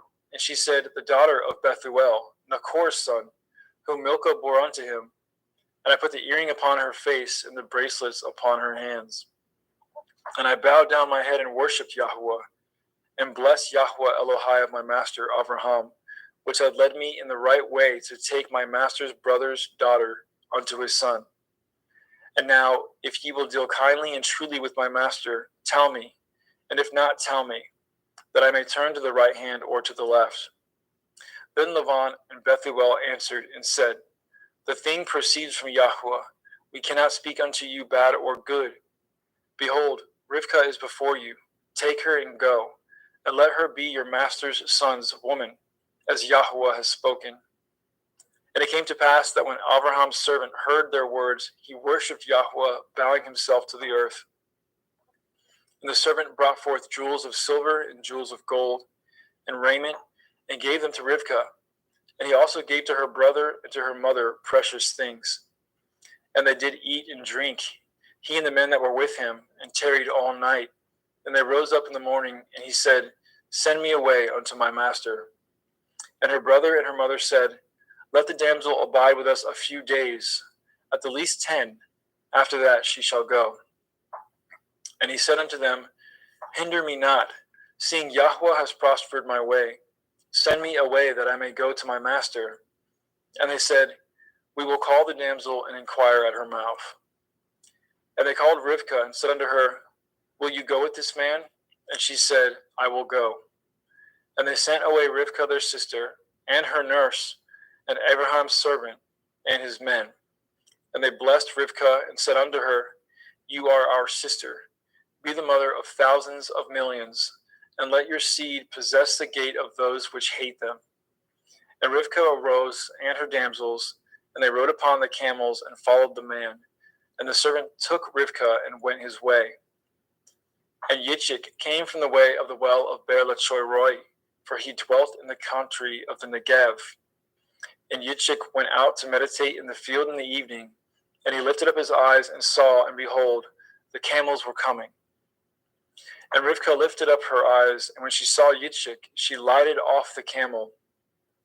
For she had said unto the servant, What man is this that walks in the field to meet us? And the servant had said, It is my master. Therefore she took a veil and covered herself. And the servant told Yitzchak all things that he had done. And Yitzchak brought her into his mother Sarai's tent, and took Rivkah, and she became his woman, and he loved her. And Yitzchak was comforted after his mother's death.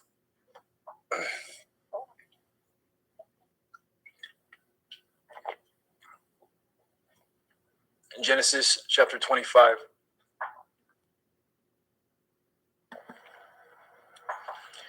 And again Abraham took a woman, and her name was Keturah. And she bore him Zimran,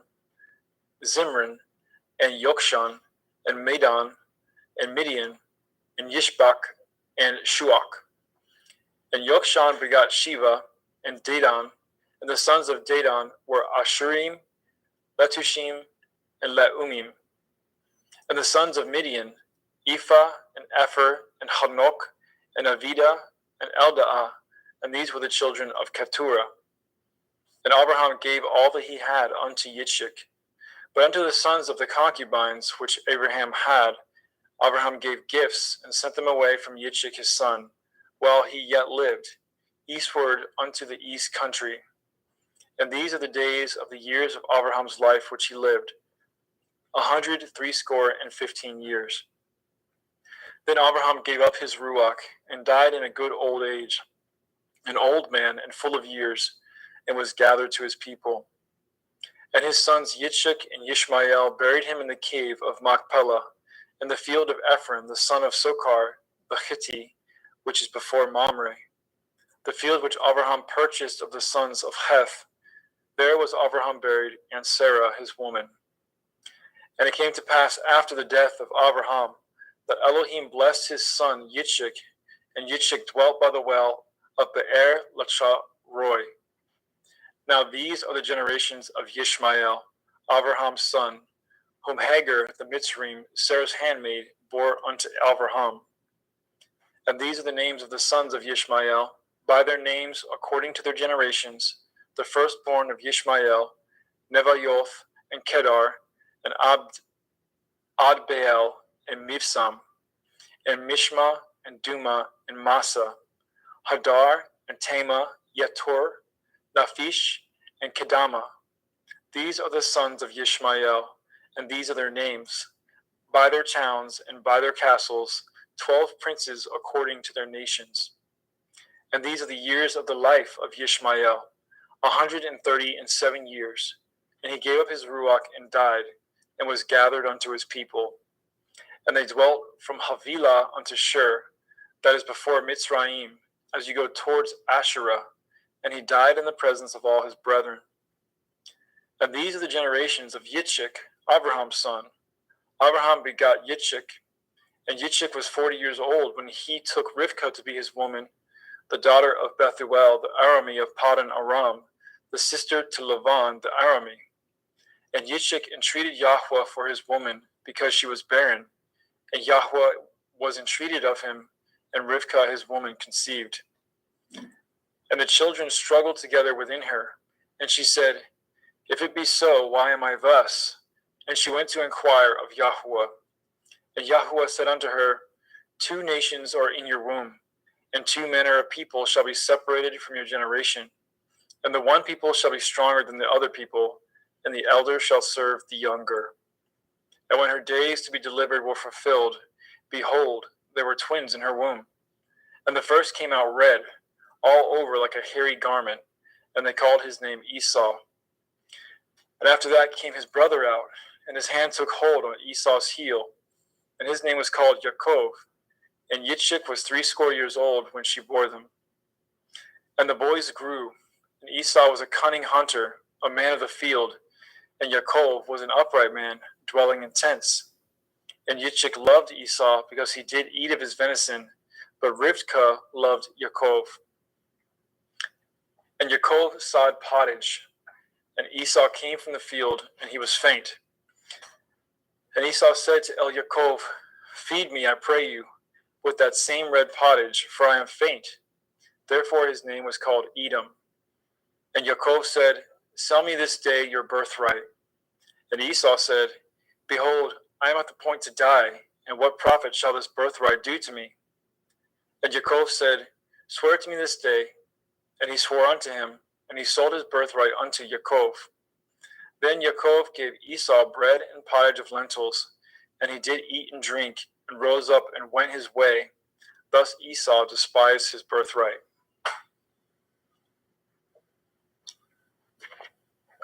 Genesis chapter 26. And there was a famine in the land beside the first famine that was in the days of Abraham. And Yitzchak went unto Abimelech, king of the Pelishtim, unto Gerar. And Yahweh appeared unto him and said, Go not down into Mitzrayim. Dwell in the land which I shall tell you of.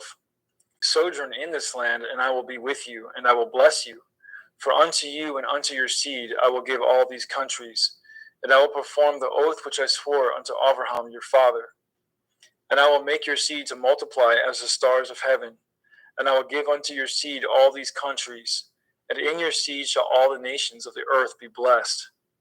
Because that Abraham obeyed my voice and did guard my watch, my commandments, my statutes, and my Torah.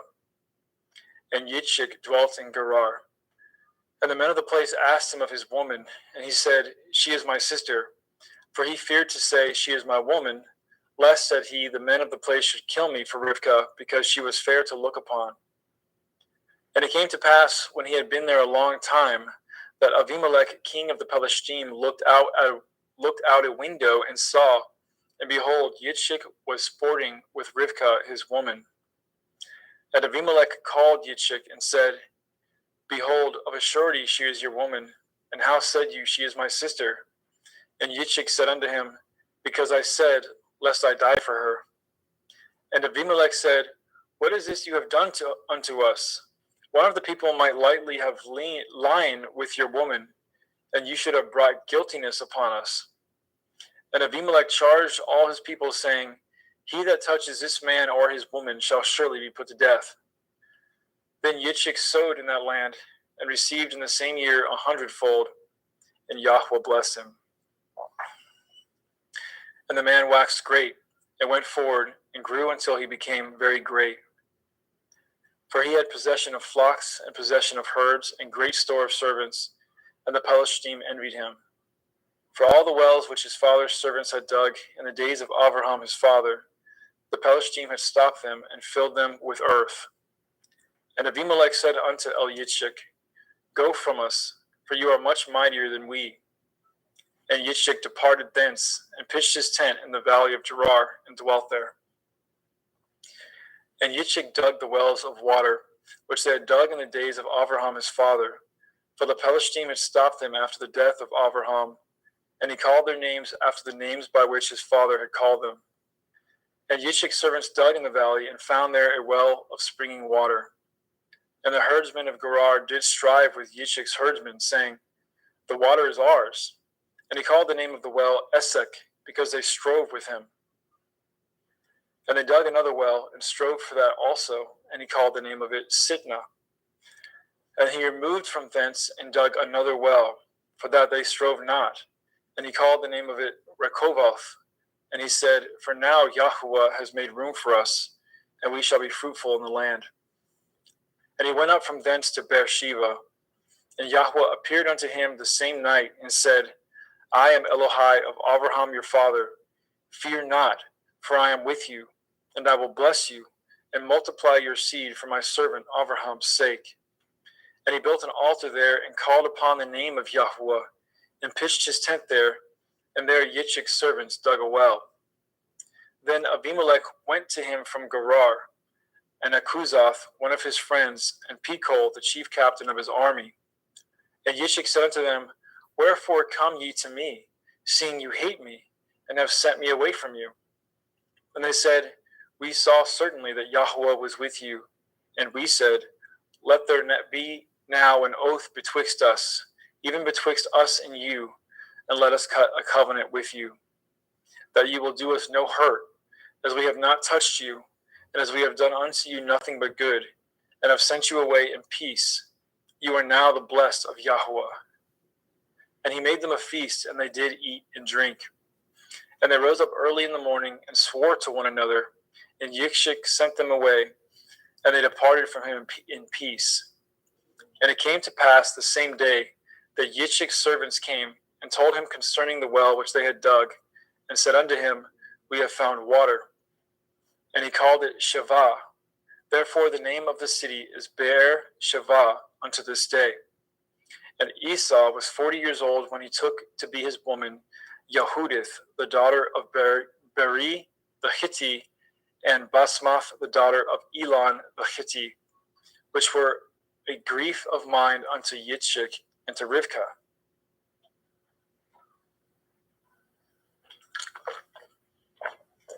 Genesis 27. And it came to pass that when Yitzchak was old, and his eyes were dim, so that he could not see, he called Esau his eldest son, and said unto him, My son. And he said unto him, Behold, here I am. And he said, Behold now, I am old, I know not the day of my death.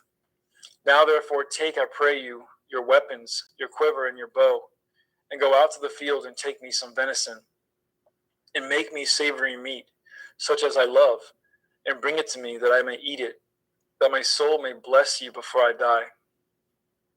And Rivkah heard when Yitzchak spoke to Esau his son. And Esau went to the field to hunt for venison and to bring it.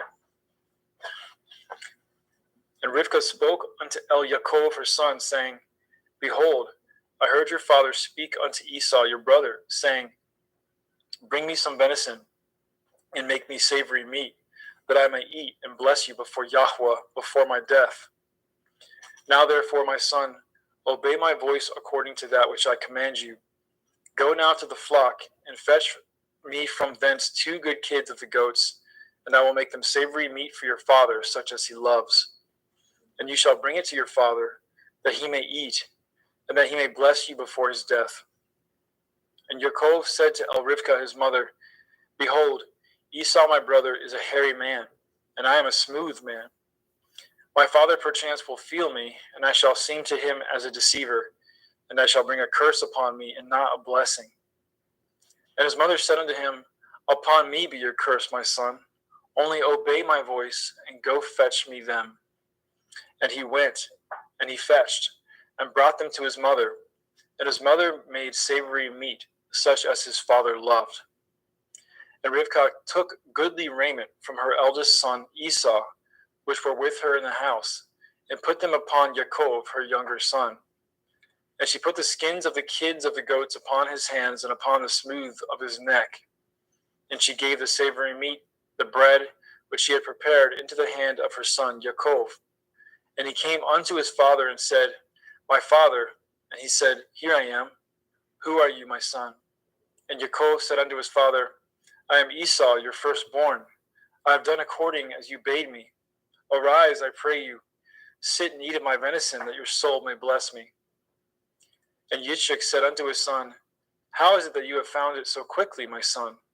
And he said, Because Yahweh Elohika brought it to me. And Yitzchak said unto El Yaakov, Come near, I pray you, that I may feel you, my son, whether you be my very son Esau or not. And Yaakov went near unto El Yitzchak his father, and he felt him, and said, The voice is Yaakov's voice, but the hands are the hands of Esau. And he discerned him not, because his hands were hairy, as his brother Esau's hands. So he blessed him. And he said, Are you my very son Esau? And he said, I am. And he said, Bring it near to me, and I will eat of my son's venison, that my soul may bless you. And he brought it near to him, and he did eat.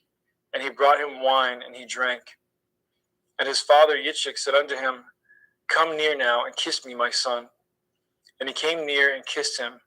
And he smelled the smell of his raiment, and he blessed him, and said, See, the smell of my son is as the smell of a field which Yahweh has blessed.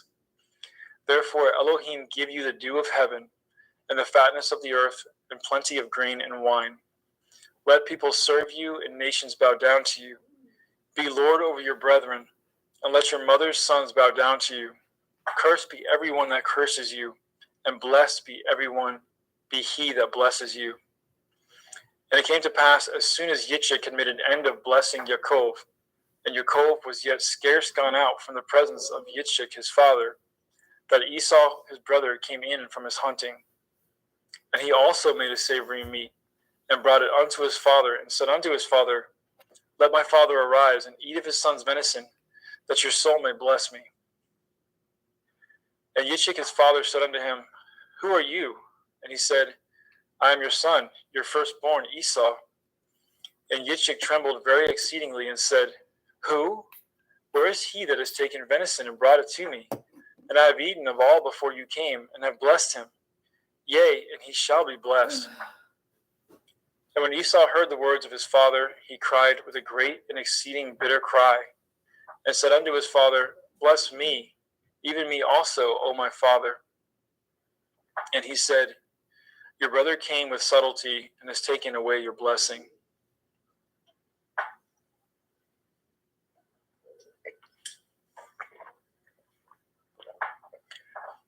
And he said, Is not he rightly named Yaakov? For he has supplanted me these 2 times. He took away my birthright, and behold, now he has taken away my blessing. And he said, Have you not reserved a blessing for me? And Yitzchak answered and said unto Esau, Behold, I have made him your lord, and all his brethren have I given to him for servants, and with grain and wine have I sustained him. And what shall I do now unto you, my son? And Esau said unto his father, Have you but one blessing, my father? Bless me, even me also, O my father. And Esau lifted up his voice and wept. And Yitzchak his father answered and said unto him, Behold, your dwelling shall be the fatness of the earth, and of the dew of heaven from above. And by your sword shall you live, and you shall serve your brother. And it shall come to pass, when you shall have the dominion, that you shall break his yoke from off your neck. And Esau hated Yaakov because of the blessing wherewith his father blessed him. And Esau said in his heart, The days of mourning for my father are at hand. Then will I slay my brother Yaakov. And these words of Esau, her elder son, were told to Rivkah. And she sent and called Yaakov, her younger son, and said unto him, Behold, your brother Esau, as touching you, comforts himself, purposing to kill you. Now therefore, my son, obey my voice and arise. Flee to Laban, my brother, to Haran, and tarry with him a few days until your brother's fury turns away, until your brother's anger turn away from you, and he forget that which you have done to him. Then I will send and fetch you from thence. Why should I be deprived also of you both in one day? And Rivkah said to Eliashib, I am weary of my life because of the daughters of Heth.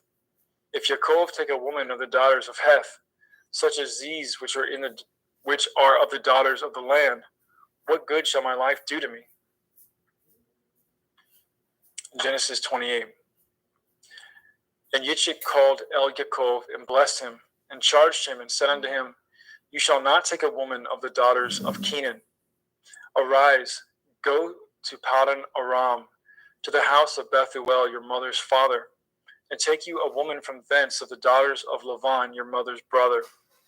And El Shaddai bless you, and make you fruitful, and multiply you, that you may be a multitude of people, and give you the blessing of Abraham to you, and to your seed with you, that you may inherit the land wherein you are a stranger, which Elohim gave unto Abraham. And Yitzchak sent away Yaakov, and went to Paddan Aram unto Laban, son of Bethuel the Arami, the brother of Rivkah, Yaakov and Esau's mother. When Esau saw that Yitzchak had blessed Yaakov, and sent him away to Paddan Aram, to take him a woman from thence, and that as he blessed him, he gave him a charge, saying, You shall not take a woman of the daughters of Canaan, and that Yaakov obeyed his father and his mother, and was gone to Paddan Aram. And Esau, seeing that the daughters of Canaan pleased not Yitzchak his father, then went Esau unto Elishmael, and took unto the women which he had Machalath, the daughter of Ishmael, Abraham's son, the sister of Nevaioth, to be his woman. And Yaakov went out from Beersheba, and went towards Haran. And he lighted upon a certain place, and tarried there all night, because the sun was set. And he took the stones out of that place, and put them for his pillows, and lay down in that place to sleep. And he dreamed, and behold, a ladder set up on the earth, and the top of it reached to heaven. And behold, the angels of Elohim ascending and descending on it. And behold, Yahweh stood above it, and said, I am Yahweh Elohai of Abraham your father, and the Elohai of Yitzchak, the land whereon you lie. To you will I give it, and to your seed. And your seed shall be as the dust of the earth, and you shall spread abroad to the west, and to the east, and to the north, and to the south. And in you and in your seed shall all the families of the earth be blessed.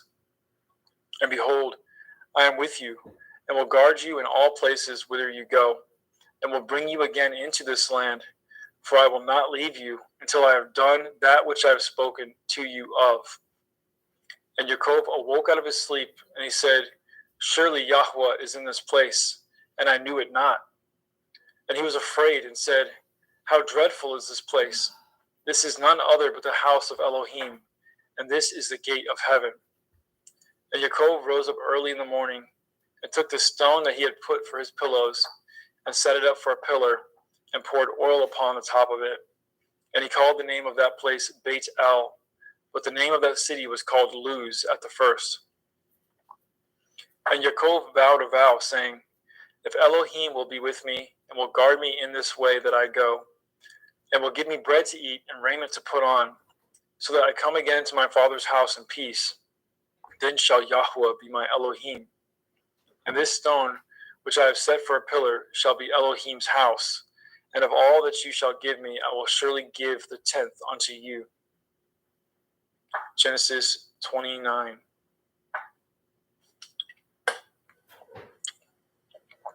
Then Yaakov went on his journey, and came into the land of the people of the east.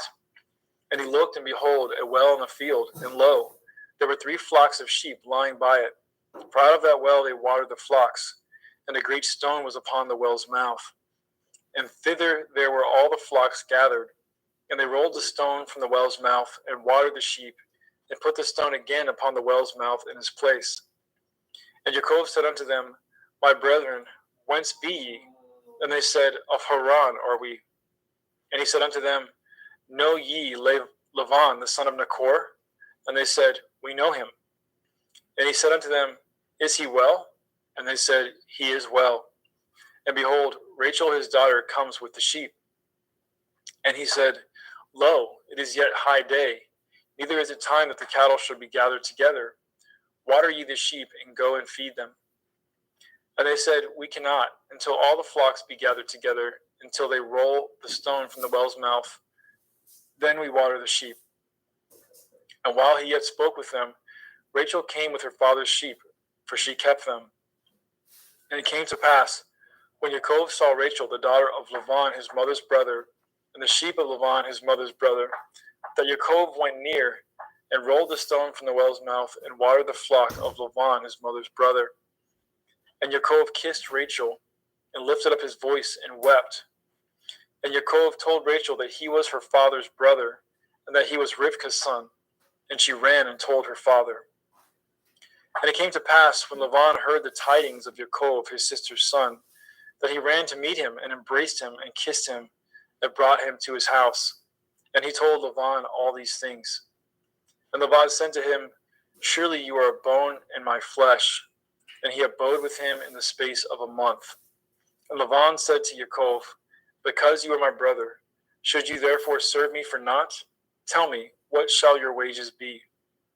And Laban had 2 daughters. The name of the elder was Leah, and the name of the younger was Rachel. Leah was tender-eyed, but Rachel was beautiful and well-favored. And Yaakov loved Rachel, and said, I will serve you 7 years for Rachel, your younger daughter. And Laban said, It is better that I give her to you than that I should give her to another man. Abide with me. And Yaakov served 7 years for Rachel, and they seemed unto him but a few days, for the love that he had to her. And Yaakov said unto Laban, Give me my woman, for my days are fulfilled, that I may go in unto her. And Laban gathered together all the men of the place, and made a feast. And it came to pass in the evening that he took Leah his daughter, and brought her to him, and he went in unto her. And Laban gave unto his daughter Leah Zilpah his maid for a handmaid. And it came to pass that in the morning, behold, it was Leah. And he said to Laban, What is this you have done unto me? Did I not serve you for Rachel? Wherefore then have you beguiled me? And Laban said, It must not be so done in our country, to give the younger before the firstborn. Fulfill her week, and we will give you this also for the service which you shall serve me yet 7 other years. And Yaakov did so, and fulfilled her week, and he gave him Rachel his daughter to be his woman also. And Laban gave Rachel his daughter Bilhah his handmaid to be her maid. And he went in also unto Rachel, and he loved also Rachel more than Leah, and served with him yet 7 other years. And when Yahweh saw that Leah was hated, he opened her womb, but Rachel was barren. And Leah conceived and bore a son, and she called his name Reuben. For she said, Surely Yahweh has looked upon my affliction. Now therefore my man will love me. And she conceived again and bore a son, and said, Because Yahweh has heard that I was hated, he has therefore given me this son also. And she called his name Shimon. And she conceived again and bore a son, and said, Now this time my man will be joined unto me, because I have borne him 3 sons. Therefore was his name called Levi. And she conceived again and bore a son. And she said, Now will I praise Yahweh. Therefore she called his name Yehudah, and left bearing. Genesis chapter 30.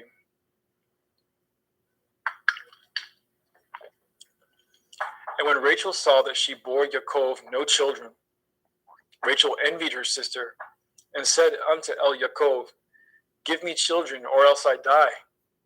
And Yaakov's anger was kindled against Rachel, and he said, Am I in Elohim's stead, who has withheld from you the fruit of the womb? And she said, Behold, my maid Bilhah, go in unto her, and she shall bear upon my knees, that I may also have children by her. And she gave him Bilhah her handmaid to be his woman, and Yaakov went in unto her. And Bilhah conceived and bore Yaakov a son. And Rachel said, Elohim has judged me, and has also heard my voice, and has given me a son. Therefore called she his name Dan. And Bilhah, Rachel's maid, conceived again, and bore Yaakov a second son. And Rachel said, With great wrestlings have I wrestled with my sister, and I have prevailed. And she called his name Naphtali. And when Leah saw that she had left bearing, she took Zilpah, her maid, and gave her to Yaakov to be his woman. And Zilpah, Leah's maid, bore Yaakov a son. And Leah said, A troop comes. And she called his name Gad. And Zilpah, Leah's maid, bore Yaakov a second son. And Leah said, Happy am I, for the daughters will call me blessed. And she called his name Asher. And Reuben went in the days of wheat harvest, and found mandrakes in the field, and brought them unto his mother Leah. Then Rachel said unto Leah, Give me, I pray you, of your son's mandrakes. And she said unto her, Is it a small matter to you that you have taken my man? And would you take away my son's mandrakes also? And Rachel said, Therefore he shall lie with you tonight for your son's mandrakes. And Yaakov came out of the field in the evening, and Leah went out to meet him, and said, You must come in unto me, for surely I have hired you with my son's mandrakes. And he lay with her that night. And Elohim hearkened unto Leah, and she conceived and bore Yaakov the fifth son. And Leah said, Elohim has given me my hire, because I have given my maiden to my man. And she called his name Yishakar. And Leah conceived again, and bore Yaakov the sixth son. And Leah said, Elohim has endued me with good dowry. Now will my man dwell with me, because I have borne him 6 sons. And she called his name Zebulun. And afterwards she bore a daughter, and called her name Dinah. And Elohim remembered Rachel, and Elohim hearkened to her, and opened her womb. And she conceived, and bore a son, and said, Elohim has taken away my reproach. And she called his name Joseph, and said, Yahweh shall add to me another son. And it came to pass, when Rachel had borne Joseph, that Yaakov said unto Laban, Send me away, that I may go into my own place, and to my own country. Give me my woman and my children, for whom I have served you, and let me go, for you know my service which I have done to you. And Laban said unto him, I pray you, if I have found favor in your eyes, tarry, for I have learned by experience that Yahweh has blessed me for your sake. And he said, Appoint me your wages, and I will give it. And he said unto him, You know how I have served you, and how your cattle was with me. For it was little which you had before I came, and it is now increased unto a multitude. And Yahweh has blessed you since my coming. And now when shall I provide for my own house also? And he said, What shall I give you? And Yaakov said, You shall not give me anything. If you will do this thing for me, I will again feed and guard your flock. I will pass through all your flock today, removing from thence all the speckled and spotted cattle, and all the brown cattle among the sheep, and the spotted and speckled among the goats, and of such shall be my hire. So shall my righteousness answer for me in time to come, when it shall come from my hire before your face. Every one that is not speckled and spotted among the goats, and brown among the sheep, that shall be counted stolen with me. And Laban said, Behold, I would it might be according to your word. And he removed that day the he-goats that were ring-straked and spotted, and all the she-goats that were speckled and spotted, and every one that had some white in it, and all the brown among the sheep, and gave them into the hands of his sons. And he set 3 days' journey betwixt himself and Yaakov, and Yaakov fed the rest of Laban's flock. And Yaakov took him rods of green poplar, and of the hazel and chestnut tree, and piled white strakes in them, and made the white appear which was in the rods. And he set the rods which he had pilled before the flocks, in the gutters and the watering troughs, when the flocks came to drink, that they should conceive when they came to drink. And the flock conceived before the rods, and brought forth cattle ring-streaked, speckled, and spotted.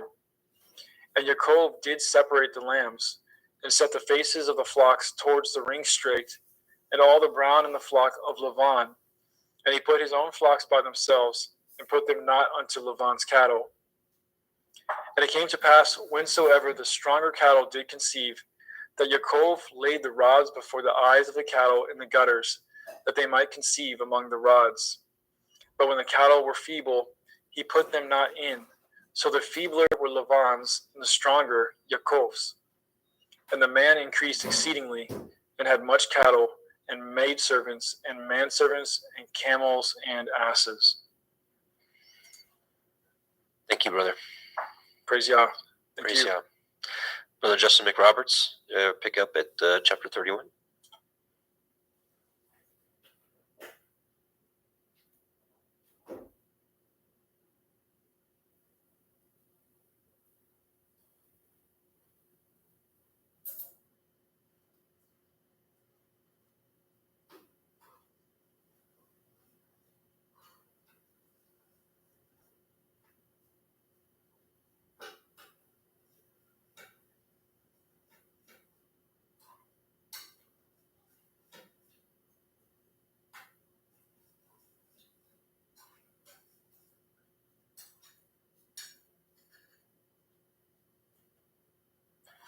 I apologize for that. Genesis 31.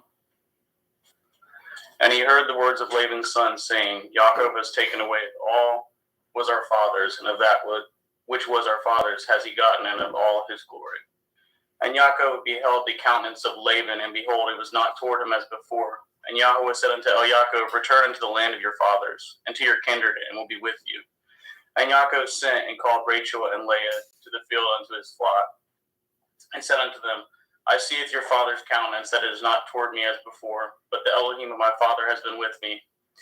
And ye know that with all my power I have served it to your father. And your father has deceived me, and changeth my wages 10 times, but Elohim suffered him not to hurt me. And if he said thus, the speckle shall be your wages, then all the cattle bore speckled. And if he said thus, the ring straight shall be your hire, then bore all the cattle ring straight. Thus Elohim has taken away the cattle of your father and given them to me. And it came to pass at the time that the cattle conceived, that I lifted up my eyes, and I saw in a dream.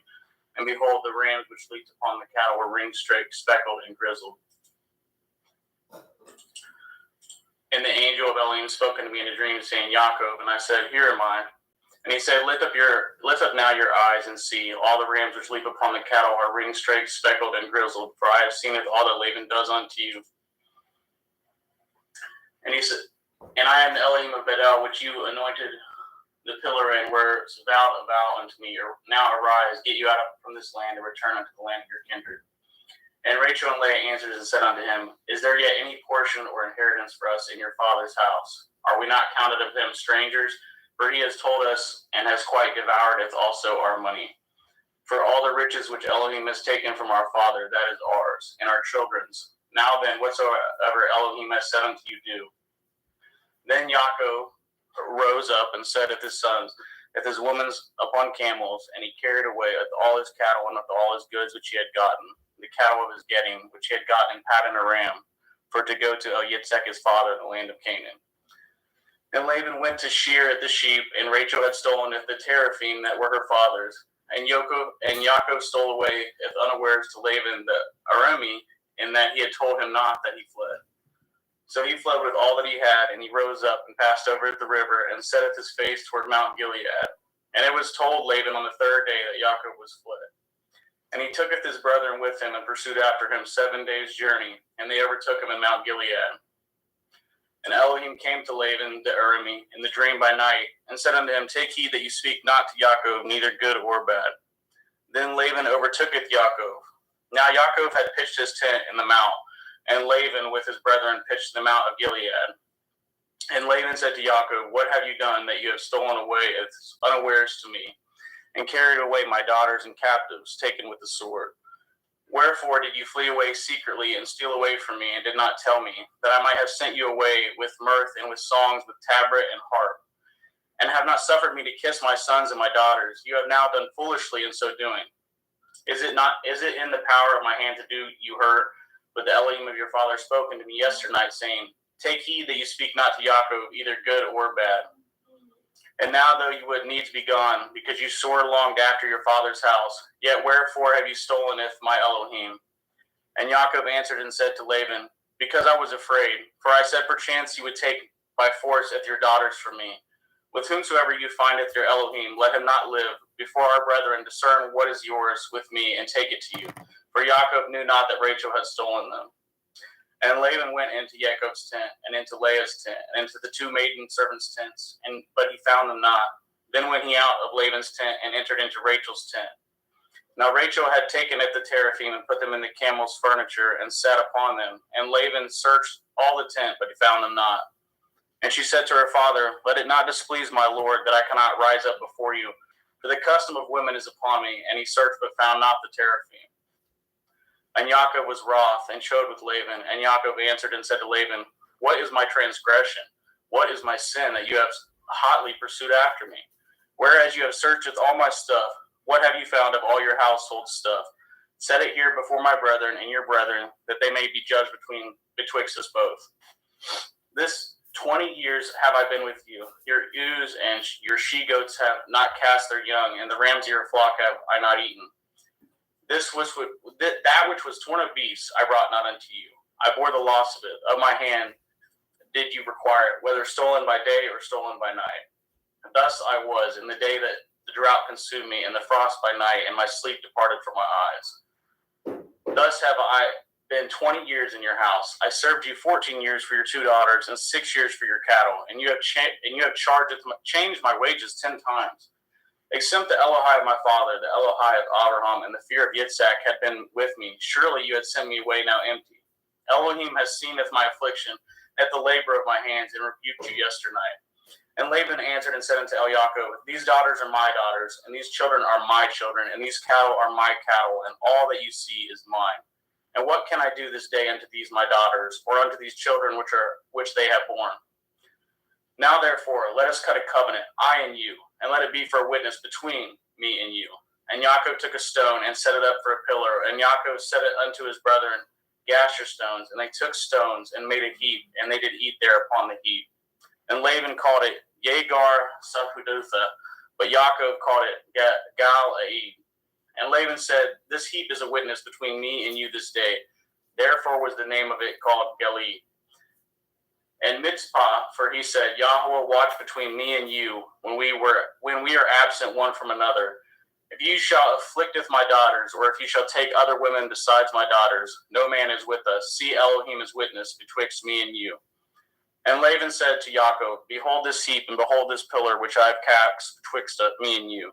This heap be witness, and this pillar be witness, that I will not pass over at this heap to you, and you shall not pass over at this heap and at this pillar unto me for harm. The Elohai of Abraham and the Elohai of Nachor and the Elohai of their father judged betwixt us. And Yaakov swore by the fear of his father Yitzhak.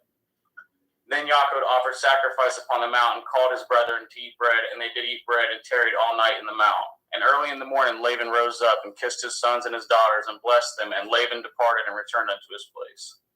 Genesis chapter 32. And Yaakov went on his way, and the angels of Elohim met him. And when Yaakov saw them, he said, This is Elohim's host. And he called the name of that place Machanaim. And Yaakov sent messengers before him to Esau his brother unto the land of Seir in the country of Edom. And he commanded them, saying, Thus shall you speak unto my lord Esau, your servant Yaakov, says thus, I have sojourned with Laban and stayed there until now. And I have oxen and asses, flocks and men servants and women servants. And I have sent to tell my lord that I may find grace in your sight. And the messengers returned to Yaakov, saying, We came to your brother Esau, and also he comes to you, and 400 men with him. Then Yaakov was greatly afraid and distressed, and he divided of his people that was with him, and of his flocks, and of his herds, and his camels, in 2 bands, and said, If Esau come to the one company and smite it, then the other company which is left shall escape. And Yaakov said, O Elohai of my father Abraham, and Elohai of my father Yitzhak, Yahweh, which said unto me, Return unto your country and to your kindred, and I will deal with you. I am not worthy of the least of all the mercies and of all the truth which you have showed unto your servant. For with my staff I passed over this Yarden, and now I am become two bands. Deliver me, I pray you, from the hand of my brother, from the hand of Esau, for I fear him, lest he will come and smite me and the mother with the children. And you said, I will surely do you good, and maketh your seed as the sand of the sea, which cannot be numbered for multitude. And he lodged there that same night, and took of that which came to his hand a present for Esau his brother, 200 she-goats and 20 he-goats, 200 ewes and 20 rams, 30 milch camels with their colts, 40 kine and 10 bulls, 20 she-asses and 10 foals. And he delivered them into the hand of his servants, every drove by themselves, and said unto his servants, Pass over before me, and put a space betwixt drove and drove. And he commanded at the foremost, saying, When Esau my brother meets you, and asks you, saying, Whose are you, and where go you, and whose are these before you? Then you shall say, They be your servant Yaakov's. It is a present sent unto my lord Esau, and behold, also he is behind us. And so command he at the second and the third, and of all that follow the drove, saying, On this manner shall you speak unto Esau when you find him. And say ye moreover, Behold, your servant Yaakov is behind us. For he said, I will appease him with the present that goes before me, and afterward I will see his face. Perchance he will accept of me. So went the present over before him, and himself lodged that night in the company. And he rose up that night, and tooketh his 2 women, and his 2 women servants, and his 11 sons, and passed over the ford Yabok. And he took them and sent them over at the brook, and sent over as he had, and Yaakov was left alone. And there wrestled a man with him until the breaking of day.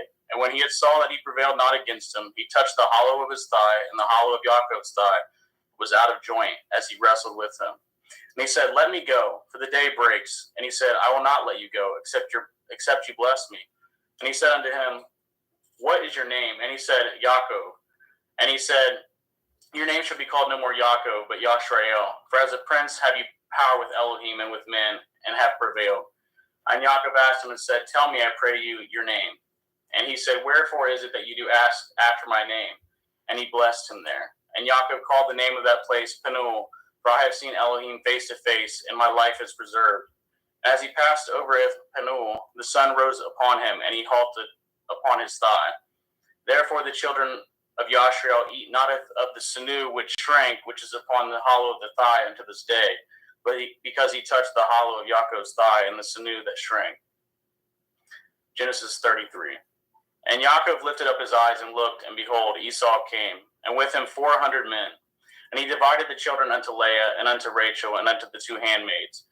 And he putteth the handmaids and their children foremost, and Leah and her children after, and Rachel and Joseph hindermost. And he passed over before them, and bowed himself to the ground 7 times, until he came near to his brother. And Esau ran to meet him, and embraced him, and fell on his neck, and kissed him, and they wept. And he lifted up his eyes, and saw at the woman and at the children, and said, Who are those with you? And he said, The children which Elohim has graciously given unto your servant. Then the handmaidens came near, they and their children, and they bowed themselves. And Leah also with her children came near, and bowed themselves. After came Joseph near, and Rachel, and they bowed themselves. And he said, What do you mean by all this drove which I met? And he said, These are to find grace in the sight of my Lord. And Esau said, I have enough, my brother. Keep that you have unto yourself. And Yaakov said, Nay, I pray you, if now I have found grace in your sight, then receive my present at my hand. For therefore I have seen your face, as though I had seen the face of Elohim, and you are pleased with me. Take, I pray you, if my blessing that is brought to you, because Elohim has dealt graciously with me, and because I have enough. And he urged him, and he took it. And let us take our journey, and let us go, and I will go before you. And he said, Let us take our journey, and let us go, and I will go before you. And he said unto him, My Lord knows that the children are tender, and the flocks and herds with young are with me. And if men should overdrive them one day, all the flock will die. Let my Lord, I pray you, pass over before his servant, and I will lead on softly, according as the cattle that goes before me, and the children be able to endure, until I come unto my Lord, unto Seir. And Esau said, Let me now leave with you some of the folk that are with me. And he said, What need it? Let me find grace in the sight of my Lord. So Esau returned that day on his way into Seir, and Yaakov journeyed to Succoth, and he built him a house and made Succoth for his cattle. Therefore the name of that place is called Succoth. And Yaakov came to Shalem, a city of Shechem, which is in the land of Canaan, when he came from Paddan Aram, and pitched his tent before the city. And he brought the parcel of the field which he had spread his tent, and at the hand of the children of Shemor, Shechem's father, 100 pieces of money. And he erected there an altar and called it El Elohai Yashrael. And Dinah, the daughter of Leah, which she bore unto Yaakov, went out to see the daughters of the land. And when Shechem, the son of Shemor, the Shivi, prince of the country, saw her, he took her and lay with her and defiled her. And his soul clave unto Dinah, the daughter of Yaakov, and he loved the damsel, and spoke kindly unto the damsel. And Shechem spoke unto his father Hamor, saying, Get me at this damsel to be my woman. And Yaakov heard that he had defiled Dinah, his daughter. Now his sons were with his cattle in the field, and Yaakov held his peace until they were come. And Hamor, the father of Shechem, went out unto Yaakov to commune with him. And the sons of Yaakov came out of the field when they had heard it, and the men were grieved, and they were very wroth, because they had wrought folly in Yashrael and lying with Yaakov's daughter, which thing ought not to be done. And Hamor communed with them, saying, The soul of my son Shechem longs for your daughter. I pray you give him to be his woman. And make ye marriages with us, and giveth your daughters unto us, and take our daughters unto you. And ye shall dwell with us, and the land shall be before you. Dwell and trade ye therein, and get your possessions therein. And Shechem said unto her father and unto her brethren, Let me find grace in your eyes, and what shall ye say unto me, I will give. Ask me never so much dowry and gift, and I will give according as ye shall say unto me, but give me at the damsel to be my woman. And the sons of Yaakov answered as Shechem and as Hamor his father deceitfully, and said, Because he has defiled Dinah their sister. And they said unto them, We cannot do this thing, to giveth our sister to one that is uncircumcised, for that were reproach unto us. But in this will we consent unto you, if you will be as we be, that every male of you be circumcised, then will we give our daughter unto you, and we will take your daughter to us, and we will dwell with you, and we will become one people. But if you will not hearken unto us to be circumcised, then will we taketh our daughter, and we will be gone. And the words pleased Hamor, and Shechem, Hamor's son. And the young man deferred not to do this thing, because he had delight in Yaakov's daughter, and he was more honorable than all the house of his father. And Hamor and Shechem his son came into the gate of their city, and communed with the men of their city, saying, These men are peaceable with us, therefore let them dwell in the land, and trade therein, for the land, behold, it is large enough for them. Let us take their daughters to us for women, and let us give them our daughters. Only herein will the men consent unto us for to dwell with us, to be one people. If every male among us be circumcised as they are circumcised. Shall not their cattle and their substance and every beast of theirs be ours? Only let us consent unto them, and they will dwell with us. And unto Hamor and unto Shechem his son hearkened all that went out of the gate of his city, and every male was circumcised, all that went out of the gate of his city. And it came to pass on the third day, when they were sore, that two of the sons of Yaakov, Shimon and Levi, Dinah's brethren, took each man his sword, and came upon the city boldly, and slew all the males. And they sleweth Hamor and Shechem his son with the edge of the sword, and tooketh Dinah out of Shechem's house, and went out. The sons of Yaakov came upon the slain, and spoiled the city, because they had defiled their sister. They took at their sheep, and at their oxen, and at their asses, and at that which was in the city, at that which was in the field, and if all their wealth, and if all their little ones, and all their women took they captive, and spoiled if even all that was in the house. And Yaakov said to Shimon and Levi, Yet have troubled me to stink among the inhabitants of the land, among the Canaanim and the Perizim, and I being few in number, they shall gather themselves together against me and slay me, and I shall be destroyed, I and my house. And they said, Should he deal with our sister as with a harlot? Genesis 35. And Elohim said unto Yaakov, Arise, and go up to Bethel, and dwell there, and make there an altar unto Elohim that appeared unto you when you fled from the face of Esau your brother. Then Yaakov said unto his household and to all that were with him, Put away the strange Elohai that are among you, and be clean, and change your garments. And let us arise, and go up to Bethel, and will make there an altar unto Elohim, who answered me in the day of my distress, and was with me in the way which I went. And they gave unto Yaakov all the strange Elohai which were in their hand, and all their earrings which were in their ears, and Yaakov hid them under the oak which was by Shechem. And they journeyed, and the terror of Elohim was upon the cities which were round about them, and they did not pursue after the sons of Yaakov. So Yaakov came to Luz, which is in the land of Canaan, that is Bethel, and all the people that were with him. And he built there an altar and called the place El Beel, because there Elohim appeared unto him when he had fled from the face of his brother. But Deborah, Rivkah's nurse, died, and she was buried beneath Beel under an oak, and the name of it was called Alon Bakuth. And Elohim appeared unto El Yaakov again when he came out of Paddan Aram, and blessed him.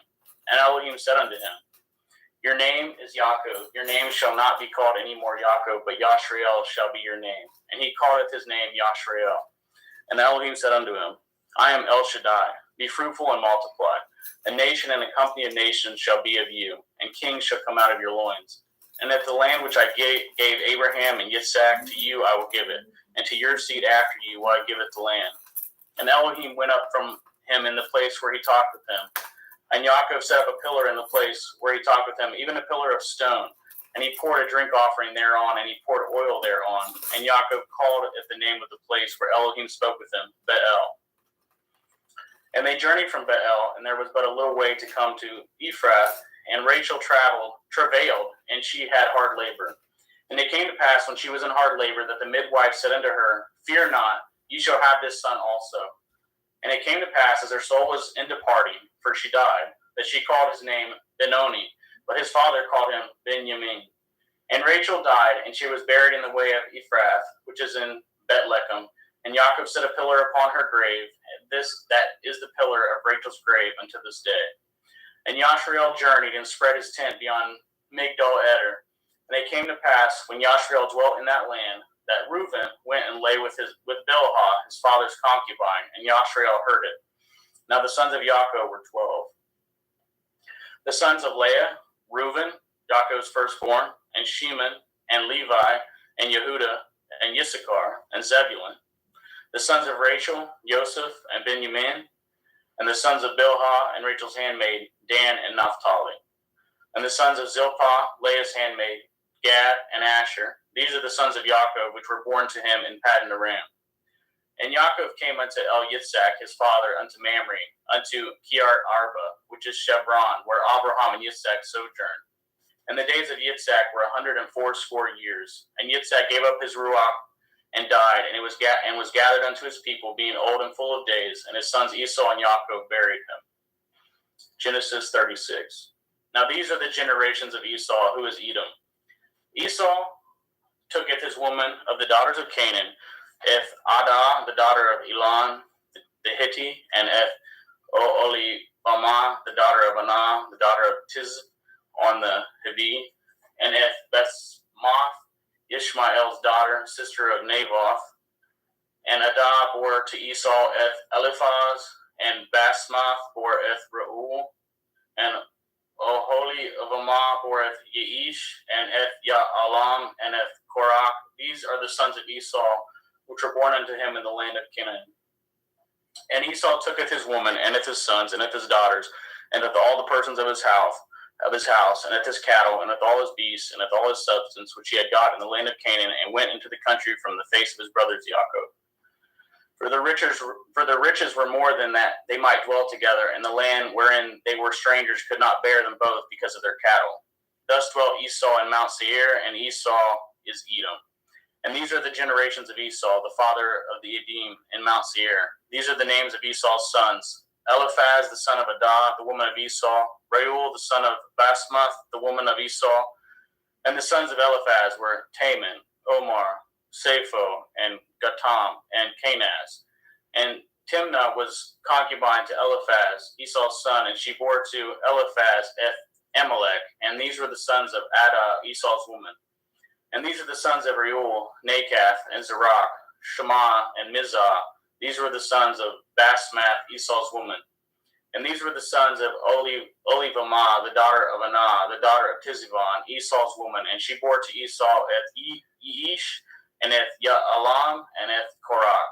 And these were dukes of the sons of Esau, the sons of Eliphaz, the firstborn son of Esau: Duke Taman, Duke Omar, Duke Sapho, Duke Kenaz, Duke Korach, Duke Gatam, and Duke Amalek. These are the dukes that come of Eliphaz in the land of Edom. These were the sons of Adah. And these are the sons of Reuel, Esau's son: Duke Nakath, Duke Zerach, Duke Shammah, Duke Mizah. These are the dukes that came of Reuel in the land of Edom. These are the sons of Basmath, Esau's woman. And these are the sons of Oholibamah, Esau's woman. Duke Yeish, Duke Ya'alam, Duke Korach. These were the dukes that came of Olivamah, daughter of Anah, Esau's woman. These are the sons of Esau, who is Edom, and these are their dukes. These are the sons of Seir, the Hori, who inhabited the land, Lotan, and Shoval, and Tizibon, and Anah, and Dishon, and Etzer, and Dishon. These are the dukes of Horium, and the children of Seir, in the land of Edom. And the children of Lotan were Harai and Haman, and Lotan's sister was Timnah. And the children of Shoval were these: Elion, Menakath, and Ebal, Shephi, and Onam. And these are the children of Tevion, both Ayah and Anah. And this was Anah that founded the mules in the wilderness, and he fed at the asses of Tiziv on his father. And the children of Anah were these: Dishon and Oholibamah, the daughter of Anah. And these are the children of Dishon: Himdan and Eshban and Yithran and Haran. The children of Etzer are these: Bilhan and Zabon and Akon. The children of Dishon are these: Uts and Aran. These are the dukes that came of the Chorim: Duke Lotan, Duke Shoval, Duke Sivan, Duke Anah, Duke Dishon, Duke Etzer, Duke Dishon. These are the dukes that came of Hori among their dukes in the land of Seir. And these are the kings that reigned in the land of Edom, before they reigned any king over the children of Yashrael. And Bela, the son of Beor, reigned in Edom, and the name of his city was Dinhabah. And Bela died, and Jovab, the son of Zerach of Botzrah, reigned in his stead. And Jovab died, and Shusham of the land of Taimini reigned in his stead. And Husham died, and Hadad, son of Bedad, who smoteth Midian in the field of Moab, reigned in his stead, and the name of his city was Aviath. And Hadad died, and Sumlah of Masrekah reigned in his stead. And Samlah died, and Shaul of Rechoboth by the river reigned in his stead. And Shaul died, and Baal Shanan, the son of Achbor, reigned in his stead. And Baal Hanan, the son of Achbor, died, and Hadar reigned in his stead. And the name of his city was Pau, and his woman's name was Mehetabel, and the daughter of Metred, the daughter of Mezahav. And these are the names of the dukes that came of Esau, according to their families, after their places, by their names: Dukes Timnah, Duke Eliah, Duke Yetheth, Duke Olihavamah, Duke Elah, Duke Pion, Duke Kenaz, Duke Taman, Duke Mithitzer, Duke Magdiel, Duke Eram. These be the dukes of Edom, according to their habitations in the land of their possessions. He is Esau, the father of the Edomim. Genesis chapter 37. And Yaakov dwelt in the land wherein his father was a stranger, in the land of Canaan. These are the generations of Yaakov. Joseph, being 17 years old, was feeding a flock with his brethren, and the lad was with his sons of Bilhah, and with the sons of Zilpah, his father's woman. And Joseph broughteth unto his father their evil report. Now Yashrael loveth Joseph more than all his children, because he was the son of his old age, and made him a coat of many colors.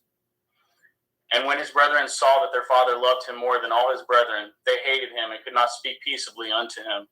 And Joseph dreamed a dream, and he told it his brethren, and they hated him yet the more. And he said unto them, Hear, I pray you, this dream which I have dreamed. For behold, we were binding sheaves in the field, and lo, my sheaf arose, and also stood upright. And behold, your sheaf stood round about, and made obeisance to my sheaf. And his brethren said to him, Shall you indeed reign over us, or shall you indeed have dominion over us? And they hated him yet the more for his dreams and for his words. And they dreamed yet another dream, and told it his brethren, and said, Behold, I have dreamed a dream more, and behold, the sun and the moon and 11 stars made obeisance to me.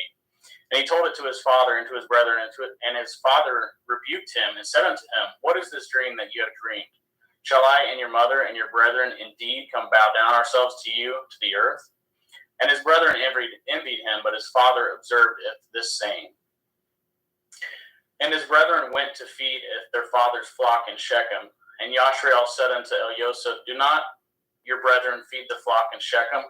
Come, and I will send you unto them. And he said to him, Here am I. And he said unto him, Go, I pray you, seeth whether it will be well with your brethren, and if well with your flocks, and bring me word again. So he went So he sent him out of the valley of Chevron, and he came to Shechem. And a certain man found him, and behold, he was wandering in the field. And the man asked him, saying, What do you seek? And he said, I seeketh my brethren. Tell me, I pray you, where they feed their flocks. And the man said, They departed hence, for I heard them say, Let us go to Dothan. And Joseph went after his brethren, and found them in Dothan. And when they saw him afar off, even before he came near unto them, they conspired against him to slay him. And they said one to another, Behold, this dreamer comes. Come now, therefore, and let us slay him, and cast him into some pit. And we will say, Some evil beast has devoured him, and we shall see what will become of his dreams. And Reuben heard it, and delivered him out of their hands, and said, Let us not kill him. And Reuben said unto them, Shed no blood, but cast him into this pit that is in the wilderness, and lay no hand upon him, that he might rid him out of their hands, to deliver him to his father again. And it came to pass, when Joseph was come unto his brethren, that they stripped Joseph out of his coat, and the coat of many colors that was on him. And they took him and cast him into a pit, and the pit was empty. There was no water in it. And they sat down to eat bread, and they lifted up their eyes and looked, and behold, a company of Ishmaelim came from Gilead with their camels, bearing spicery and balm and myrrh, going to carry it down to Mitzrayim. And Yehudah said unto his brethren, What profit is it if we slayeth our brother and concealeth his blood? Come and let us sell him to the Ishmaelim, and let not our hand be upon him, for he is our brother and our flesh. And his brethren were content. Then there passed by Midianim merchantmen, and they drew and lifted up Joseph out of the pit, and sold Joseph to the Ishmaelim for 20 pieces of silver, and they brought Joseph into Mitzrayim. And Reuben returned into the pit, and beheld Joseph was not in the pit, and he returned his clothes, and he returned unto his brethren, and said, The child is not, and I, whither shall I go? And they took Joseph's coat, and killed a kid of the goats, and dipped the coat in the blood. And they sent the coat of many colors, and they brought it to their father, and said, This have we found. Know now whether it be your son's coat or no. And he knew it, and said, It is my son's coat. An evil beast has devoured him. Joseph is without doubt rent in pieces. And Yaakov rent his clothes, and put sackcloth upon his loins, and mourned for his son many days. And all his sons and all his daughters rose up to comfort him, but he refused to be comforted. And he said, For I will go down into Sheol unto my son mourning. Thus his father wept for him. And the Midianim sold him into Mitzrayim unto Potiphar, an officer of Pharaoh's and captain of the guard. Genesis 38. And it came to pass at that time that Yehudah went down from his brethren, and turned into a certain Adulami, whose name was Hiriah. And Yehudah saweth their daughter of a certain Cani, whose name was Shuach, and he tooketh her, and went in unto her, and she conceived, and bore a son. And he called his name And she conceived again, and bore a son, and she called his name Onan. And yet she again conceived, and bore a son, and called his name Shelach. And he was at Kaziv, and when she bore him. And Yehudah took a woman from his firstborn, whose name was Tamar. And Yehudah's firstborn, was wicked in the sight of Yahweh, and Yahweh slew him. And Yehudah said unto Onan, Go in unto your brother's woman, and marry her, and raise up seed to your brother. And Onan knew that the seed should not be his. And it came to pass, when he went in unto his brother's woman, that he spilled it on the ground, lest that he should give seed to his brother. And the thing which he did displeased Yahweh, wherefore he slew him also. Then said Yehudah to Tamar, to his daughter-in-law, Remain a widow at your father's house, till Shelach my son be grown. For he said, Lest perchance he die also, as his brethren did. And Tamar went and dwelt in her father's house. And in the process of time, the daughter of Shuach, Yehudah's woman, died, and Yehudah was comforted, and went up into his sheep shears to Timnath. And he and his friend Hiriah the Adullamite. And it was told Tamar, saying, Behold, your father-in-law goes up to Timnah to shear his sheep. And she put her widow's garments off from her, and covered her with a veil, and wrapped herself, and sat in an open place, which is by the way to Timnah. For she saw that Shelach was grown, and she was not given unto him to be his woman. When Yehudah saw her, he thought her to be a harlot, because she had covered her face. And he turned unto her by the way, and said, Go to, I pray you, let me come in unto you, for he knew not that she was his daughter-in-law. And she said, What will you give me that you may come in unto me? And he said, I will send you a kid from the flock. And she said, Will you give me a pledge till you send it? And he said, What pledge shall I give you? And she said, Your signet and your bracelets, your staff that is in your hand. And he gave it to her, and came in unto her, and she conceived by him. And she arose and went away and laid by her veil from her and put on the garments of her widowhood. And Yehuda senteth the kid by the hand of his friend, the Adulami, to receive his pledge from the woman's hand, but he found her not. Then he asked the men of the place, saying, Where is the harlot that was openly by the wayside? And they said, There was no harlot in this place. And he returned to El-Yehuda and said, I cannot find her. And also the men of the place said that there was no harlot in this place. And Yehuda said, Let her take it to her, lest we be shamed. Behold, I sent this kid, and you have not found her. And it came to pass about 3 months after that she was told Yehuda, saying, Tamar, your daughter-in-law, has played the harlot, and also, behold, she is with child by whoredom. And Yehuda said, Bring her forth, and let her be burnt. When she was brought forth, she sent to her father-in-law, saying, By the man whose these are, am I with child? And she said, Discern, I pray you, whose are these? The signet and bracelets and staff. And Yehuda acknowledged them and said, She has been more righteous than I, because that I gave her not to Shelach my son, and he knew her again no more. And it came to pass in the time of her travail, that behold, twins were in her womb. And it came to pass when she travailed, that the one put out his hand, and the midwife took and bound upon his hand a scarlet thread, saying, This came out first. And it came to pass, as he drew back his hand, that behold, the brother came out, and she said, Have you broken forth? This breach be upon you. Therefore his name is called Peretz. And afterward came out his brother, that had a scarlet thread upon his hand, and his name was called Zerah. Genesis chapter 39. And Joseph was brought down to Mitzrayim, and Potiphar, an officer of Pharaoh, captain of the guard, a Mitzri, brought him of the hands of the Ishmaelim, which had brought him down thither. And Yahweh was with Joseph, and he was a prosperous man, and he was in the house of his master, the Mitzri. And his master saweth that Yahweh was with him, and that Yahweh made all that he did to prosper in his hand. And Joseph found grace in his sight, and he served him, and he made him overseer over his house, and all that he had put in his hand. And it came to pass from the time that he had made him overseer in the house, and over all that he had, the Yahweh blessed at the Mitzri's house, for Joseph's sake. And the blessing of Yahweh was upon all that he had in the house and in the field. And he left all that he had in Joseph's hand, and he knew not aught he had, save the bread which he did eat. And Joseph was a goodly person and well favored. And it came to pass after these things that his master's woman casteth her eyes upon El-Joseph, and she said, Lie with me. But he refused, and said unto his master's woman, Behold, my master knows not which is with me in the house, and he has committed all that he has to my hand. There is none greater in this house than I, neither has he kept anything from me but you. Because you are his woman, how then can I do this great wickedness and sin against Elohim? And it came to pass, as she spoke to El-Joseph day by day, that he hearkened not unto her, to lie by her, or to be with her. And it came to pass about this time, that Joseph went into the house to do his business, and there arose none of the men of the house there within. And she caught him by the garment, saying, Lie with me. And he left his garment in her hand, and fled, and got him out. And it came to pass, when she saw that he had left his garment in her hand, and was fled forth, that she called unto the men of the house, and spoke unto them, saying, See, he has brought in an Ivri unto us, to mock us. He came in unto me to lie with me, and cried with a loud voice. And it came to pass, when he had heard that I lifted up my voice and cried, that he left his garment with me, and fled, and got him out. And she laid up his garment by her, until his Lord came home. And she spoke unto him according to these words, saying, The Ivri servant which you have brought unto us came in unto me to mock me.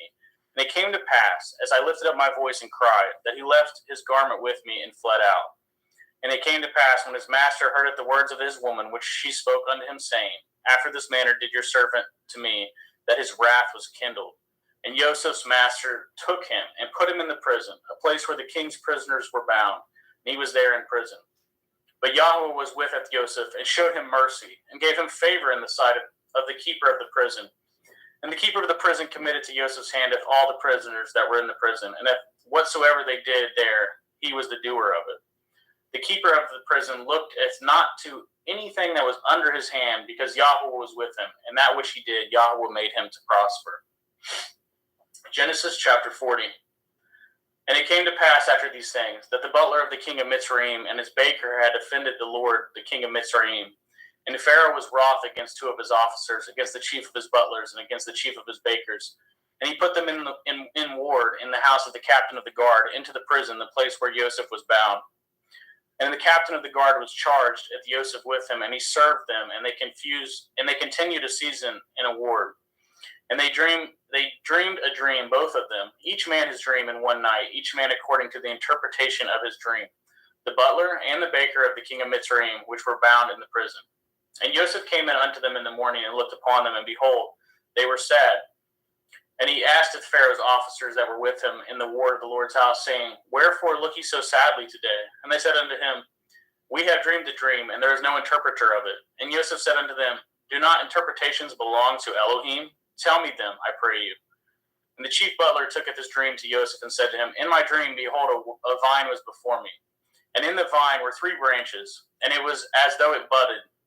And her blossoms shot forth, and the clusters thereof brought forth ripe grapes. And Pharaoh's cup was in my hand, and I took it the grapes, and pressed them into Pharaoh's cup, and gave it the cup into Pharaoh's hand. And Joseph said unto him, This is the interpretation of it. The 3 branches are 3 days. Yet within 3 days shall Pharaoh lift up your head, and restore unto your place, and you shall deliver Pharaoh's cup into his hand, after the former manner when you were his butler. But think on me when it shall be well with you, and show kindness, I pray you, unto me, and make mention of me unto Pharaoh, and bring me out of this house. For indeed I was stolen away out of the land of the Ephraim, and here also I have done nothing, that they should put me in this dungeon. When the chief baker saw that the interpretation was good, he said unto Joseph, I also was in my dream, and behold, I had 3 white baskets on my head. And in the uppermost basket there was of all manner of baked meats for Pharaoh, and the birds did eat them out of the basket upon my head. And Joseph answered and said, This is the interpretation thereof. The 3 baskets are 3 days. Yet within 3 days shall Pharaoh lift up your head from off you, and shall hang you on a tree, and the birds shall eat your flesh from off you. And it came to pass the 3rd day, which was at Pharaoh's birthday, that he made a feast unto all his servants, and he lifted up his head off the chief butler and the chief baker among the servants. And he restored the chief butler unto his butlership again, and he gave the cup into Pharaoh's hand. But he hanged the chief baker, as Joseph had interpreted to them.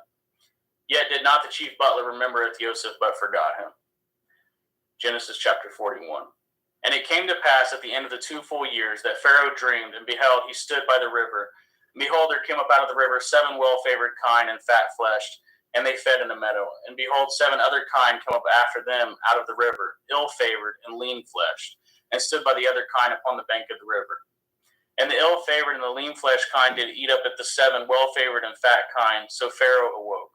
And he slept and dreamed the 2nd time, and behold, 7 ears of grain came upon one stalk, rank and good. And behold, 7 thin ears, and blasted with the east wind sprung up after them. And 7 thin ears devoured at the 7 rank and full ears. And Pharaoh awoke, and behold, it was a dream. And it came to pass in the morning that his ruach was troubled, and he sent and called for the magicians of Mitzrayim, and at the wise men thereof. And Pharaoh had told them his dream, but there was none that could interpret them unto Pharaoh. Then spoke the chief butler unto Pharaoh, saying, I do remembereth my faults this day. Pharaoh was wroth with the servants, and put me in ward in the captain of the guard's house, both me and the chief baker. And we dreamed a dream in one night, I and he. We dreamed each man according to the interpretation of his dream. And there was there with us a young man, and a servant to the captain of the guard. And we told him, and he interpreted to us with our dreams, to each man according to his dream he did interpret.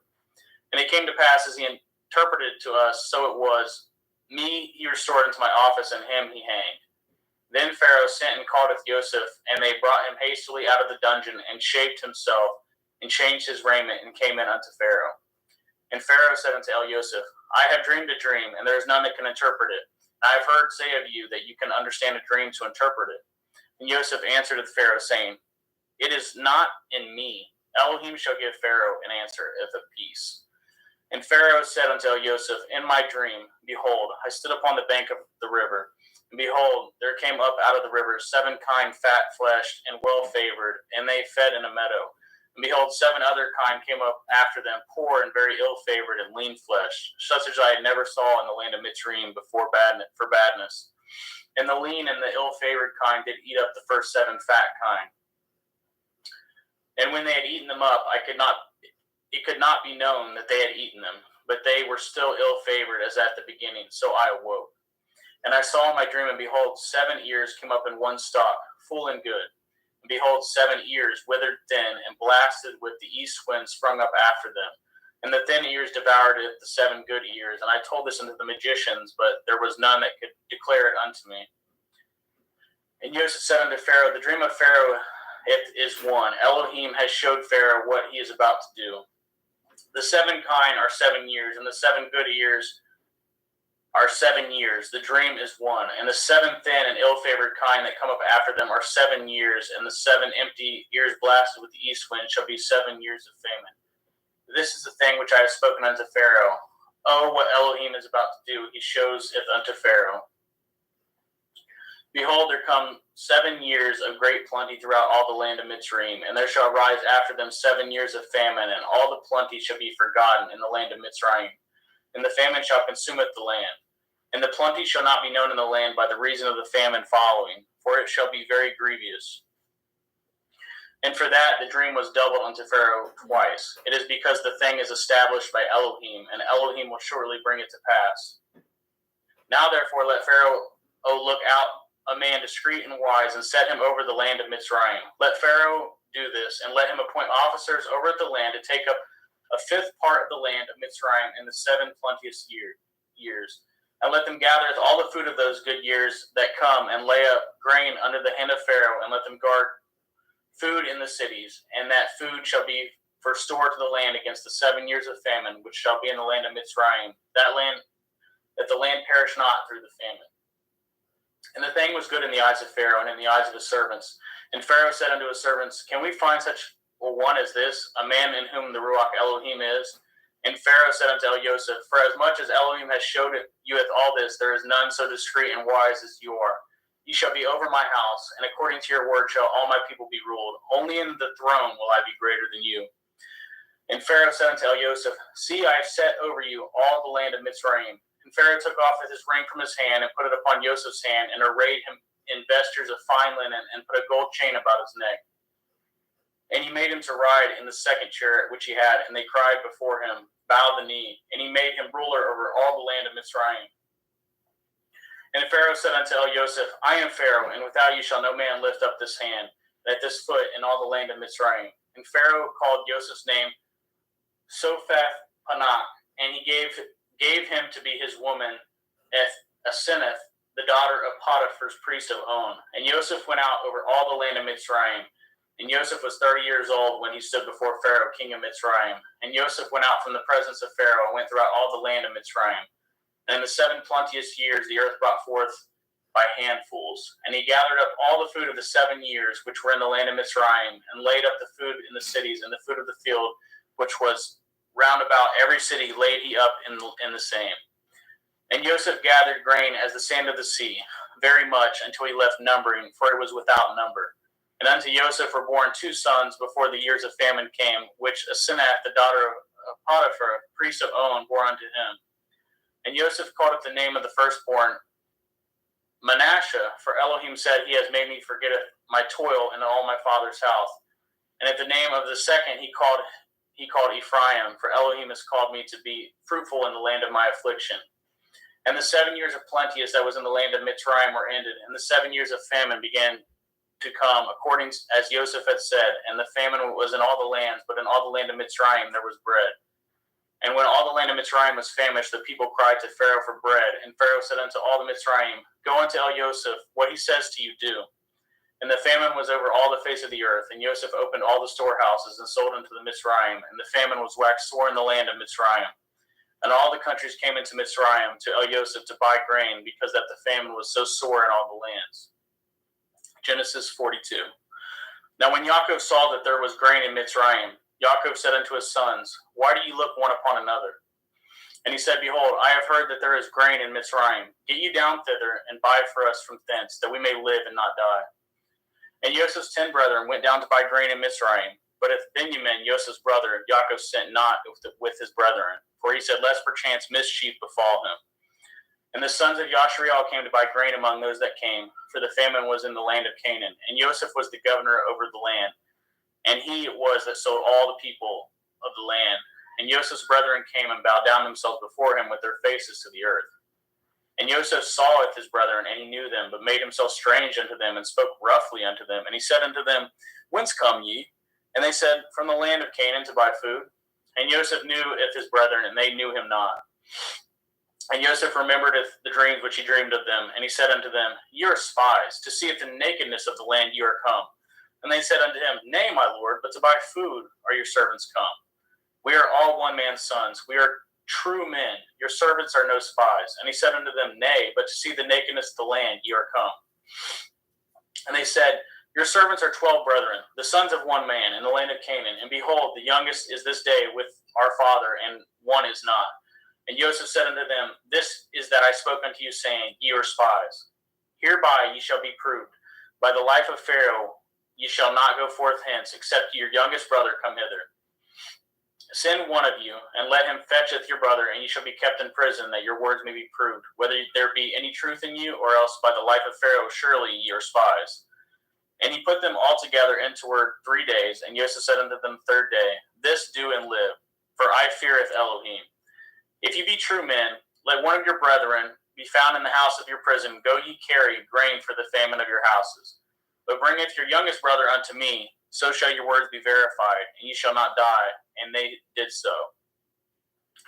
And they said one to another, We are truly guilty concerning our brother, in that we saw the anguish of his soul when he besought us, and we could not hear. Therefore is this distress come upon us. And Reuben answered them, saying, Spoke I not unto you, saying, Do not sin against the child, and you would not hear? Therefore, behold, all this blood is required. And they knew not that Joseph understood them, for he spoke unto them by an interpreter. And he turned himself about from them, and wept, and returned to them again, and communed with them, and took from them Ethsheman, and bound him before their eyes. And Joseph commanded to fill up their sacks with grain, and restore every man's money into his sack, and to give them provision for the way. And thus did he unto them. And they laded their asses with the grain, and departed thence. And as one of them openeth his sack to give his ass provender in the inn, he espied his money, for behold, it was in his sack's mouth. And he said unto his brethren, My money is restored, and lo, it is even in my sack. And their heart failed them, and they were afraid, saying one to another, What is this that Elohim has done unto us? And they came unto Eliakim their father, unto the land of Canaan, and told him all that befall unto them, saying, The man who is the Lord of the land spoke roughly unto us, and took us for spies of the country. And we said unto him, We are true men, we are no spies. We be 12 brethren, the sons of our father. One is not, and the youngest is this day witheth our father in the land of Canaan. And the man, the Lord of the country, said unto us, Hereby shall I know that ye are true men. Leave one of your brethren here with me, and taketh food for the famine of your households, and be gone. And bringeth your youngest brother unto me, then I shall know that ye are no spies, but ye are true men, and so will I deliver you with your brother, and ye shall traffic in the land. And it came to pass, as they emptied their sacks, that behold, every man's bundle of money was in his sack. And when both they and their father saw the bundles of money, they were afraid. And Jacob saw their father, and said unto them, Me have ye bereaved of my children. Joseph is not, and Shimon is not, and ye will taketh Benjamin away. All these things are against me. And Reuben spoke unto his father, saying, Slayeth my 2 sons, if I bring him not to you, deliver him into my hand, and I will bring him to you again. And he said, My son shall not go down with you, for his brother is dead, and he is left alone. If mischief shall befall him by the way in which ye go, then shall you bring down my gray hairs with sorrow to Sheol. Genesis chapter 43.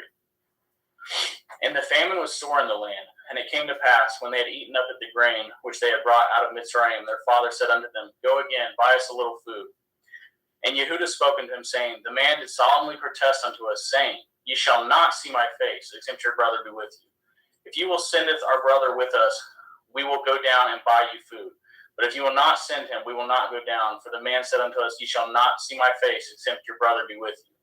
And Yashrael said, Wherefore dealt ye so ill with me, as to tell the man whether ye had yet a brother?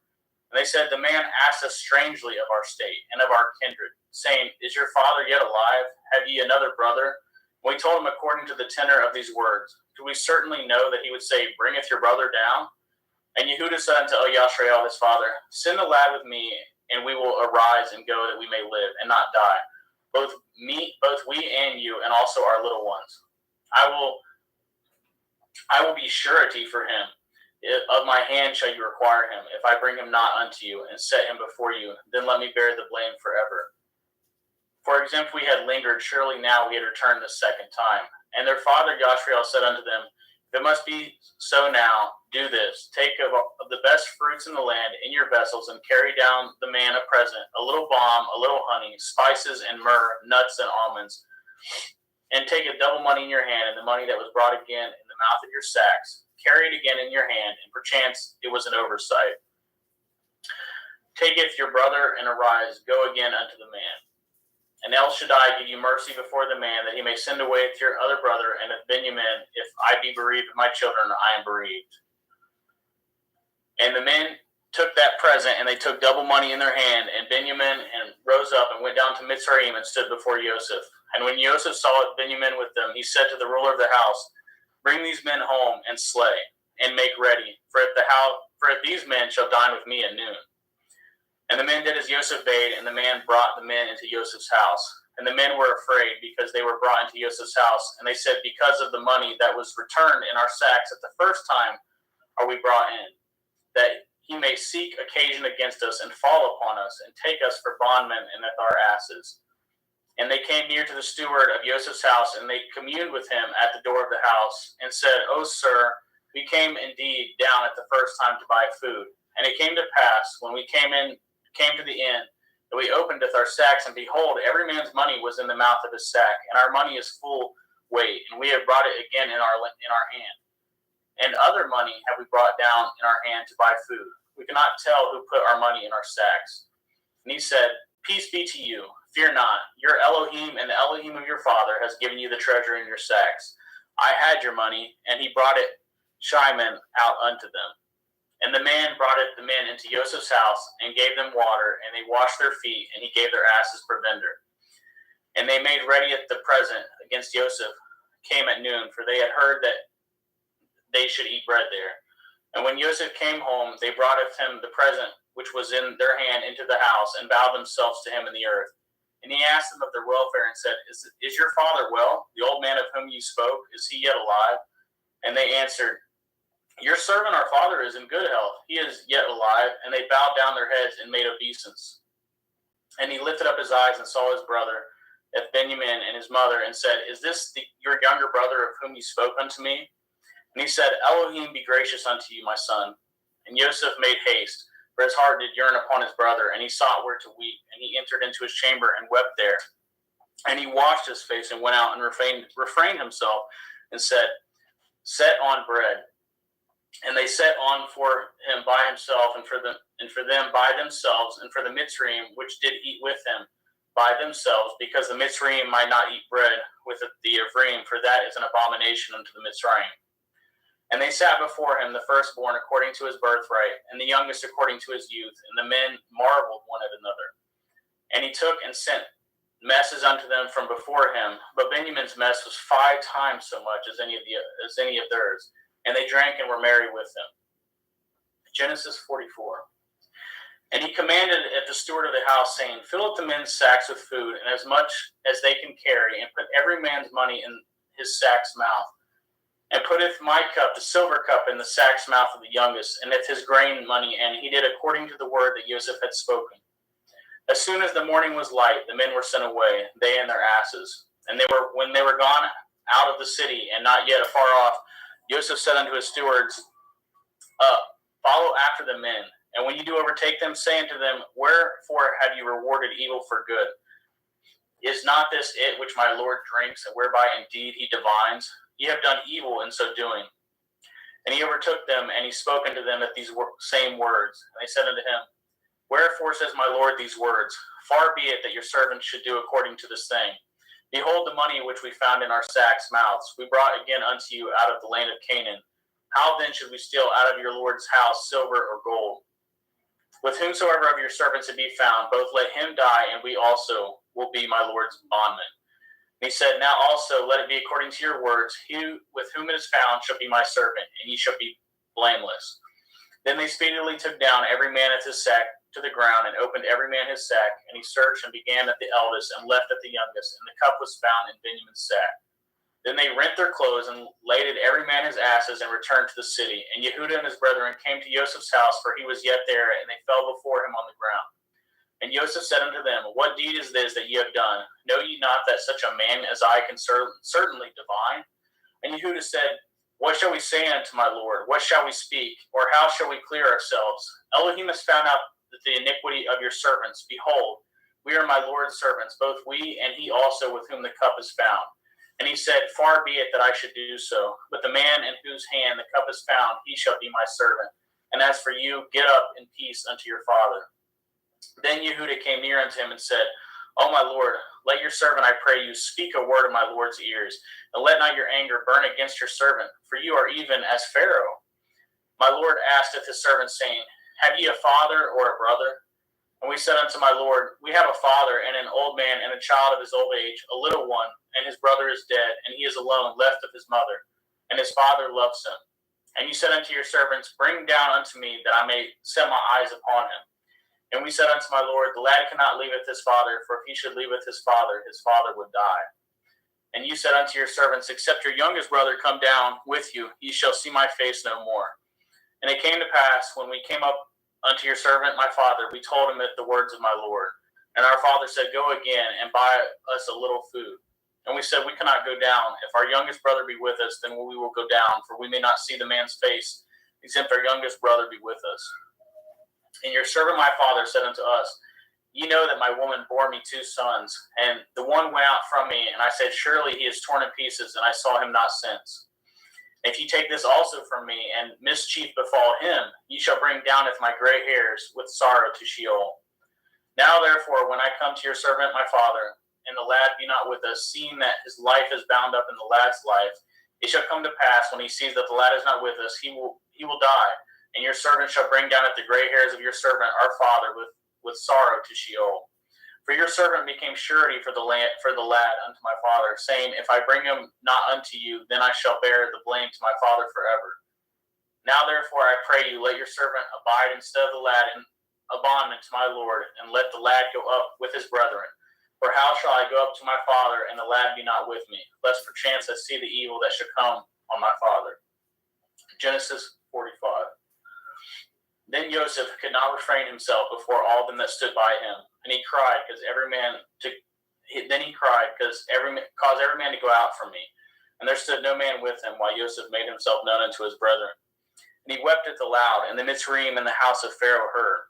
And Joseph said unto his brethren, I am Joseph. Does my father yet live? And his brethren could not answer him, for they were troubled at his presence. And Joseph said unto his brethren, Come near to me, I pray you. And they came near. And he said, I am Joseph your brother, whom ye sold into Mitzrayim. Now therefore be not grieved nor angry with yourselves that ye sold me hither, for Elohim did send me before you to preserve life. For these 2 years has the famine been in the land, and yet there are 5 years in the which that there shall neither be earing nor harvest. And Elohim sent me before you to preserve you a posterity in the earth, and to save your life by a great deliverance. So now it was not you that sent me hither, but Elohim, and he has made me a father to Pharaoh, and the Lord of all his house, and the ruler throughout all the land of Mitzrayim. Haste ye, and go up to my father, and say unto him, Thus says your son Joseph, Elohim has made me the Lord of Mitzrayim. Come down unto me, tarry not. And ye shall dwell in the land of Goshen, and ye shall be near unto me, you and your children, and your children's children, and your flocks, and your herds, and all that you have. And there will I nourish you, for yet there are 5 years of famine, lest you and your household and all that you have come to poverty. And behold, your eyes see, and the eyes of my brother Benjamin that is in my mouth that speaks unto you. And ye shall tell my father all my glory in Mitzrayim, and all that ye have seen, and ye shall haste and bring down my father hither. And he fell upon his brother Benjamin's neck and wept, and Benjamin wept upon his neck. Moreover, he kissed all his brethren and wept upon them, and after that his brethren talked with him. And the fame thereof was heard in Pharaoh's house, saying, Joseph's brethren are come, and it pleased Pharaoh well and his servants. And Pharaoh said unto Joseph, Say unto your brethren, This do ye, ladeth your beasts, and go get you unto the land of Canaan, and taketh your father and of your households, and come unto me, and I will give you the good of the land of Mitzrayim, and ye shall eat the fat of the land. Now you are commanded, this do ye, take your wagons out of the land out of the land of Mitzrayim for your little ones and for your women, and bringeth your father, and come. Also regard not your stuff, for the good of all the land of Mitzrayim is yours. And the children of Yashriel did so, and Joseph gave them wagons according to the commandment of Pharaoh, and gave them provision for the way. To all of them he gave each man changes of raiment, but to Benjamin he gave 300 pieces of silver and 5 changes of raiment. And to his father he sent after this manner 10 asses laden with good things of Mitzrayim, and 10 she-asses laden with grain and bread and meat for his father by the way. So he sent his brethren away, and they departed, and he said unto them, See that ye fall not out by the way. And they went up out of Mitzrayim, and came into the land of Canaan, unto Yaakov their father, and told him, saying, Joseph is yet alive, and he is governor over all the land of Mitzrayim. And Yaakov's heart fainted, for he believed them not. And they told him all the words of Joseph, which he had said unto them. And when he had saw the wagons which Joseph had sent to carry him, the ruach of Yaakov their father revived. And Yashriel said, It is enough. Joseph, my son, is yet alive. I will go and see him before I die. Thank you, brother.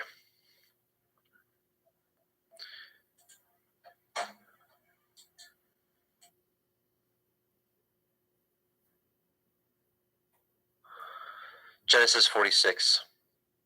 And Yashrael took his journey with all he had, and came to Beersheba, and offered sacrifices unto the Elohim of his father Yitzchak. And Elohim spoke unto Yashrael in the visions of the night, and said, Yaakov, Yaakov. And he said, Here am I. And he said, I am El, the Elohai of your father. Fear not to go down into Mitzrayim, for I will there make of you a great nation. And I will go down with you into Mitzrayim, and I will also surely bring you up again, and Joseph shall put his hand upon your eyes.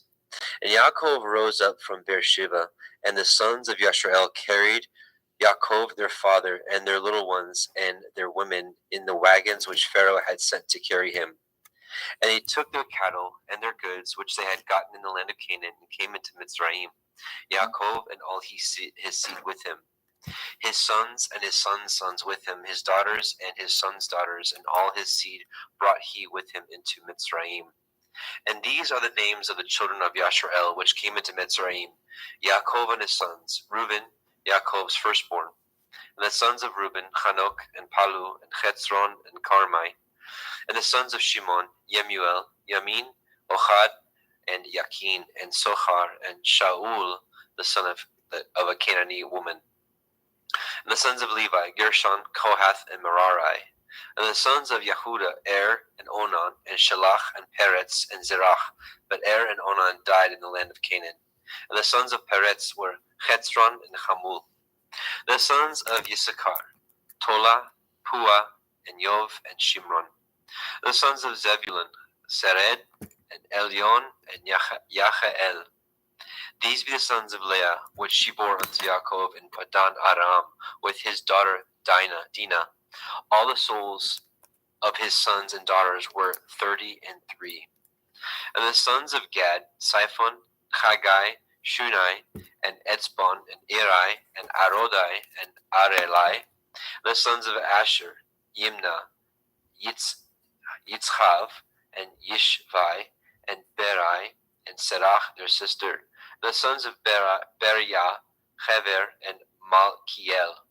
These are sons of Zilpah, whom Lavan to Leah his daughter, who gave to Leah his daughter.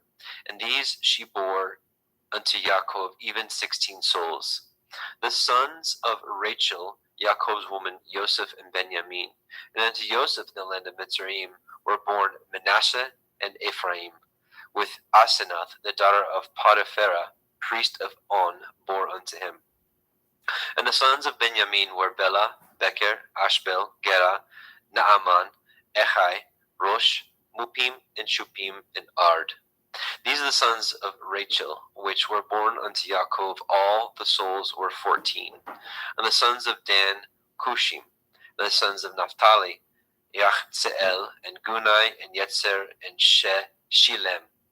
These are the sons of Bilhah, which Lavan gave unto Rachel his daughter, and she bore these unto Yaakov. All the souls were 7. All the souls that came with Yaakov into Mitzrayim were which came out of his loins, besides Jacob's women, all the souls were 66. And the sons of Joseph, which were born him in Mitzrayim, were 2 souls. All the souls of the house of Jacob, which came into Mitzrayim, were 70. And he sent Yehuda before him unto El-Yosef to direct his face unto Goshen. And they came into the land of Goshen. And Yosef made ready his chariot, and went up to meet Yashrael his father to Goshen, and presented himself unto him. And he fell on his neck, and he wept on his neck a good while. And Yashrael said unto El-Yosef, Now let me die, since I have seen your face, because you are yet alive. And Yosef said unto his brethren and unto his father's house, I will go up and show Pharaoh, and say unto him, My brethren and my father's house, which were in the land of Canaan, are come unto me. And the men are shepherds, for their trade has been to feed cattle, and they have brought their flocks and their herds, and all that they have. And it shall come to pass, when Pharaoh shall call you, and shall say, What is your occupation? That you shall say, Your servants' trade has been about cattle from our youth even until now, both we and also our fathers, that you may dwell in the land of Goshen. For every shepherd is an abomination unto the Mitzrayim. Genesis 47. Then Joseph came and told Pharaoh, and said, My father and my brethren and their flocks and their herds and all that they have are come out of the land of Canaan, and behold, they are in the land of Goshen. And he took some of his brethren, even 5 men, and presented them unto Pharaoh. And Pharaoh said unto his brethren, What is your occupation? And they said unto Pharaoh, Your servants are shepherds, both we and also our fathers. They said moreover unto Pharaoh, For to sojourn in the land are we come, for your servants have no pasture for their flocks, for the famine is sore in the land of Canaan. Now therefore, we pray you, let your servants dwell in the land of Goshen. And Pharaoh spoke unto El-Yosef, saying, Your father and your brethren are come unto you.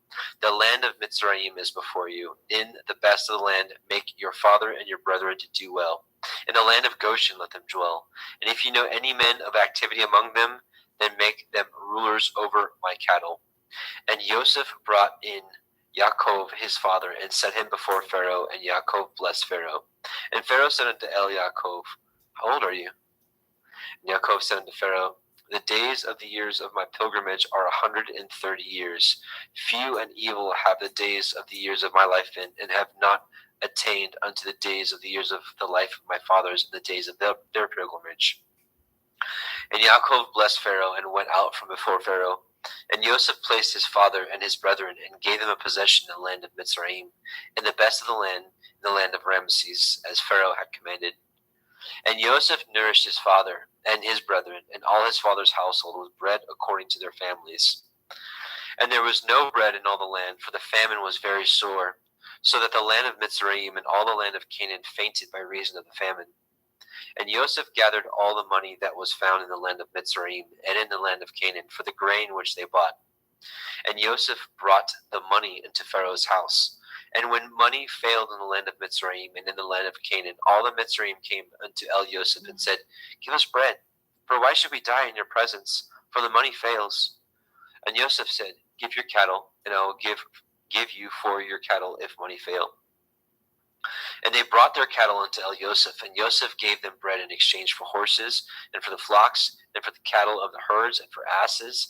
And he fed them with bread for all their cattle for that year. When that year was ended, they came unto him a second year, and said unto him, We will not hide it from my lord, how that our money is spent. My lord also has our herds of cattle. There is not aught left in the sight of my lord, but our bodies and our lands. Wherefore shall we die before your eyes, both we and our land? Buy us and our land for bread, and we and our land will be servants to Pharaoh, and give us seed that we may live and not die, that the land be not desolate.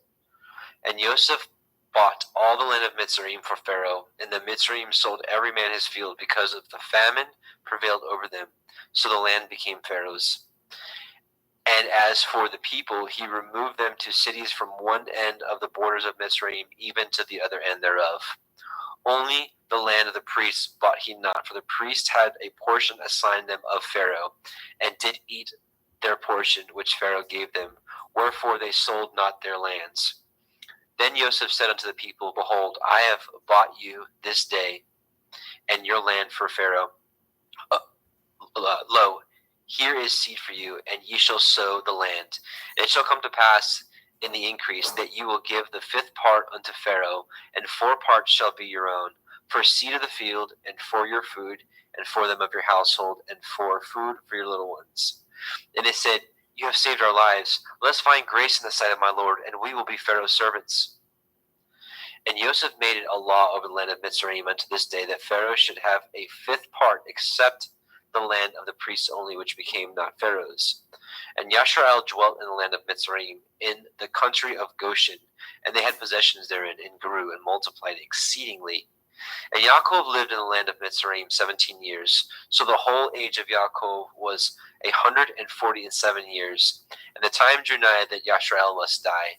And he called his son Joseph and said unto him, If now I have found grace in your sight, put, I pray you, your hand under my thigh, and deal kindly and truly with me.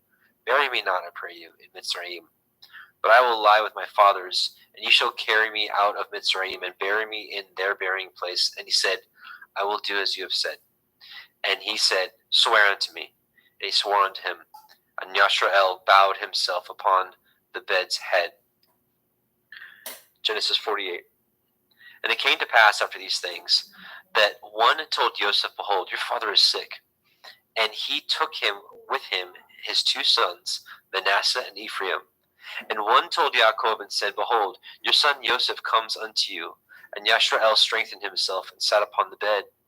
And Yaakov said unto El Yosef, El Shaddai appeared unto me at Luz in the land of Canaan, and blessed me, and said unto me, Behold, I will make you fruitful and multiply you, and I will make of you a multitude of people, and will give this land to your seed after you for an everlasting possession.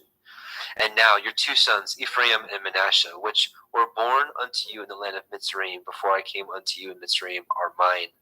As Reuben and Shimeon, they shall be mine.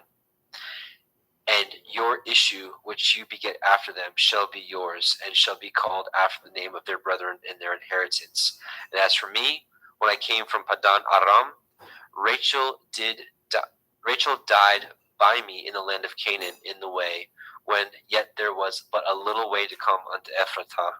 And I buried her there in the way of Ephratah, the same as Bethlehem. And Yashrael beheld Joseph's sons, and said, Who are these? And Joseph said unto his father, These are my sons, whom Elohim has given me in this place. And he said, Bring them, I pray you, unto me, and I will bless them. Now the eyes of Yashrael were dim for age, so that he could not see. And he brought them near unto him, and he kissed them, and embraced them. And Yashrael said unto El Yosef, I had not thought to see your face, and lo, Elohim has showed me also your seed.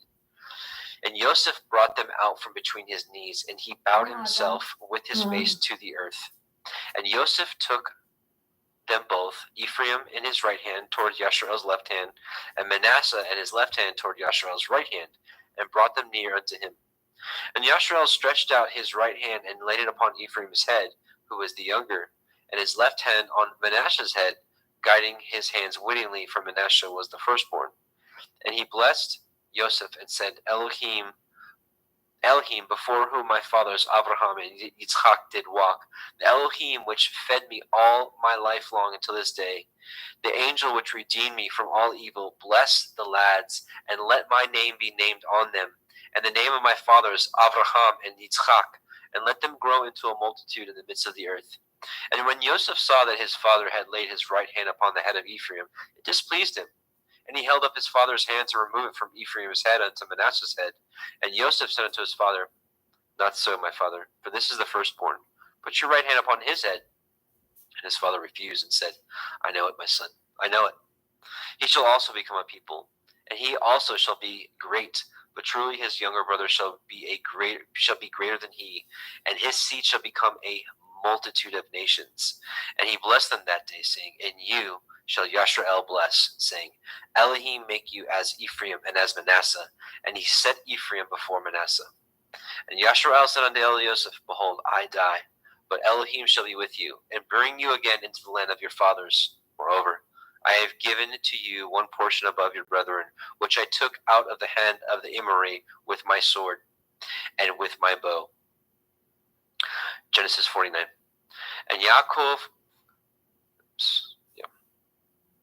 And Yaakov called unto his sons, and said, Gather yourselves together, that I may tell you that which shall befall you in the last days. Gather yourselves together, and hear, ye sons of Yaakov, and hearken unto Yashrael your father. Reuben, you are my firstborn, my might, and the beginning of my strength, the excellency of dignity, and the excellency of power.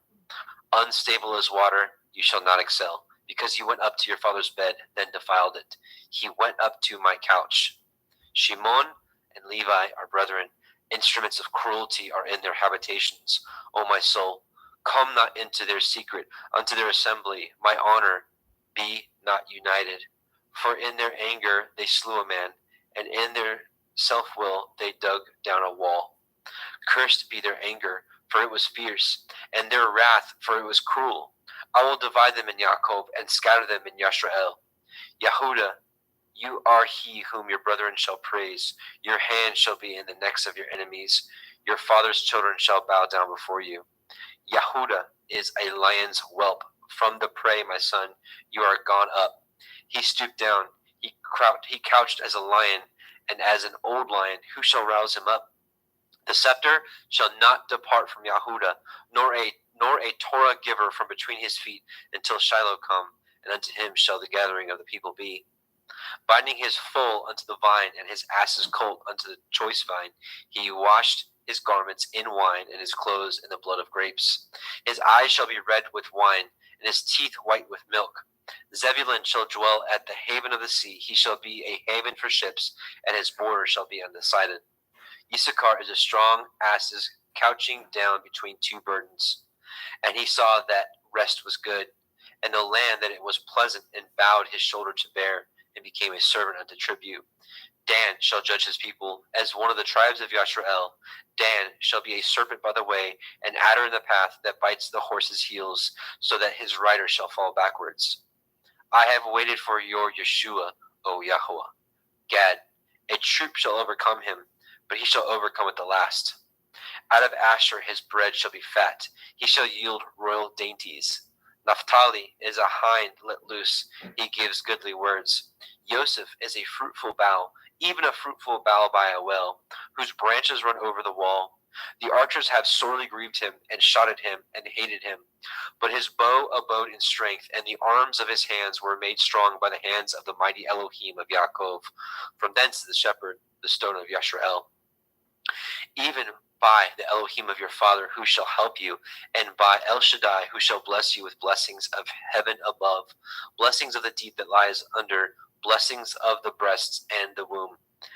The blessings of your father have prevailed above the blessings of my progenitors unto the utmost bound of the everlasting hills. They shall be on the head of Joseph, and on the crown of the head of him that was separate from his brethren. Benjamin shall raven as a wolf. In the morning he shall devour the prey, and at night he shall divide the spoil. All these are the 12 tribes of Yashrael, and this is it that their father spoke unto them and blessed them, every one according to his blessing he blessed them. And he charged them and said unto them, I am to be gathered unto my people. Bury me with my fathers in the cave that is in the field of Ephron the Hittite, in the cave that is in the field of Machpelah, which is before Mamre in the land of Canaan, which Avraham bought with the field of Ephron the Hittite for possession of a burying place. There they buried Avraham and Sarah his woman. There they buried Yitzchak and Rivka his woman, and there I buried Leah. The purchase of the field and of the cave that is therein was from the children of Heth. And when Yaakov had made an end of commanding his sons, he gathered up his feet into the bed, and yielded up his ruach, and was gathered unto his people. Genesis 50. And Joseph fell upon his father's face, and wept upon him, and kissed him. And Joseph commanded his servants, the physicians, to embalm his father, and the physicians embalmed Yashrael. And 40 days were fulfilled for him, for so are fulfilled the days of those which are embalmed. And the Mitzrayim mourned for him 10 days. And when the days of his mourning were past, Joseph spoke unto the house of Pharaoh, saying, If now I have found grace in your eyes, speak, I pray you, in the ears of Pharaoh, saying, My father made me swear, saying, Lo, I die. In my grave which I have dug for me in the land of Canaan, there shall you bury me. Now therefore, Let me go up, I pray you, and bury my father, and I will come again. And Pharaoh said, Go up, bury your father, according as he made you swear. And Joseph went up to bury his father, and with him went all the servants of Pharaoh, the elders of his house, and all the elders of the land of Mitzrayim. And all the house of Joseph and his brethren and his father's house, only their little ones and their flocks and their herds they left in the land of Goshen. And there went up with him both chariots and horsemen, and it was a very great company. And they came to the threshing floor of Atad, which is beyond the Yarden, and there they mourned with a great and very sore lamentation. And he made a mourning for his father 7 days. And when the inhabitants of the land, the Canaanim, saw the mourning in the floor of Atad, they said, This is a grievous mourning to the Mitzrayim. Wherefore the name of it was called Avel Mitzrayim, which is beyond the Yarden. And his sons did unto him according as he commanded them. For his sons carried him into the land of Canaan, and buried him in the cave of the field of Machpelah, which Abraham bought with the field for a possession of a burying place of Ephron the Hittite before Mamre. And Joseph returned into Mitzrayim, he and his brethren, and all that went up with him to bury his father after he had buried his father. And when Joseph's brethren saw that their father was dead, they said, Joseph will perchance hate us, and will certainly requite us all the evil which we did unto him. They sent a messenger unto Joseph, saying, Your father did command before he died, saying, So shall you say unto Joseph, Forgive, I pray you now, the transgression of your brethren and their sin, for they did unto you evil, and now we pray you, forgive the transgression of the servants of the Elohai of your father. And Joseph wept when they spoke unto him. And his brethren also went and fell down before his face. And they said, Behold, we be your servants. And Joseph said unto them, Fear not, for am I in the place of Elohim? But as for you, you thought evil against me, but Elohim meant it unto good, to bring to pass as it is this day, to save much people alive. Now therefore, fear ye not, I will nourish you and your little ones. And he comforted them and spoke kindly to them. And Joseph dwelt in Mitzrayim, he and his father's house, and Joseph lived 110 years. And Joseph saw Ephraim's children of the third generation. The children also of Machir, the son of Manasseh, were brought up upon Joseph's knees. And Joseph said unto his brethren, I die, and Elohim will surely visit you, and bring you out of this land unto the land which he swore unto Abraham, to Yitzchak, and to Yaakov. And Joseph took an oath of the children of Yashrael, saying, Elohim will surely visit you, and you shall carry up my bones from hence. So Joseph died, being 110 years old, and they embalmed him, and he was put in a coffin in Mitzrayim. And there is the end of the book of Bereshit, Genesis. Now we will go into Shemot, Exodus.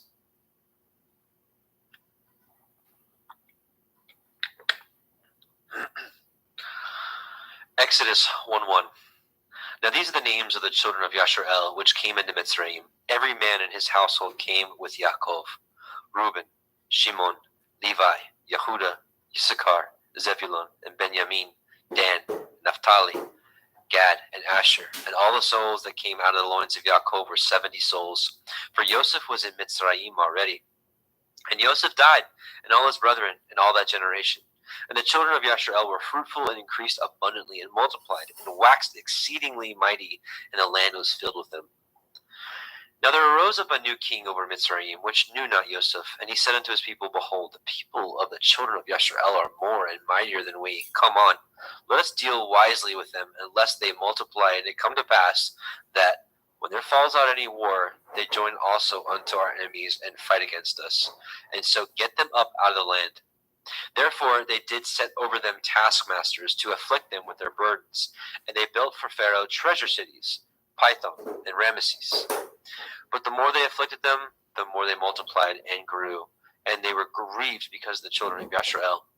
And the Mitzrayim made the children of Yashrael to serve with rigor, and they made their lives bitter with hard bondage, in mortar and in brick, and in all manner of service in the field. All their service wherein they made them serve was with rigor.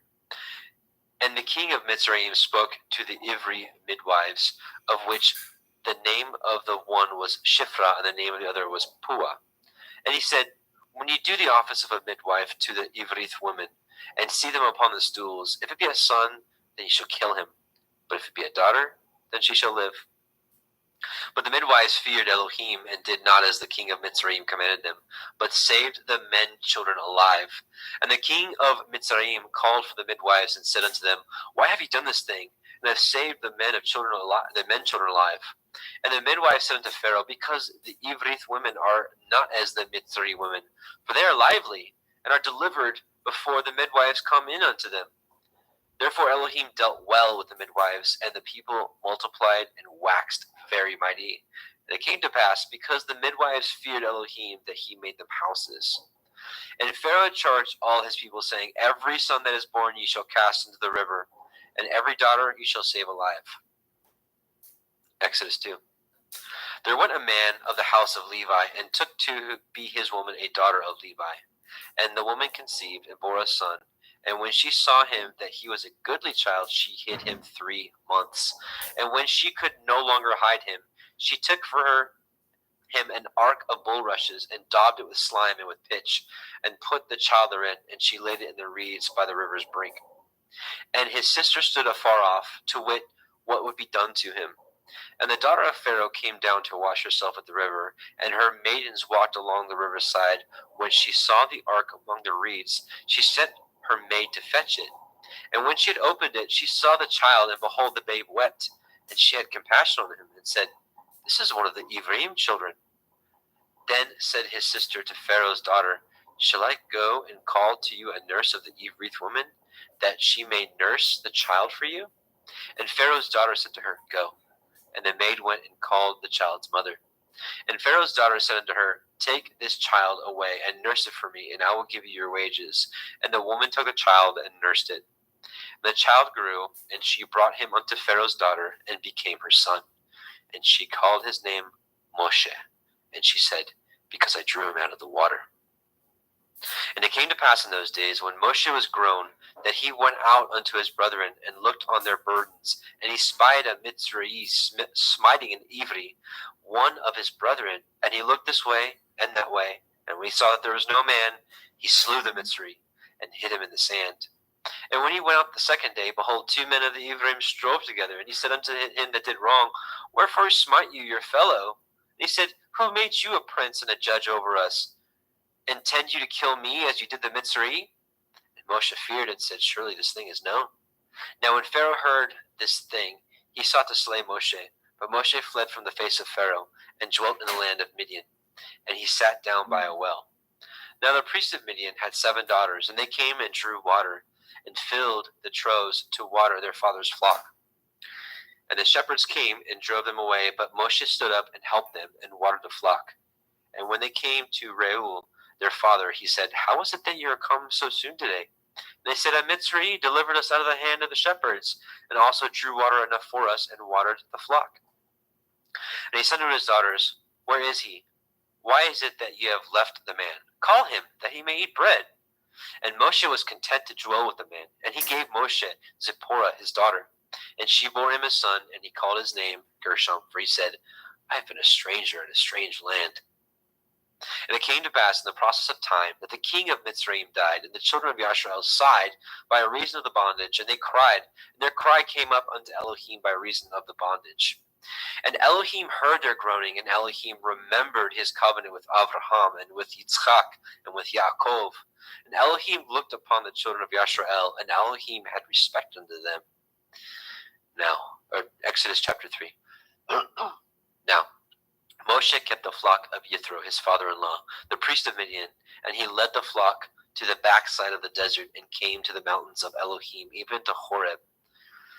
And the angel of Yahweh appeared unto him in a flame of fire out of the midst of a thorn bush. And he looked, and behold, the thorn bush burned with fire, and the thorn bush was not consumed. And Moshe said, I will now turn aside and see this great sight, for why the thorn bush is not burnt? And Yahweh saw that he had turned aside to see. Elohim called to him out of the midst of the thorn bush, and said, Moshe, Moshe. He said, Here am I. He said, Draw not nigh hither, put off your shoes from off your feet, for the place whereon you stand is holy ground. Moreover, he said, I am the Elohai of your father, the Elohai of Avraham, the Elohai of Yitzchak, the Elohai of Yaakov. And Moshe hid his face, for he was afraid to look upon Elohim. And Yahweh said, I have surely seen the affliction of my people, which are in Mitzrayim, and I have heard their cry by reason of their taskmasters, for I know their sorrows. And I come down to deliver them out of the hand of the Mitzrayim, and to bring them up out of the land unto a good land, and a large, and unto a land flowing with milk and honey, unto the place of the Canaanim, and the Chittim, and the Amorim, and the Perizim, and the Chivim, and the Yebusim. Now therefore, behold, the cry of the children of Yashrael is come unto me, and I have also seen the oppression wherewith the Mitzrayim oppress them. Come now therefore, and I will send you unto Pharaoh, that you may bring forth my people, the children of Yashrael, out of Mitzrayim. And Moshe said unto Elohim, Who am I that I should go unto Pharaoh, that I should bring forth the children of Yashrael out of Mitzrayim? He said, Certainly, I will be with you, and this shall be a sign unto you that I have sent you. When you have brought forth the people out of Mitzrayim, you shall serve Elohim upon this mountain. And Moshe said unto Elohim, Behold, when I come unto the children of Yashrael, and shall say unto them, The Elohai of your fathers has sent me unto you, and they shall say to me, What is his name? What shall I say unto them? And Elohim said unto El Moshe, Echaya, Asher Echaya, I am that I am. And he said, Thus shall you say unto the children of Yashrael, Ahaya, I am, has sent me unto you. And Elohim said moreover unto El Moshe, Thus shall you say unto the children of Yashrael, Yahuwah Elohai of your fathers, the Elohai of Abraham, the Elohai of Yitzchak, and the Elohai of Yaakov, has sent me unto you. This is my name forever, and this is my mention unto all generations. Go and gather the elders of Yashrael together, and say unto them, Yahuwah Elohai of your fathers, the Elohai of Abraham, of Yitzchak, and Yaakov appeared unto me, saying, I have surely visited you, and seen that which is done unto you in Mitzrayim.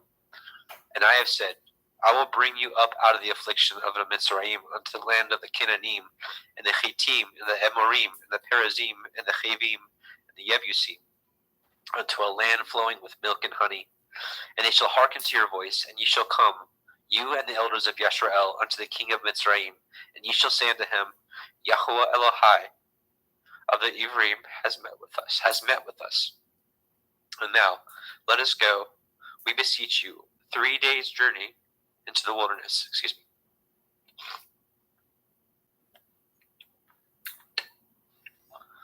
That we may sacrifice to Yahuwah Eloheinu. And I am sure that the king of Mitzrayim will not let you go. No, not by a mighty hand. And I will stretch out my hand and smite the Mitzrayim with all my wonders, which I will do in the midst thereof. And after that, he will let you go. And I will give this people favor in the sight of the Mitzrayim. And it shall come to pass that when you go, you shall not go empty. But every woman shall borrow of her neighbor, and of her that sojourns in her house, jewels of silver, and jewels of gold, and raiment, and ye shall put them upon your sons, and upon your daughters, and ye shall spoil the Mitzrayim. Exodus 4. And Moshe answered and said, But behold, they will not believe me, nor hearken unto my voice, for they will say, Yahuwah has not appeared unto you. And Yahuwah said unto him, What is that in your hand? And he said, A rod. And he said, Cast it on the ground. And he cast it on the ground, and it became a serpent. And Moshe fled from before it. And Yahuwah said unto Moshe, Put forth your hand, and take it by the tail. And he put forth his hand, and caught it, and it became a rod in his hand, that they may believe that Yahuwah Elohai of your fathers, the Elohai of Abraham, the Elohai of Yitzchak, and the Elohai of Yaakov has appeared unto you. And Yahuwah said furthermore unto him, Put now your hand into your bosom. And he put his hand into his bosom. And when he took it out, behold, his hand was leprous as snow.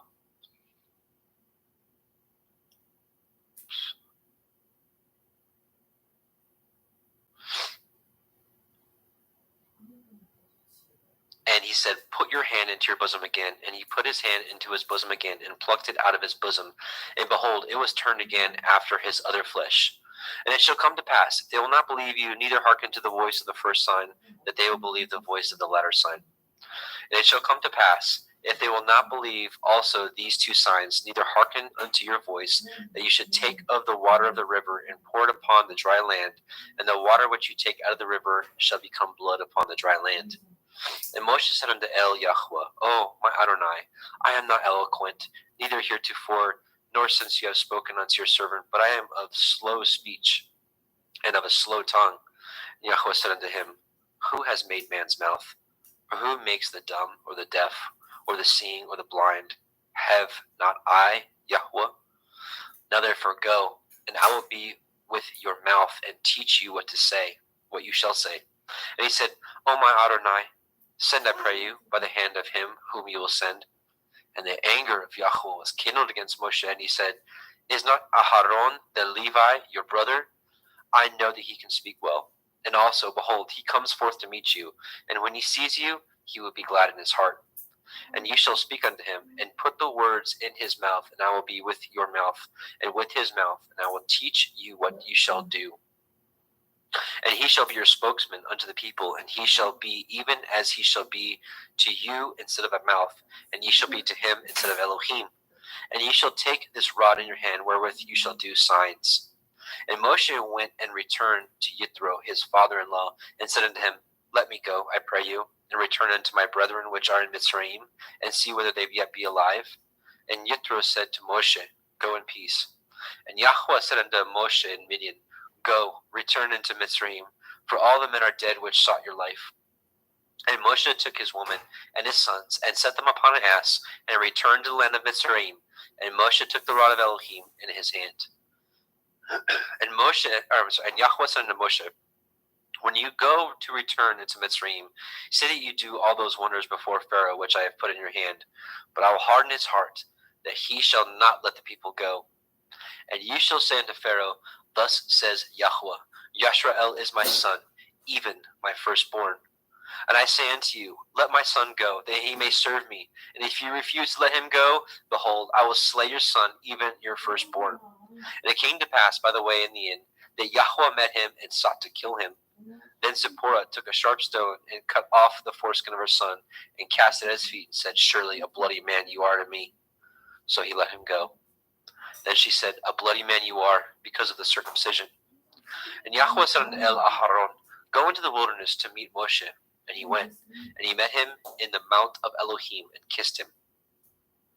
And Moshe told Aharon all the words of Yahweh who had sent him, and all the signs which he had commanded him. And Moshe and Aharon went and gathered together all the elders of the children of Yisrael. And Aharon spoke all the words which Yahweh had spoken unto Moshe, and did the signs in the sight of the people. And the people believed. And when they heard that Yahweh had visited the children of Yisrael, and that he had looked upon their affliction, then they bowed their heads and worshipped. Exodus 5. And afterward Moshe and Aharon went in and told Pharaoh, Thus says Yahweh Elohai of Yisrael, Let my people go, that they may hold a feast unto me in the wilderness. And Pharaoh said, Who is Yahweh, that I should obey his voice and let Yisrael go? I know not Yahweh, neither will I let Yisrael go. And they said, The Elohai of the Ivrim has met with us. Let us go, we pray you, 3 days' journey into the desert, and sacrifice unto Yahweh Eloheinu, lest he fall upon us with pestilence, or with the sword. And the king of Mitzrayim said unto them, Wherefore do ye, Moshe and Aharon, let the people from their works get you unto your burdens? And Pharaoh said, Behold, the people of the land now are many, and ye make them rest from their burdens. And Pharaoh commanded the same day the taskmasters of the people,